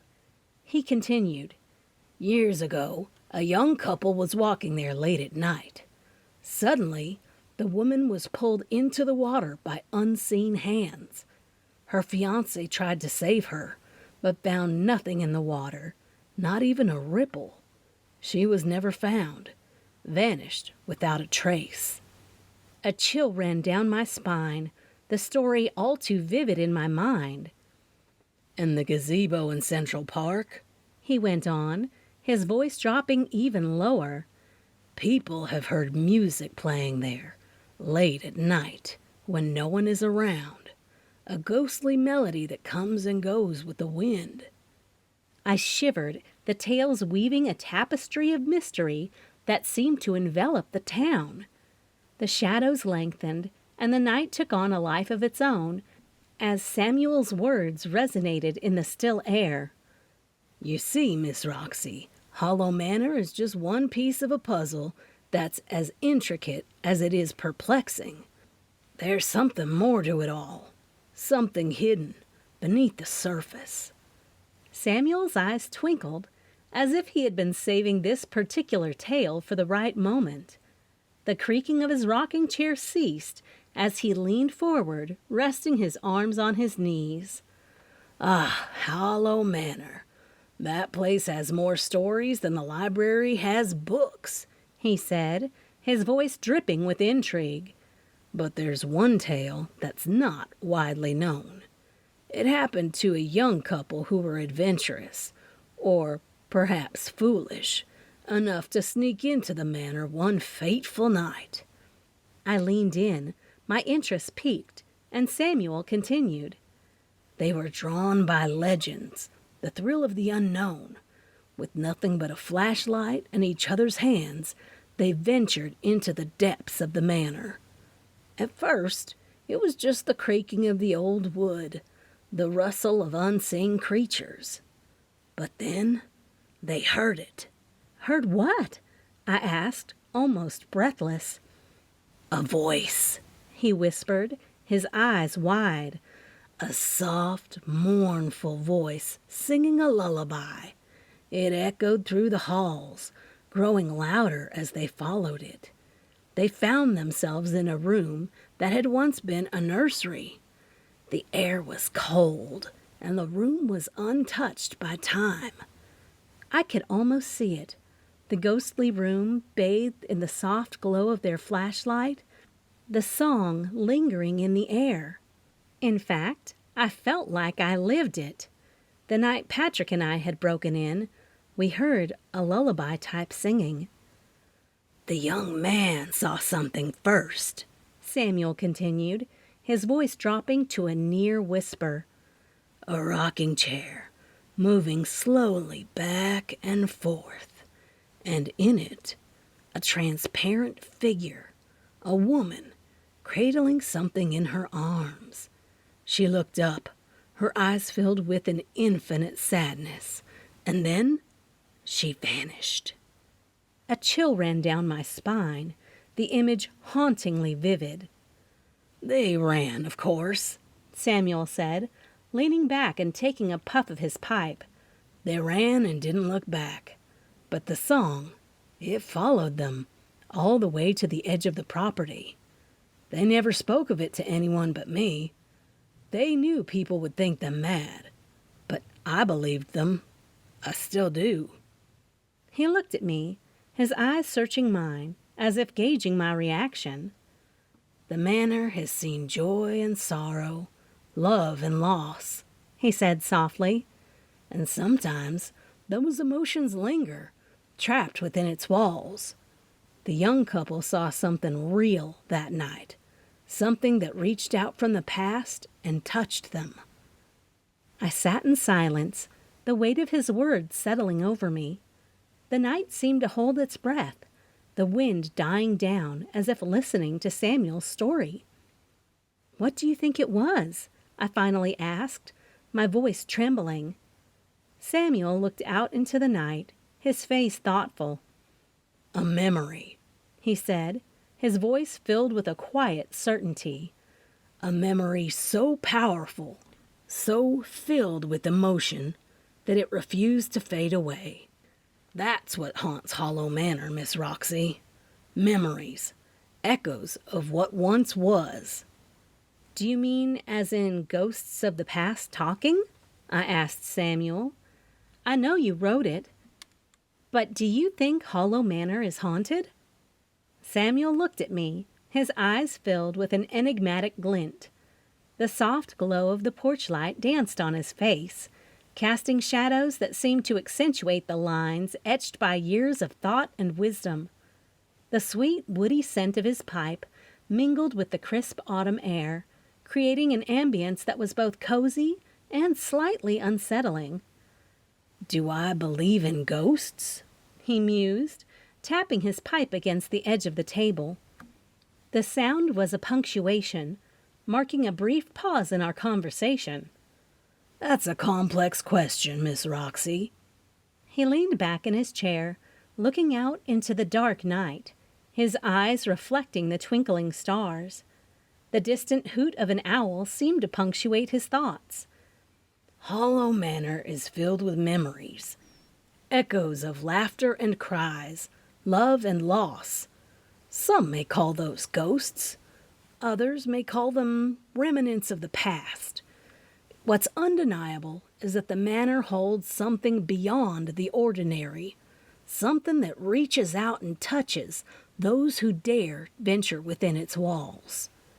I shivered, wrapped in the chill of the night and the potency of his words. The concept of ghosts had always been something distant, a tale to be told around a campfire. But sitting there with Samuel, it felt real, tangible. I looked down at Ginger, who was resting quietly at my feet, and wondered what she might sense that I couldn't. "Do you think those memories can communicate with us? Reach out to us in some way?" I asked, my voice barely above a whisper. Samuel looked at me, his gaze steady and serious. "I believe that some emotions are so powerful, so profound, that they transcend time and space. They linger, waiting for someone to feel them, to recognize them. In that sense, yes, they can communicate, but not with words or signs, with feelings, sensations. I thought about what he'd said, trying to wrap my mind around the concept. It was both fascinating and terrifying. The idea that a building, a place, could hold on to emotions so strongly that they could still be felt by those who came after was mind-boggling. "The stories you told me tonight," I finally said, my voice filled with awe. "They're not just stories, are they?" Samuel's smile was gentle, understanding. "They're as real as you and me, Miss Roxy. They're part of the fabric of this town, woven into its very soul." He reached across, his hand warm and comforting as it covered mine.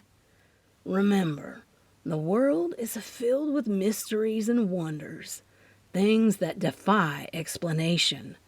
Hollow Manor is but one piece of the puzzle. 2 unexplained magician murders, one with a wound to the head, and one shot with no trace left behind." Not exactly no trace. I thought about the fingerprints that had yet to be identified. With that, he bid me good night, leaving me to ponder his words as I made my way home. The wind rustled through the leaves, the night alive with the whispers of the unknown. "Where have you been?" Patrick asked when I walked through the door. He twisted around from the couch, his arm laid across the back. Ginger bounced inside like she owned the place as she greeted Pepper and Sassy. "I went to see the author of this book." I tossed the book on the couch next to him, then walked over to the kitchen, where I took off my coat, put my purse on the small table, and slipped out of my shoes. "Wow, a book with a chapter on the manor," Patrick said, and flipped to the page I had dog-eared. "Have a look at this," I called out to Patrick, gesturing to the invitation I'd placed on the kitchen counter. Patrick set the book down and ambled over, his eyes widening as he read the elegant script. "An invitation to Victor's ribbon-cutting ceremony. How did this end up with you?" I shook my head, the puzzlement of the night's events still fresh in my mind. "I don't know. It was just there on the counter when I was closing up. It's mysterious, to say the least." "Mysterious indeed," Patrick mused, his eyes thoughtful. "Are you going?" "I think so," I said, my voice tinged with uncertainty. I can't shake the feeling that there's something more to it, like I'm being guided or led somewhere. It's hard to explain. Patrick's hand found mine, his touch reassuring. "I trust your instincts, Roxy. If you feel like you should go, then go. Just be careful, okay? This whole thing seems a bit odd."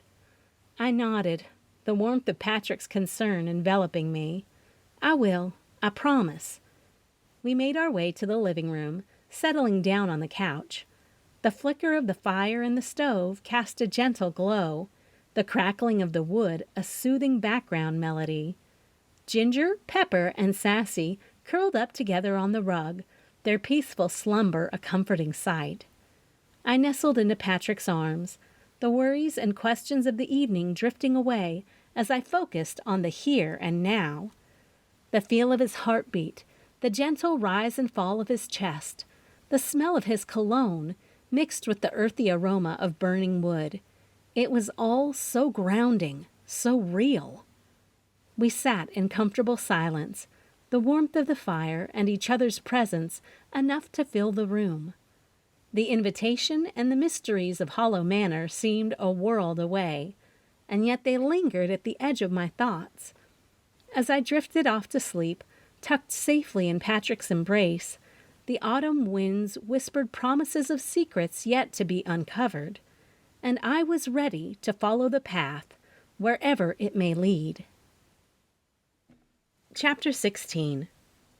The next morning, during the morning rush, the employees were up in front of the shop while I made some fresh pumpkin-spiced scones.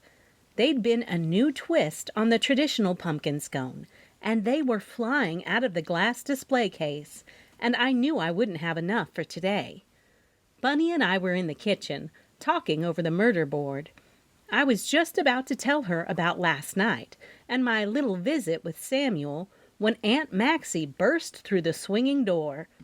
Aunt Maxie was an embodiment of eclectic charm. "My goodness, your hair!" I shook my head.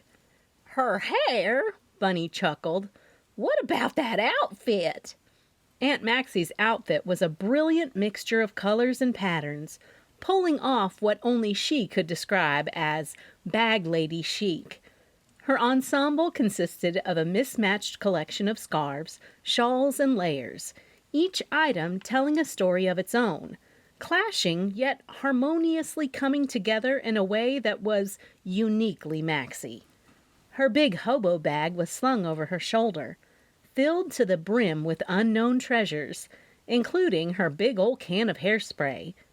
It was as colorful and vibrant as she was, adorned with patches, pins, and hand-stitched designs.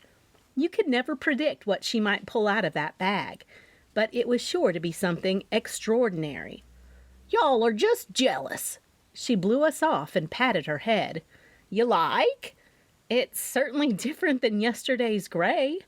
I shrugged, taking in her new blonde hair that had streaks of bright blue, giving her a whimsical, almost fairy-like appearance.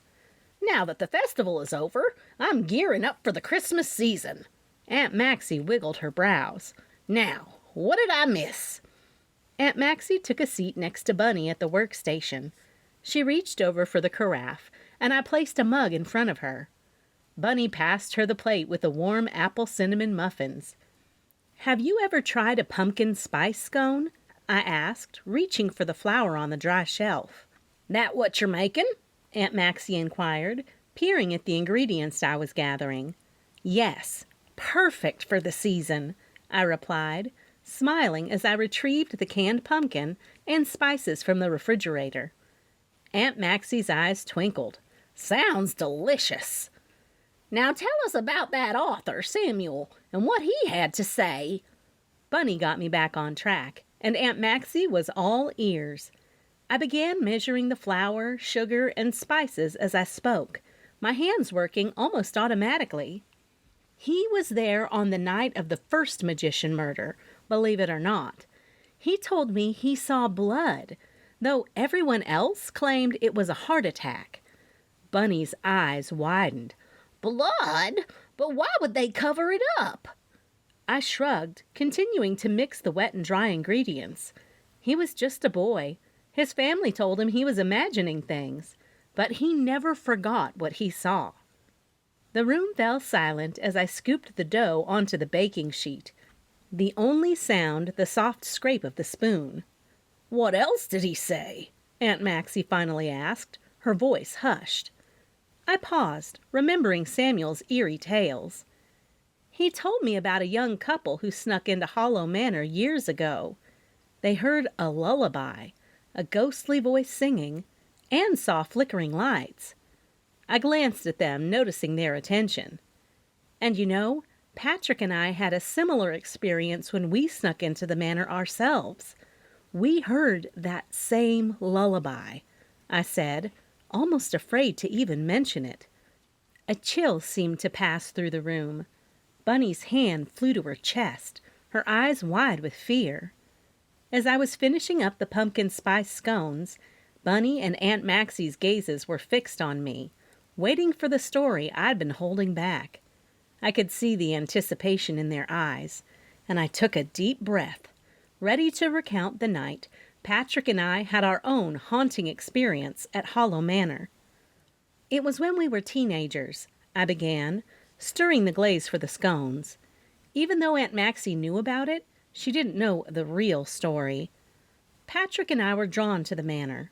The stories and legends had piqued our curiosity. We decided to sneak in one night just to see if there was any truth to the tales. I looked at them, my eyes wide as I remembered that fateful night. He parked his car a distance away from the manor, and we crept up to it, our hearts pounding in our chests. The place looked so eerie under the moonlight, shadows dancing across the weathered walls. I paused before continuing, my voice shaking. We found an open window and climbed inside.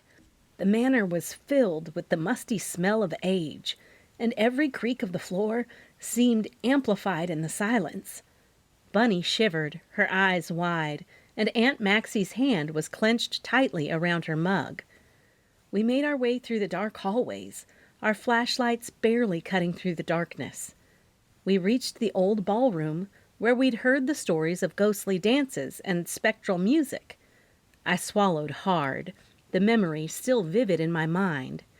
And then we heard it. A soft, ghostly lullaby, coming from nowhere and everywhere at once. We looked at each other, our faces pale, and we knew we weren't alone. Aunt Maxie gasped, and Bunny's eyes were filled with terror. We started to panic, and we decided to get out of there as fast as we could. But as we were rushing toward the window, we saw something else. A flicker of light, like a candle, floating in the air. I shuddered at the memory. We were frozen, watching as it moved across the room, casting strange shadows on the walls. And then, just as suddenly, it was gone. I paused, taking a deep breath. I scrambled out of the window and ran. Patrick actually ran in the opposite direction and found himself coming out a side door, where he told me, after we caught our breath and we gained control of our pounding hearts, that there was a baby cradle rocking by itself. We were almost at our car when we saw the deputy's car driving up. We dove into the bushes, praying we wouldn't get caught. I looked at Bunny and Aunt Maxie, their faces pale and their eyes wide. We waited, watching as the deputy investigated the manor and then drove away. We didn't speak. We just got in the car and drove home, knowing that we'd seen something we couldn't explain. We've never spoken about it since. The room was silent as I finished my story, the weight of our experience hanging heavy in the air. The scones were forgotten, and the three of us were lost in thought, each processing the haunting tale in our own way. Finally, Aunt Maxie spoke, her voice soft. "You were lucky to get out of there, Roxy. Hollow Manor is a place of mystery, and it's best left alone. I had no idea you were in there, but only knew you were on the property." I nodded, knowing she was right. The scent of pumpkin spice filled the air as I finished rolling out the scone dough. Aunt Maxie was busy at the murder board, a colorful figure with her blonde hair streaked with blue and wearing a bag ladylike outfit that somehow managed to be stylish. Her big hobo bag was slung over a chair, bursting with who knows what. "So, Roxy, tell us about this Victor guy in the strange magic school," Bunny prompted, nibbling on a seasonal muffin and sipping her coffee. I glanced at Aunt Maxie as I popped the scones into the oven and began to clean up the utensils. Victor's magic school was the oddest place I've ever been to, I began, recalling the eerie atmosphere. The building itself seemed to breathe magic, and Victor was quite a character. "What do you mean?" Aunt Maxie asked, looking up from the board, marker in hand. I paused to gather my thoughts. Well, for starters, Victor wanted Mangus to invest in something.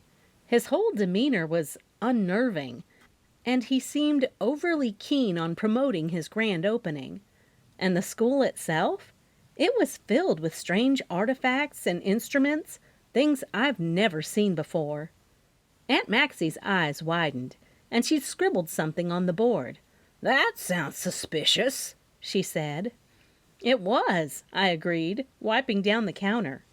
And then there was the invitation to Victor's grand opening that I found mysteriously on the counter at the coffee shop. "You mean the one that showed up out of nowhere?" Bunny asked, her voice tinged with disbelief. "Yes, that one," I said, feeling a shiver run down my spine at the memory. It was locked, and no one was there. I still can't figure out how it got there. I fetched the invitation from my bag and showed it to them. Their eyes widened as they examined the elegant script. That's some fancy handwriting, Aunt Maxie noted, taking a closer look. Do you think you'll go? I think so, I replied, my mind still reeling from the bizarre events. But it's the way it showed up that bothers me. It's like it's all connected somehow. I glanced at the oven, the aroma of baking scones mingling with the lingering mystery in my mind. The clues were beginning to form a pattern, but the picture was still unclear. The answers were out there, hidden in the shadows of magic and intrigue, waiting to be uncovered. Wait! Aunt Maxie stood back and looked at the board. You mentioned something about things floating in the air. She tapped the board with the end of the marker to show me where she'd written what I'd been saying. I walked over to see what she'd been referring to. Samuel mentioned something about floating things, the stories, and the file. I gulped and hurried back over to my bag to pull out the file Patrick had given me. Some of Patrick's employees refused to go back in the manor and work. Some saw things floating. And you saw things floating in the school, Aunt Maxie smiled. Did Victor want to purchase the manor when it was for sale? I have no idea, but that's a good question, I said. And the last chamber meeting, I can't remember exactly what or who said something, but I do remember someone saying that they wished someone else bought the old place instead of Eleanor. Something about being outbid. She shrugged. I can't remember. Anyways, I bet Penny would know. I bet she would. My thoughts curled back to Victor, and then I wondered if he was interested in Hollow Manor. He did have all the magic to make things float. She's probably going to the last meeting today. Aunt Maxie popped the final piece of muffin in her mouth, then wiped up all the crumbs on the workstation in front of her before she got up to throw it away. Last meeting? I asked, knowing I should read my Chamber of Commerce emails better instead of sending them directly to the trash. You know they don't meet during the last couple months of winter or January because tourism is down and the weather can be downright awful. So today is the last meeting for the year. Aunt Maxie got up and adjusted her hobo bag before she started toward the door. They are discussing the results of the festival and what we can do better next year. Sounds like I need to go to that. I wagged the invitation in the air and watched Aunt Maxie push through the swinging door, disappearing into the coffee shop. Aunt Maxie popped her head back into the door. Roxy, I think that author fellow is here to see you, or at least someone who has a stack of books that look just like that one. She pointed, then waved. Toodles! Bunny got up and put away the board. As I was walking out to see, it was Samuel standing at the counter, waiting patiently to be served. "Hi there," I greeted him with a smile and walked over to meet him. "I was just talking about your amazing stories you told me last night." I was thinking about you, too. You seem awfully interested in my books. And am I too bold to ask if you'd put them here in your shop? Kinda on consignment like I do with Leslie at the Crooked Cat?"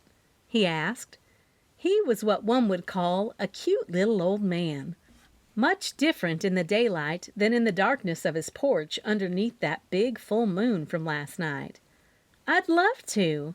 I smiled and took the books, knowing that I'd probably have to do the same thing Leslie did with him, give him a little money here and there with none of the books sold. I really enjoyed you visiting last night. Not a lot of folks stop by anymore. He wore a weathered fedora on top of his head and a tweed coat. I think I'll have another one of your coffees to go. "I'll do you even better." I held up a finger. "I made some fresh pumpkin spice scones, and I'm just about to take them out of the oven. I'll go get you a couple. When you're ready to eat them, you put a pat of butter on top and microwave them for 10 seconds.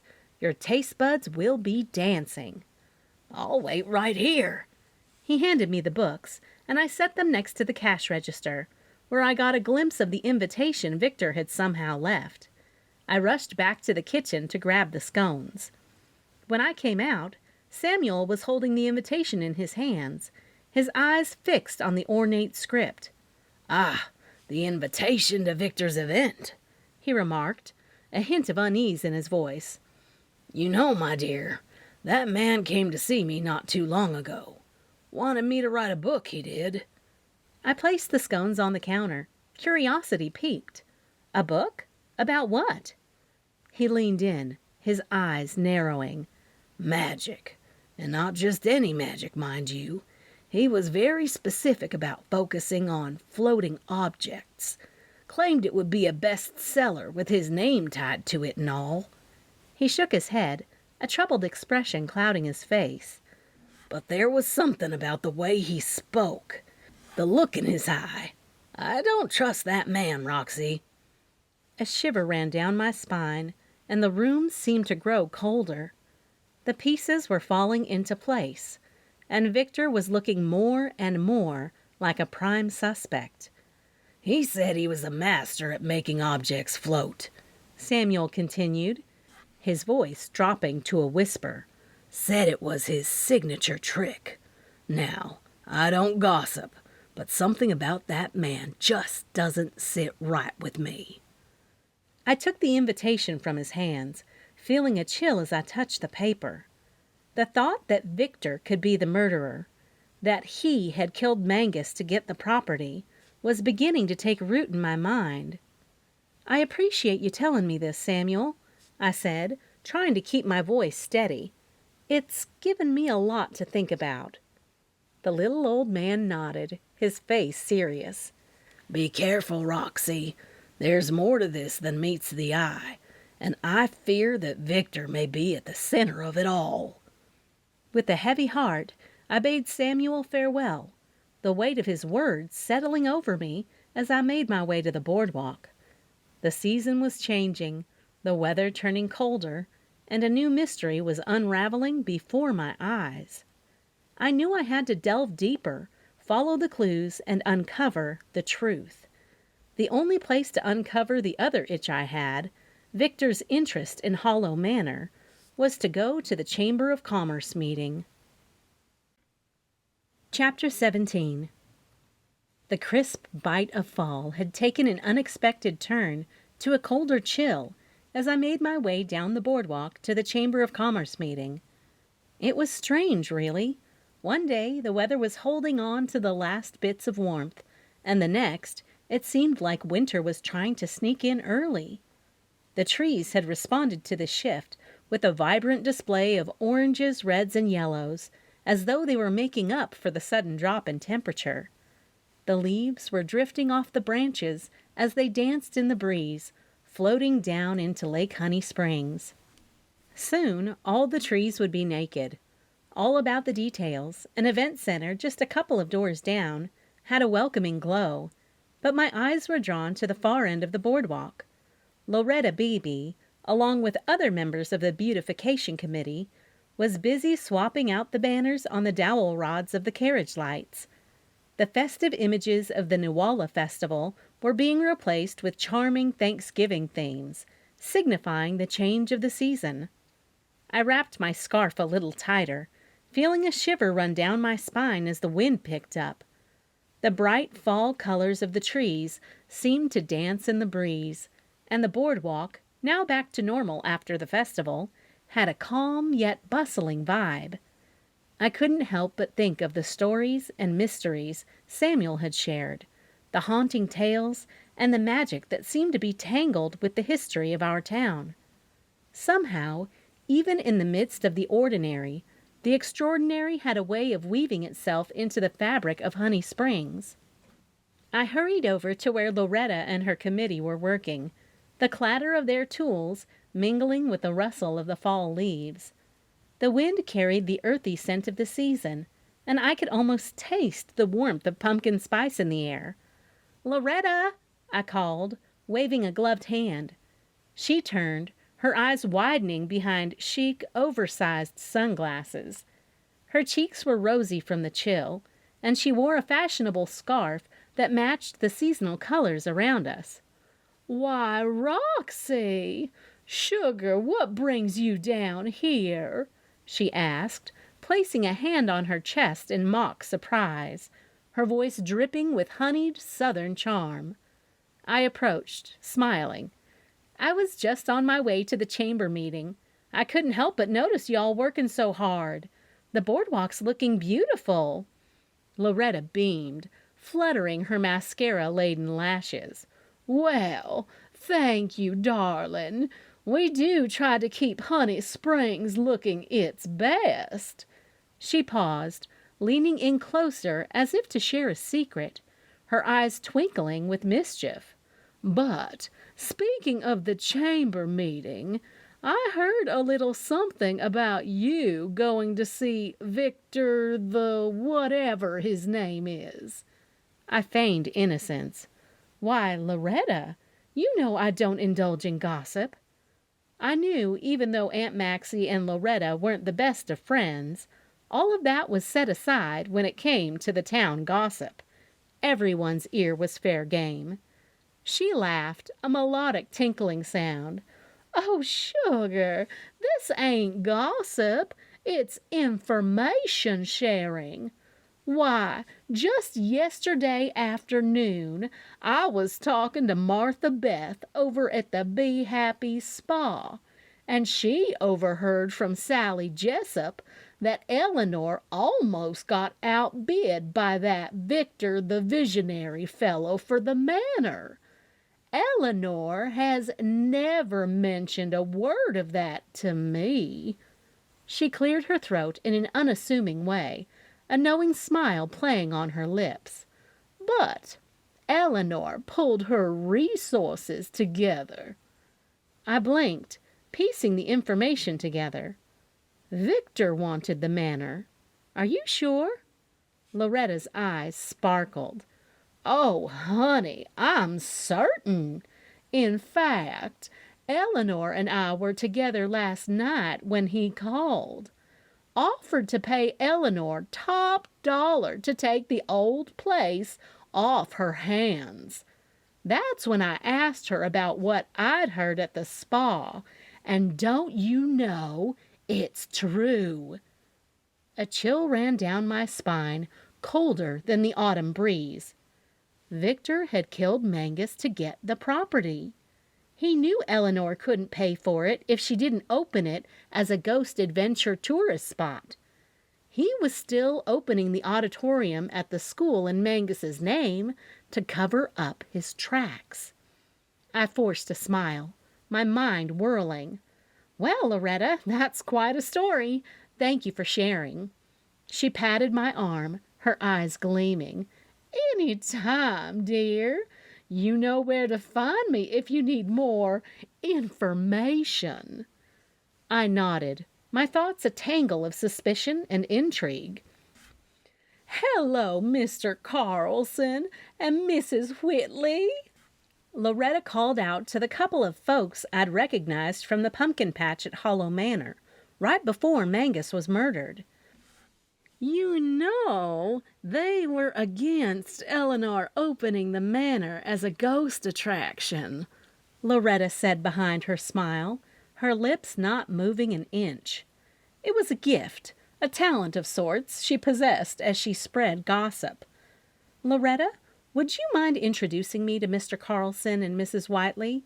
I overheard them at the manor's pumpkin patch, and they seemed quite opposed to the ghost theme. Loretta's eyes twinkled with mischief as I stammered out my request. Loretta's laugh was like the tinkling of wind chimes.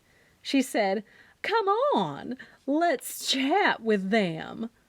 Loretta, I'm not sure, I started, but she was already waving them over. Mr. Carlson, Mrs. Whiteley, come on over here and meet Roxanne Bloom. She's got a question for you, too, Loretta trilled, her voice dripping with exaggerated charm. Roxy here is something of a sleuth, and she's looking into the magician's murder. You know, the one at Hollow Manor, the attraction you two voted down at the Chamber of Commerce meeting. Mr. Carlson, a tall man with silver hair, looked at me with curiosity, while Mrs. Whiteley's eyes narrowed slightly. I could feel myself blushing, inwardly cursing Loretta's boldness. Roxy, dear, go on. Ask them what you wanted to know. Loretta nudged me with her elbow, smiling sweetly. I cleared my throat, doing my best to maintain composure. I couldn't help but overhear you both at the pumpkin patch, talking about your opposition to the ghost attraction. I was just wondering, since you were there that day, where you were during the murder, I said, shifting a bit uncomfortably.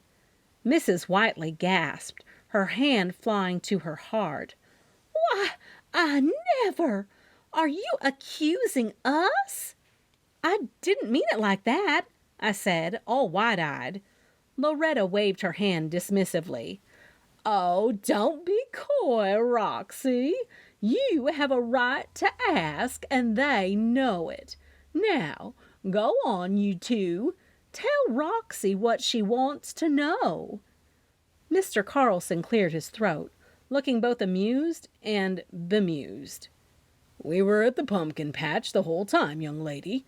Didn't see anything suspicious, though. Just wanted to pick out a nice pumpkin. Loretta leaned in, her voice dropping to a conspiratorial whisper. They say the best pumpkins are the ones that have witnessed a murder. Loretta, I exclaimed, mortified, but she just winked at me and patted Mr. Carlson's arm. It's all right, Miss Bloom, Miss Whiteley said, her voice softening. We didn't see anything, but we do hope they find the culprit soon. This whole thing has the town on edge. Loretta nodded sagely. Indeed, it does. And if anyone can find the truth, it's our Roxy here. She has a nose for these things. I groaned inwardly, smiling awkwardly at Mr. Carlson and Mrs. Whiteley. Thank you both for your time. I apologize for the intrusion. Loretta beamed at me, clearly pleased with herself. Oh, don't you worry, sugar. It's all in a day's work for a sleuth like you. Roxy, I heard Aunt Maxie call from the door of All About the Details. She was waving furiously for me to come. If you'll excuse me, I'm going to the last meeting. I pointed back to the flags. You're doing a great job. Keep it up. Aunt Maxie, I exclaimed, catching my breath as I reached her at the entrance to All About the Details. Her eyes were sparkling, and she held a thick manila file in her hands. It was the one Patrick had given me earlier, with all the details about the remodel job his company had done on the manor. I'd not even noticed that Aunt Maxie had taken the file with her when she left. "Did you look at this, Roxy?" she asked, waving the file. Her voice was filled with excitement, tinged with a note of urgency. I mean, really looked at it? There's accounts of secret passageways in the manor. One even leads into the bathroom, where Eleanor claimed she'd taken off her belt. I blinked, the information taking a moment to sink in. Secret passageways? That could change everything. I've only skimmed through it, Aunt Maxie, I admitted, feeling a pang of guilt. I've been so caught up in everything else. Aunt Maxie's eyes narrowed, and she shook her head, her lips pursed in disapproval. Child, this could be the key to the whole mystery. You've got to pay attention to the details. That's where the truth hides. I know, I said, taking the file from her and flipping it open. As I scanned the pages, the accounts of the workers and the blueprints of the manor, a thrill of anticipation ran through me. You're right. This could be huge. Aunt Maxie's eyes twinkled, and she reached out to pat my arm. I knew you'd see it. Now, what do you say we skip this meeting and head over to the manor? We can check out these passages ourselves. Who knows what we might find? I hesitated for a moment, torn between my responsibilities and the lure of adventure. But as I looked into Aunt Maxie's eager face, I knew there was only one choice. "You're on," I said, grinning. Let's do this." Aunt Maxie let out a whoop of delight, her face lighting up. "That's my girl. Let's go uncover some secrets." Chapter 18. The wind had picked up as Aunt Maxie and I pulled up to Hollow Manor. Leaves were falling from the trees surrounding the manor, swirling in the air like a dance of the seasons. Vendor tents were still set up, exactly as they were before the murder, like eerie remnants of a bygone event.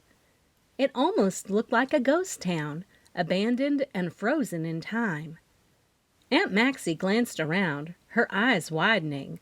"Would you look at this place, Roxy? It's like a scene straight out of one of those old mystery novels." I shivered, partly from the chill in the air and partly from the eerie silence. I can't believe no one's here.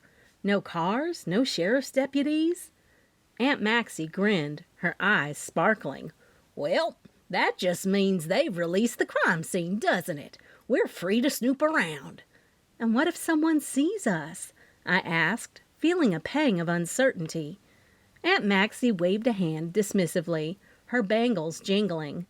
"Oh, don't worry your pretty little head about that. We're just two innocent ladies taking a stroll, admiring the fall foliage." I couldn't help but laugh at her nonchalance. Admiring the fall foliage inside the manor? Aunt Maxie winked.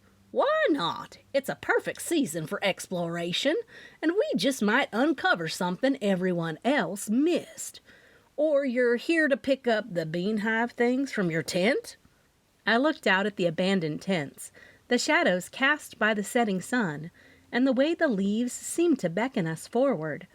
The whole scene was imbued with a mysterious allure, and I felt a thrill of excitement. "You're right," I finally agreed, my voice filled with determination. "Let's do this."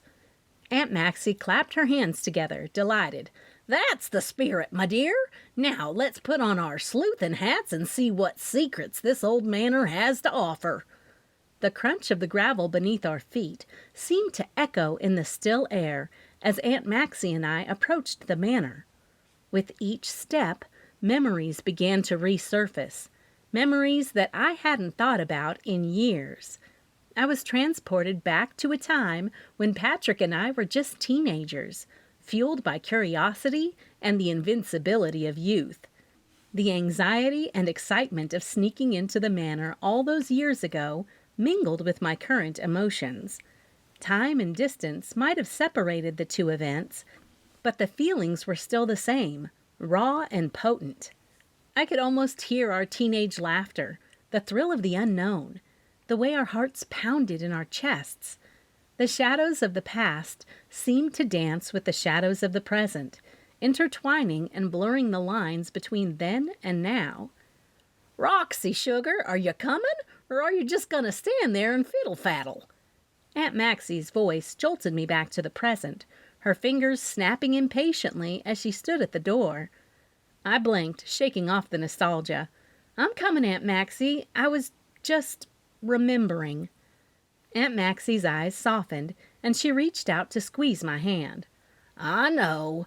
This place has a way of getting under your skin.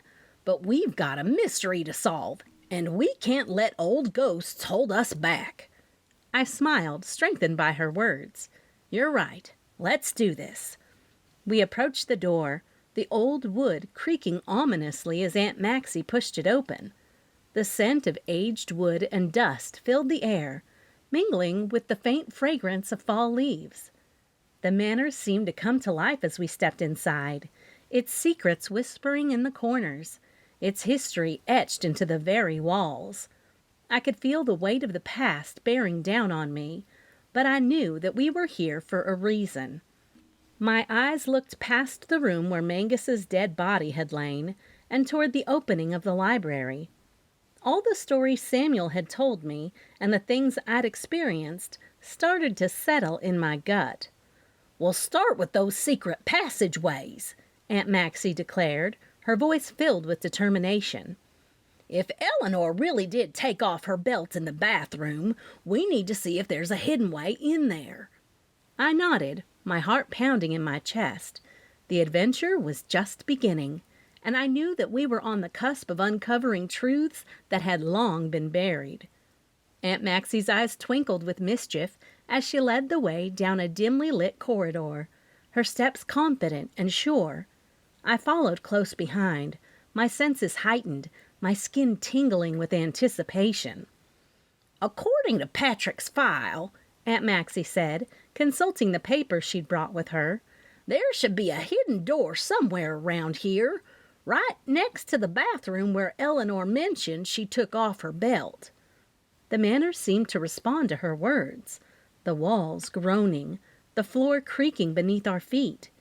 Shadows played tricks on my eyes, morphing into shapes that sent shivers down my spine. The wind howled outside, rattling the windows, the falling leaves casting eerie patterns on the glass. We reached the spot, and Aunt Maxie began to run her hands along the wall, her fingers probing for any sign of a hidden latch. I held my breath, my heart pounding in my chest, the tension in the room palpable. "There!" Aunt Maxie exclaimed, her fingers finding purchase on a concealed lever. "I've got it!" With a triumphant grin, she pulled the lever, and the wall shuddered, groaning as it began to give way. A hidden door swung open, revealing the darkness beyond. I peered into the passageway, my breath catching in my throat. It was like stepping into a nightmare, the very embodiment of a haunted house. Cobwebs hung like tattered curtains. Dust and decay permeated the air, and a chilling draft whispered through the narrow space. Aunt Maxie's face was illuminated by the beam of a flashlight, her eyes wide with excitement. "Come on, Roxy," she urged, her voice tinged with glee. "Let's see where this leads." We stepped into the passage, the door closing behind us with an ominous thud. The air was thick with secrets, the walls lined with hidden truths, the shadows alive with the whispers of the past. The passage twisted and turned, leading us deeper into the bowels of the manor. The sound of our breathing seemed amplified, our footsteps echoing in the silence. I could feel the presence of something unseen, a lingering energy that sent goosebumps prickling across my skin. The manor's ghosts were watching us, their unseen eyes following our every move. But Aunt Maxie's fearless determination kept me grounded, her enthusiasm contagious. We were on a quest for answers, diving headlong into the unknown, driven by the need to uncover the truth. The passage opened into a hidden chamber. The thrill of discovery pulsed through me, the mysteries of the past beckoning us forward. With a shared glance, Aunt Maxie and I pressed on, the weight of history heavy in the air, the allure of the unknown pulling us deeper into the shadows. Aunt Maxie and I continued to explore the hidden chamber, our eyes darting over every shadowed corner, our ears attuned to the slightest sound. The air grew colder, and a sense of foreboding settled over us like a heavy shroud. And then, faintly at first, we heard it. A distant groaning, an unsettling moaning that seemed to rise and fall with the wind. "What is that?" I whispered, my voice trembling. Aunt Maxie shushed me, her ears straining. "Listen!"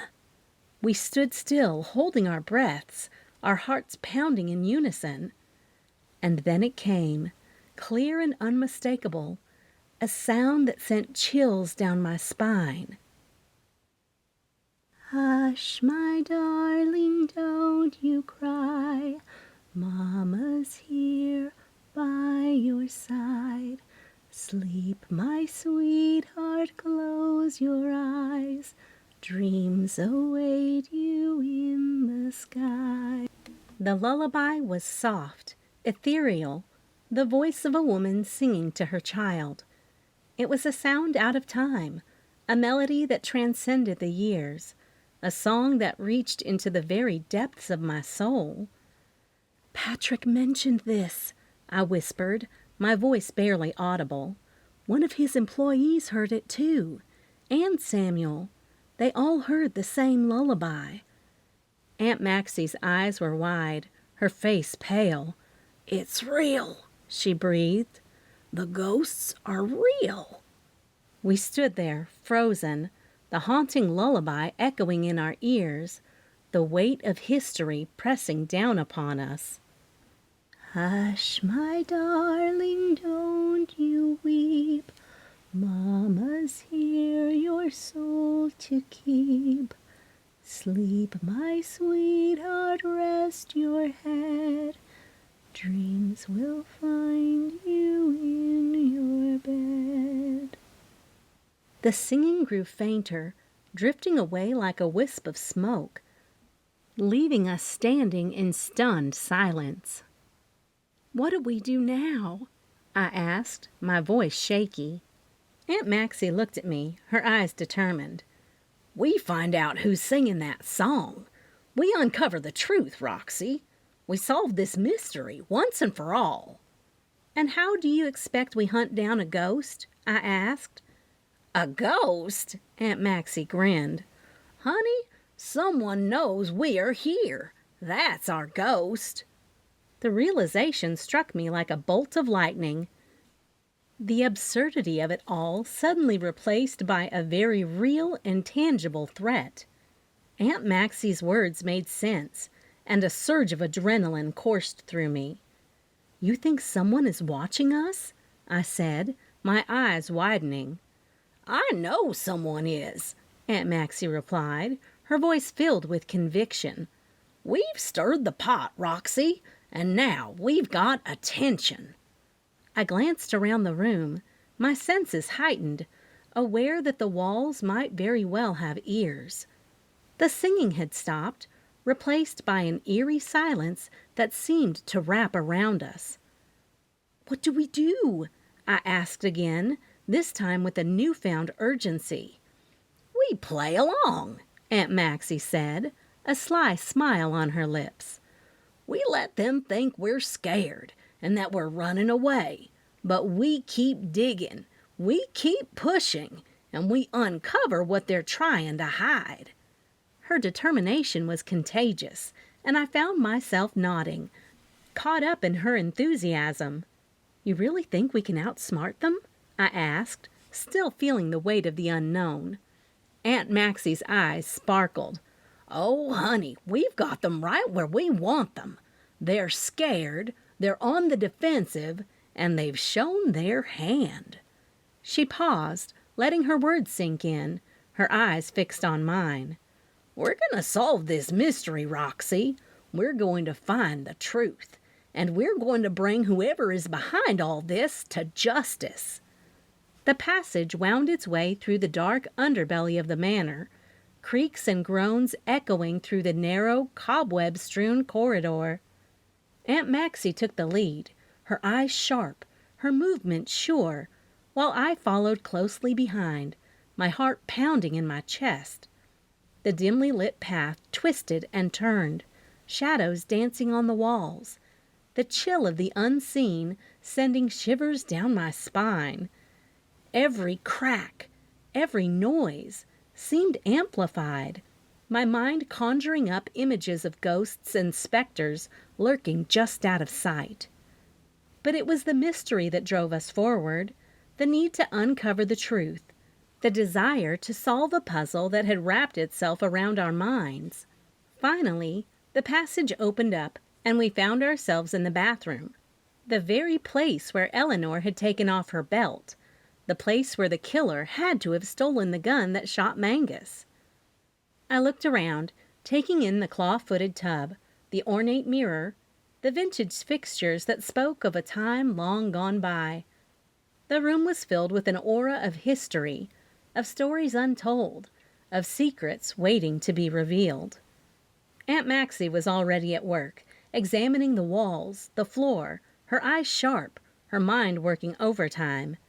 Her determination was contagious, and I joined her, my own eyes scanning the room, looking for clues, searching for answers. "This is it, Roxy," Aunt Maxie said, her voice filled with excitement. "This is where we find the truth." I nodded, caught up in her enthusiasm, my mind racing, my senses heightened. "We're going to find it, Aunt Maxie," I said, my voice filled with conviction. "We're going to uncover the secrets of Hollow Manor, past and present." My phone rang. Aunt Maxie jumped around. "Silence that thing!" she whispered. Her jaw was tensed. I hurriedly silenced my phone, the urgency of the situation dawning on me. The sound of footsteps, the sudden awareness that we were not alone, sent a fresh wave of fear washing over me. "Someone was here," Aunt Maxie whispered, her eyes wide, her body tense. "They were listening to us." I nodded, my heart pounding in my chest, my mind racing. Who had been there? What had they heard? What did they know? "We need to be careful," Aunt Maxie said, her voice filled with caution. "Someone doesn't want us snooping around. We're getting close, Roxy. We're uncovering something they don't want us to find." I swallowed hard, the gravity of the situation sinking in. We were meddling in something big, something dangerous. We were also on the right track. The clues were falling into place, the mystery unraveling. "We can't stop now, Aunt Maxie," I said, my voice filled with determination. "We're on to something. We have to keep going." She looked at me, her eyes filled with resolve, her spirit unbreakable. "You're right, Roxy. We can't stop. We won't stop." Aunt Maxie, her eyes narrow and her jaw set, grabbed the door handle and yanked it open, revealing the hallway beyond. The fleeting glimpse of a figure in a dark cloak, the edges of the fabric billowing like some spectral apparition, had her sprinting forward. "Come on, Roxy!" she called, charging after the cloaked figure. I was hot on her heels, my breath coming in ragged gasps as we pursued the enigmatic intruder through the winding corridors of Hollow Manor. The old house groaned and creaked as if protesting our intrusion into its hidden secrets. The scent of decay and forgotten memories lingered in the air as we ran, the haunting echo of a distant lullaby still lingering in our ears. "That's the magician's cloak!" I managed to get out, pointing at the fabric that swirled around our quarry. Aunt Maxie didn't slow down. "I see it, honey. We've got to catch him." The chase took us through shadowed hallways and grand chambers, past moth-eaten draperies and cobwebbed chandeliers. We rounded a corner and stumbled across a hidden door, slightly ajar and revealing yet another passage. The mysterious figure had darted inside, and we followed, our feet clattering on the ancient wood. Finally, we cornered the cloaked person in a dimly lit room filled with old manuscripts and weathered maps. The figure turned to face us, a hood still obscuring their face. "Who are you?"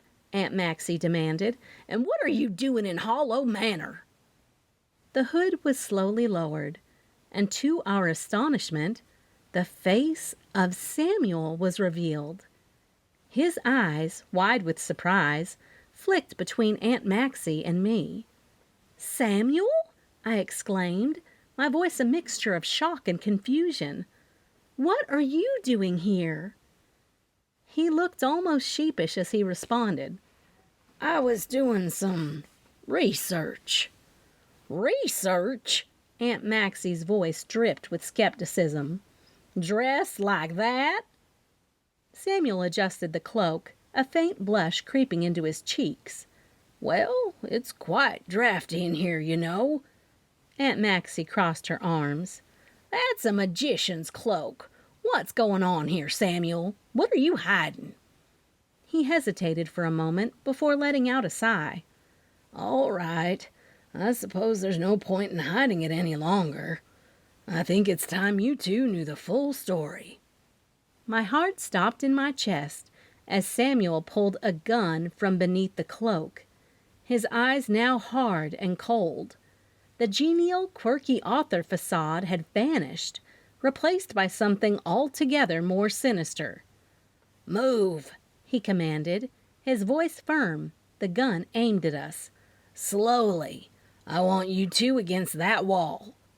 Aunt Maxie's eyes widened, but she complied, her movements slow and deliberate. I followed suit, my mind reeling from the sudden turn of events. What had just happened? How had Samuel, a seemingly harmless rider, become our captor? "That's far enough," Samuel said, his voice dripping with satisfaction as he maneuvered us into a corner. The gun never wavered, his hand steady. "What is this, Samuel?" Aunt Maxie demanded, her voice filled with a mixture of anger and disbelief. "What are you doing?" Samuel's gaze flicked between us, a calculating look in his eyes. "I can't have you two snooping around, uncovering things best left buried. You've already found too much." "You were the one following us," I exclaimed, realization dawning. "You've been watching us this whole time." He smiled, a cold, mirthless smile. "Very perceptive, Roxy, but you're in over your heads. You should have left well enough alone." "We're not going to stop, Samuel," Aunt Maxie said, her voice filled with determination. "We're going to find the truth." Samuel's smile widened, but there was no warmth in it. "Oh, I'm sure you will, Maxie, and that's why I'm going to stop you." His words were chilling, and the room seemed to grow colder as he spoke. The mystery of Hollow Manor had taken a dark and dangerous turn, and we were now trapped, caught in a web of deceit and treachery. "You killed Mangus." The words fell from my lips when I realized the gun in his hand was the one I'd seen holstered in Eleanor's belt. Samuel's face twitched ever so slightly at my accusation, but he quickly recovered, his smile turning into a sneer. "You think you've got it all figured out, don't you, Roxy?" he taunted. "You think you're so clever, but you're wrong." My heart pounded in my chest, but I held his gaze. "Am I? You were following us. You're threatening us with a gun. You're desperate to keep us from finding something. What's your connection to Mangus's murder, Samuel?" He laughed, a hollow, mirthless sound that sent a chill down my spine. "You're out of your depth, Roxy. You're playing a dangerous game, and you don't even know the rules." Aunt Maxie's eyes were fixed on Samuel, her face pale but determined. "We're not playing games, Samuel. We're trying to find the truth. What are you hiding? Why did you want to kill Mangus? And why are you threatening us now?" Samuel's eyes narrowed, and he gestured with the gun. "Enough questions. You've already found out too much." I could feel Aunt Maxie's tension beside me, but she spoke up, her voice unwavering. "We're not going to be intimidated, Samuel. We're going to find out what happened to Mangus, and we're going to expose whoever's behind it, even if it's you." His face twisted into a snarl, and for a moment I saw a flash of real fear in his eyes. But it was gone as quickly as it had appeared, replaced by cold determination. "My last chapter won't be written that my revenge on Hollow Manor was found out by a snooping old lady and her niece." He snickered. "This place is a fortress, a memorial to my beloved uncle who was killed at the hands of his lover's husband." He spoke as if he were writing some sort of literary story, but the pieces had started to lock in place. "Are you saying your uncle was the magician who died here years ago?" I asked. "The one you wrote about in your book?" Not only did I realize he'd killed Mangus, for reasons I'd yet to know, but he'd been the one haunting this place since his uncle died. "The story you told me about the young couple who had heard the lullaby," I said, Samuel's large shadow standing over me. "You knew Patrick and I had gone there. You were pretty much telling me you saw me there that night." I recalled the story he told. "A soft, mournful voice singing a lullaby. It echoed through the halls, growing louder as they followed it. They found themselves in a room that had once been a nursery. The air was cold, and the room was untouched by time. The young man saw something first. A rocking chair, moving slowly back and forth, and in it a transparent figure, a woman, cradling something in her arms. Samuel's eyes narrowed as he looked at me, a slow smile spreading across his face. Ah, so you finally put it together. Yes, I knew you were there that night. I saw you and Patrick. You were trespassing, sneaking into a place that held deep significance for me. I never forgot that, he said. A chill ran down my spine. I'd thought that night was a secret, a youthful adventure shared only between Patrick and me. But Samuel had been watching, observing, possibly even manipulating events from the shadows. And now you come here again, Samuel continued, his voice dripping with contempt. Poking around, meddling in things you don't understand. You're playing with fire, Roxy. Aunt Maxie stepped forward, her voice firm. We're not playing at anything. We're seeking the truth. Your uncle's death, Mangus's murder, the haunting of Hollow Manor. These are not games. These are serious matters, and you won't stop us from uncovering what's been hidden. Samuel's face twisted into a sneer. You think you can uncover my secrets? You think you can stop me? You have no idea what you're dealing with. All these years, you've been in here making it seem as though the place is haunted. Why? I had to know, even if he was going to kill me and Aunt Maxie. Samuel's eyes darkened, and his face contorted into a grimace of pain and anger as he began to speak. The gun in his hand never wavered, pointing at us with deadly intent. My uncle was everything to me, he began, his voice quivering with emotion. He was a magician, a brilliant one, a true artist in his craft. He was in love, too, deeply in love with the mistress of this wretched place. He taught me the secrets of the manor, the hidden passages, and they became our world. A world that was shattered the day I caught them in bed together. Aunt Maxie and I listened, frozen, as Samuel's words painted a vivid picture of a past filled with betrayal and heartbreak. He made me swear to secrecy, Samuel continued, his voice growing harsh. He trusted me, but I knew something was wrong when I saw the blood coming out of his head. It was no heart attack. The owners covered it up, and the world believed them. But I knew what had happened. He paused, his eyes filling with tears, his breath ragged. The room was deadly still, and the only sound the distant rustling of leaves outside as the wind picked up. It wasn't until the wife was on her deathbed that she confessed, Samuel said, his voice breaking. Her husband killed my uncle.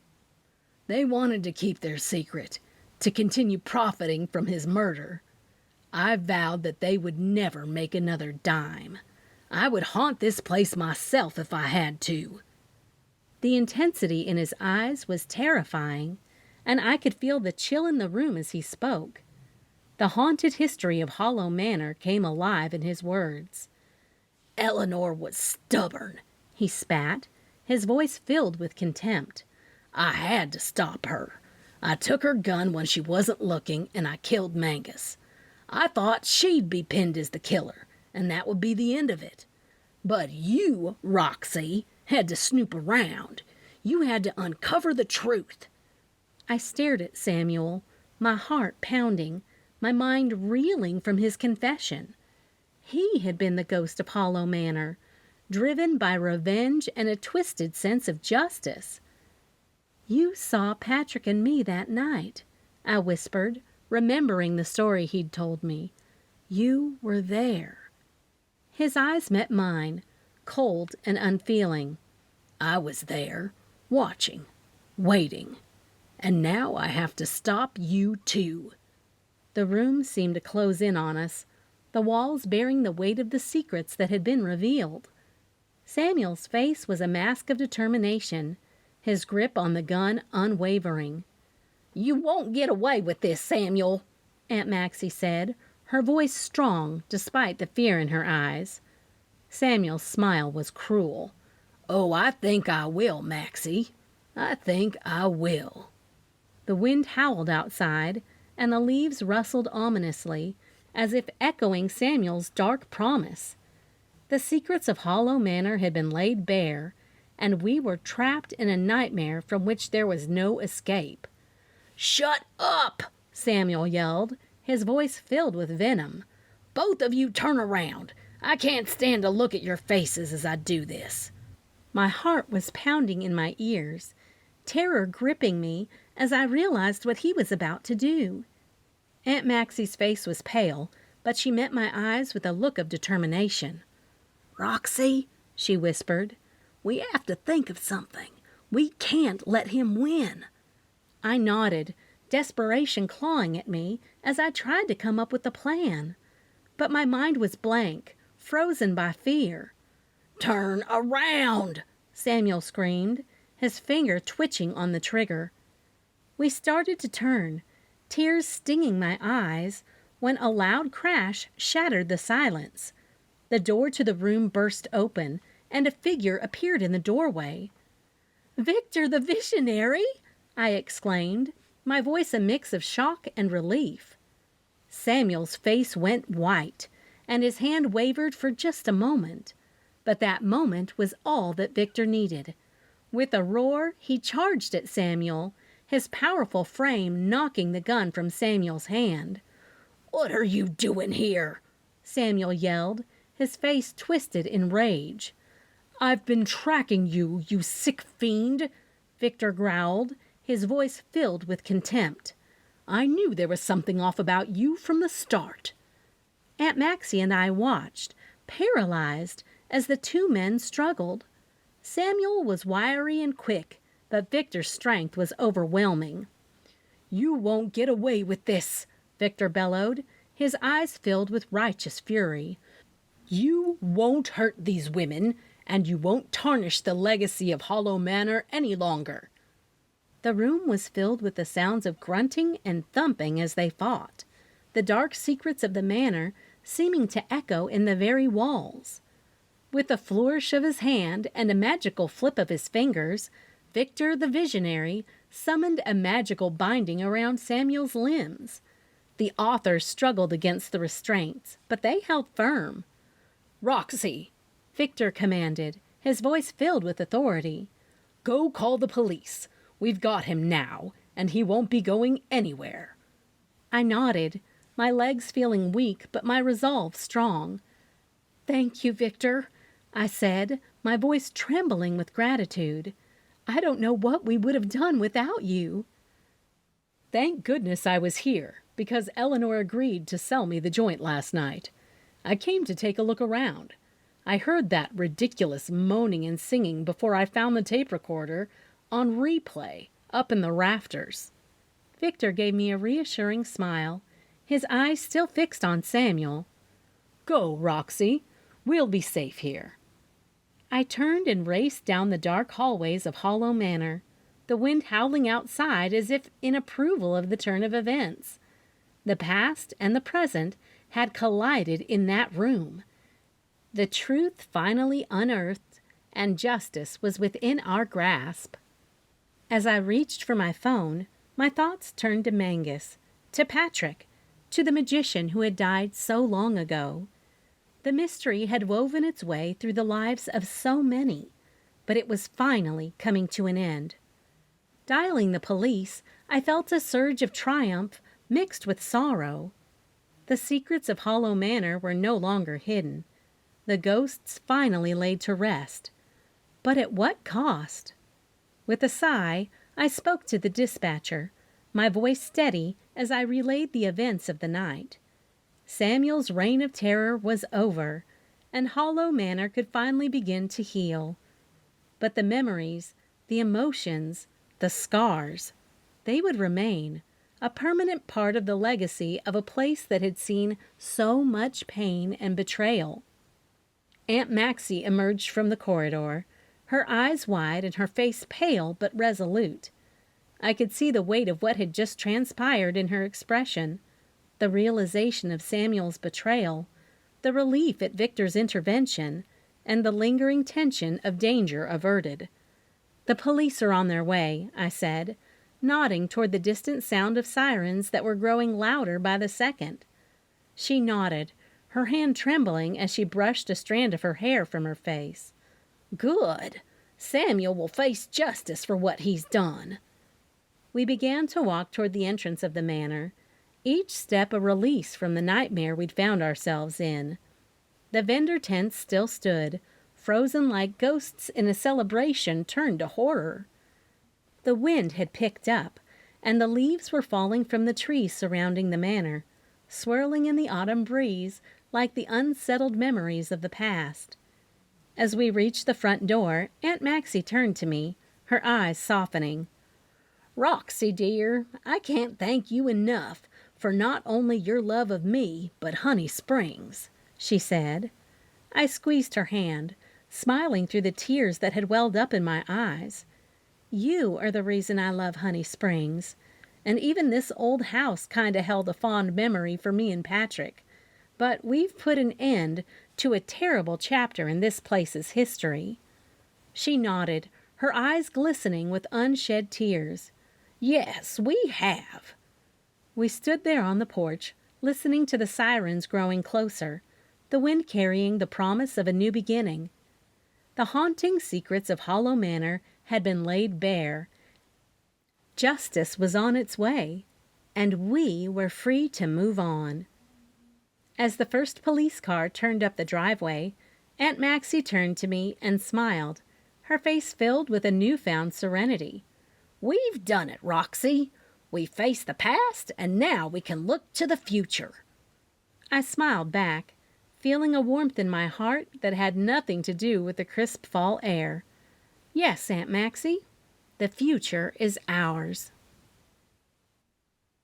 Chapter 19. The Magic School's new auditorium was a stunning spectacle, filled with gleaming chandeliers and ornate decorations that sparkled under the soft glow of the evening lights. It was a dream come true, a place where the art of magic would flourish and grow. I stood with Patrick, Sassy, Pepper, and Ginger, our hearts filled with pride and joy at the ribbon-cutting ceremony. We were here to honor Mangus and the legacy he'd left behind, a legacy that would now live on in this beautiful auditorium named after him. Victor and Catherine approached us, their smiles wide and their eyes twinkling with gratitude. "Roxy, my dear," Victor said, taking my hand in his, "I cannot thank you enough for all that you've done. You've brought a terrible chapter in our lives to a close, and you've helped honor Mangus in a way that he truly deserves." I smiled, feeling a warmth spread through me. It was the least I could do, Victor. Mangus meant so much to so many people. He deserves this honor. Catherine nodded, her eyes filled with admiration. "And we have something else to thank you for, Roxy. We've decided to turn Hollow Manor into a restaurant. We're going to call it Mangus Manor, and we want to create an atmosphere where magicians can perform for the diners, a place where magic lives on." "That sounds wonderful," Patrick said, his voice filled with enthusiasm. "A tribute to Mangus and the world of magic." Victor's eyes twinkled as he looked at me. "And Catherine here will be running it. She's the perfect person to bring this dream to life." Catherine blushed, but looked determined. "I hope to make it a place where people can experience the wonder and joy of magic. But there's one more thing we need to make it truly special." She turned to me, her eyes filled with hope. "Roxy, would the Bean Hive be interested in supplying the coffee for Mangus Manor? We can't think of a better way to add to the experience than with your wonderful brews." I looked at her, surprised and delighted. Catherine, that would be an honor. The Bean Hive would be thrilled to be a part of Mangus Manor. And I was wondering if I could adopt Ginger. Catherine bent down to Ginger. It was as if Ginger knew Catherine was her person. I think she's going to love being around the diners and running the grounds of Mangus Manor. Ginger wagged her tail and nuzzled Catherine's hand, her eyes bright and her whole body seeming to quiver with excitement. I looked at the connection between them and knew in my heart that this was right. "Catherine," I said, my voice filled with emotion, "Ginger couldn't have found a better home. She'll love being a part of Mangus Manor, and she'll adore having you as her person." Catherine's eyes welled with tears, and she hugged Ginger tightly. "Thank you, Roxy. Thank you for trusting me with her. I promise to give her all the love and care she deserves." I hugged Catherine and then bent down to kiss Ginger's head. "You be a good girl, okay? You've got a wonderful new home and a family who will love you." Ginger's tail wagged, and she licked my face, her way of telling me that she understood and that she was happy. "I'll have Louise drop off the paperwork tomorrow," I told her, and handed her Ginger's leash. We all stood together, our hearts filled with joy and contentment, our eyes shining with the knowledge that we'd done something good, something meaningful. As the ribbon was cut and the doors to Mangus Auditorium opened, I looked around at the faces of the people I loved, at the beautiful building that stood as a testament to magic and wonder, and at the bright future that lay ahead.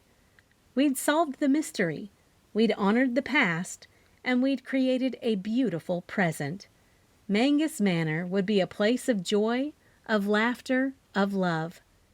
And in that moment, I knew that everything was exactly as it should be. The past had been laid to rest, and the future was ours to embrace. With magic, with love, with family and friends, we were ready to face whatever came next, because we had each other, and that was all we needed.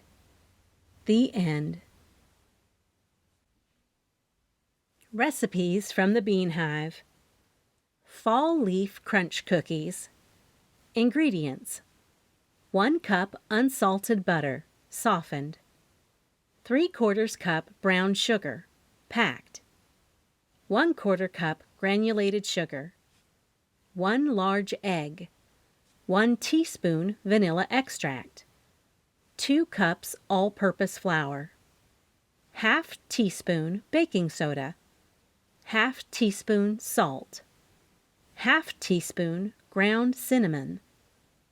1/4 teaspoon ground nutmeg. 1 cup rolled oats. 1/2 cup chopped pecans or walnuts. Colorful sugar sprinkles, fall colors, for decoration. Directions: 1. In a large mixing bowl, cream the butter, brown sugar, and granulated sugar together until light and fluffy. Add the egg and vanilla extract and continue to mix. 2. In a separate bowl, whisk together the flour, baking soda, salt, cinnamon, and nutmeg. 3. Gradually add the dry ingredients to the butter mixture, stirring until just combined. Fold in the rolled oats and nuts if using. 4. Cover the bowl with plastic wrap and chill the dough in the refrigerator for at least 1 hour. 5. Preheat the oven to 350 degrees Fahrenheit and line a baking sheet with parchment paper. 6. Roll out the dough on a floured surface to about 1/4 inch thickness. Use leaf-shaped cookie cutters to cut out the cookies, or use a knife to shape them into leaves. Place them on the prepared baking sheet. 7. Decorate the cookies. Sprinkles on top of the cookies. Press lightly to make sure they stick. 8. Bake for 10 to 12 minutes, or until the edges are golden brown. Allow the cookies to cool on the baking sheet for a few minutes before transferring them to a wire rack to cool completely. 9. Serve the fall leaf crunch cookies with a warm cup of autumn harvest latte or a glass of cold milk. Autumn harvest latte. Ingredients: 1 cup freshly brewed coffee. I like dark roast. ½ cup steamed milk or a milk alternative. 2 tablespoons pumpkin puree. 1 tablespoon maple syrup. 1/4 teaspoon ground cinnamon.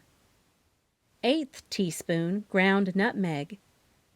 1/8 teaspoon ground cloves. 1/8 teaspoon ground ginger. A pinch of salt. Whipped cream. Caramel sauce for drizzling. A cinnamon stick for garnish. Optional. Directions: 1. Brew the coffee. Prepare a cup of freshly brewed coffee and set it aside. 2. Create the pumpkin spice blend. In a small saucepan, combine the pumpkin puree, maple syrup, cinnamon, nutmeg, cloves, ginger, and a pinch of salt. Heat gently, stirring constantly until well combined and heated through. 3. Steam the milk. In a separate saucepan, steam the milk or milk alternative until hot and frothy. 4. Combine and serve. Pour the coffee into a large mug, followed by the pumpkin spice blend. Stir well to combine. Slowly add the steamed milk, stirring as you go. If desired, top with a dollop of whipped cream, a drizzle of caramel sauce, and garnish with a cinnamon stick if you want. Enjoy! Serve the autumn harvest latte with a warm smile and a sprinkle of cinnamon on top. Perfect with a freshly baked pumpkin scone or apple tart. Pumpkin spice scones. Ingredients: 2 cups all-purpose flour.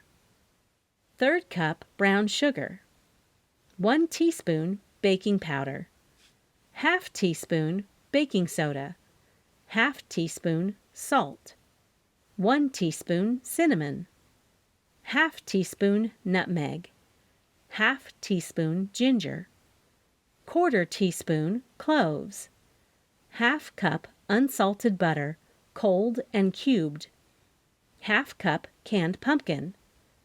1/4 cup milk. 1 egg. 1 teaspoon vanilla extract. Directions: 1. Preheat the oven to 400 degrees Fahrenheit. 2.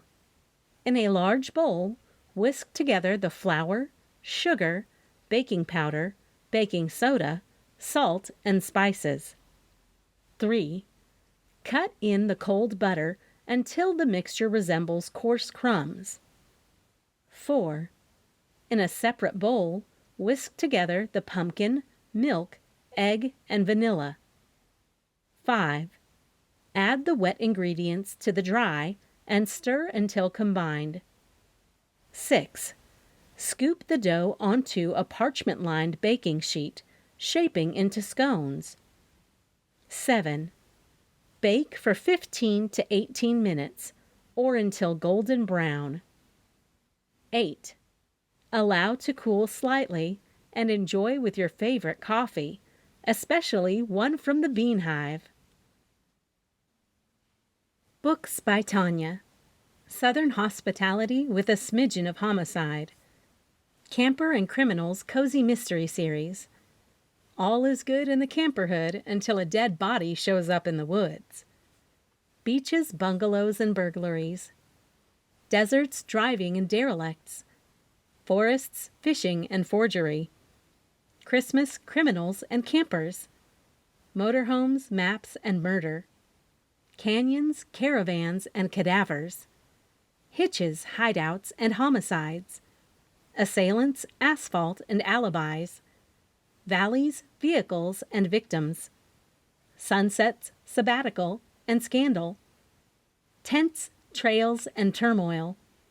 kickbacks, kayaks, and kidnapping, gear, grills, and guns, eggnog, extortion, and evergreen, ropes, riddles, and robberies, paddlers, promises, and poison, insects, ivy, and investigations, outdoors, oars, and oath, wildlife, warrants, and weapons, blossoms, barbecue, and blackmail, lanterns, lakes, and larceny, jackets, jack-o'-lantern, and justice, Santa, sunrises, and suspicions, vistas, vices, and valentines, adventure, abduction, and arrest, rangers, RVs, and revenge, campfires, courage, and convicts, trapping, turkey, and Thanksgiving, gifts,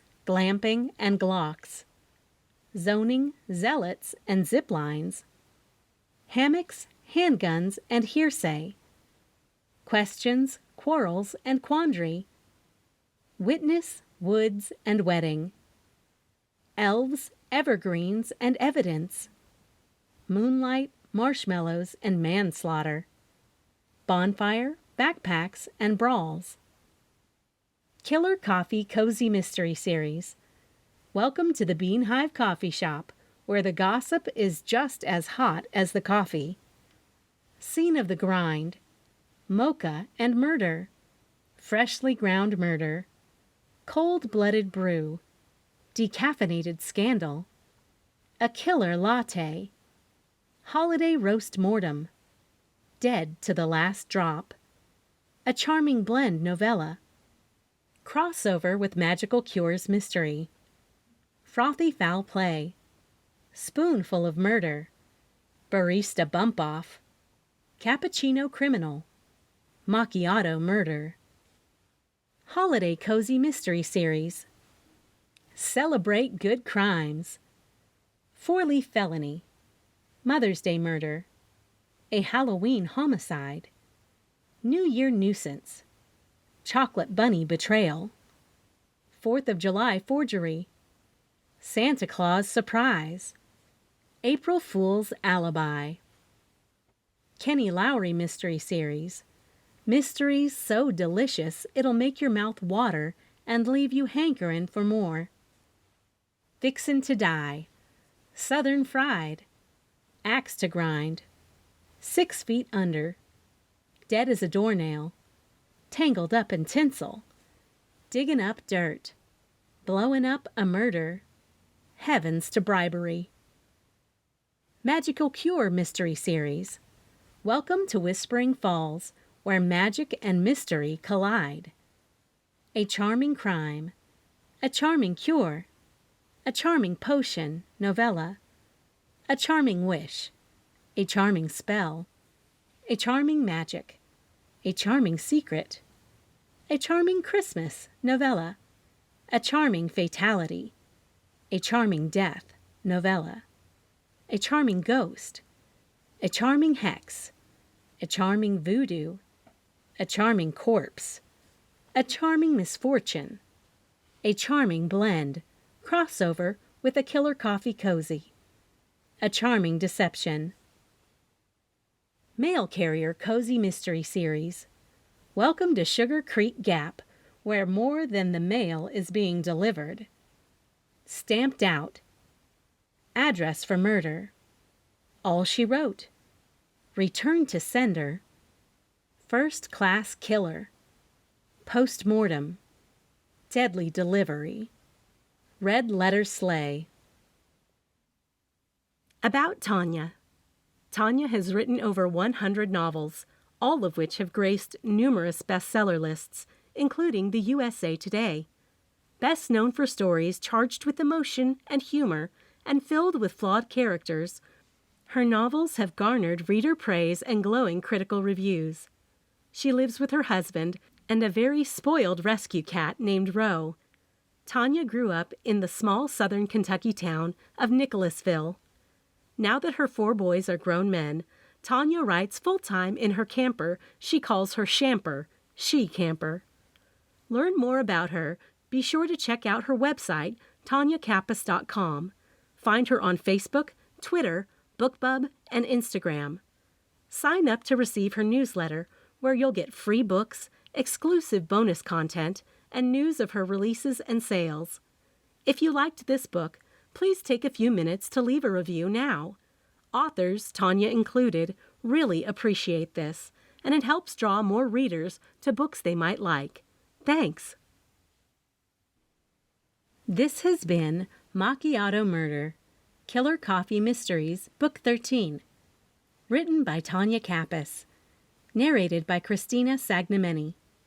Copyright 2023 by Tonya Kappas. Production copyright by Tonya Kappas.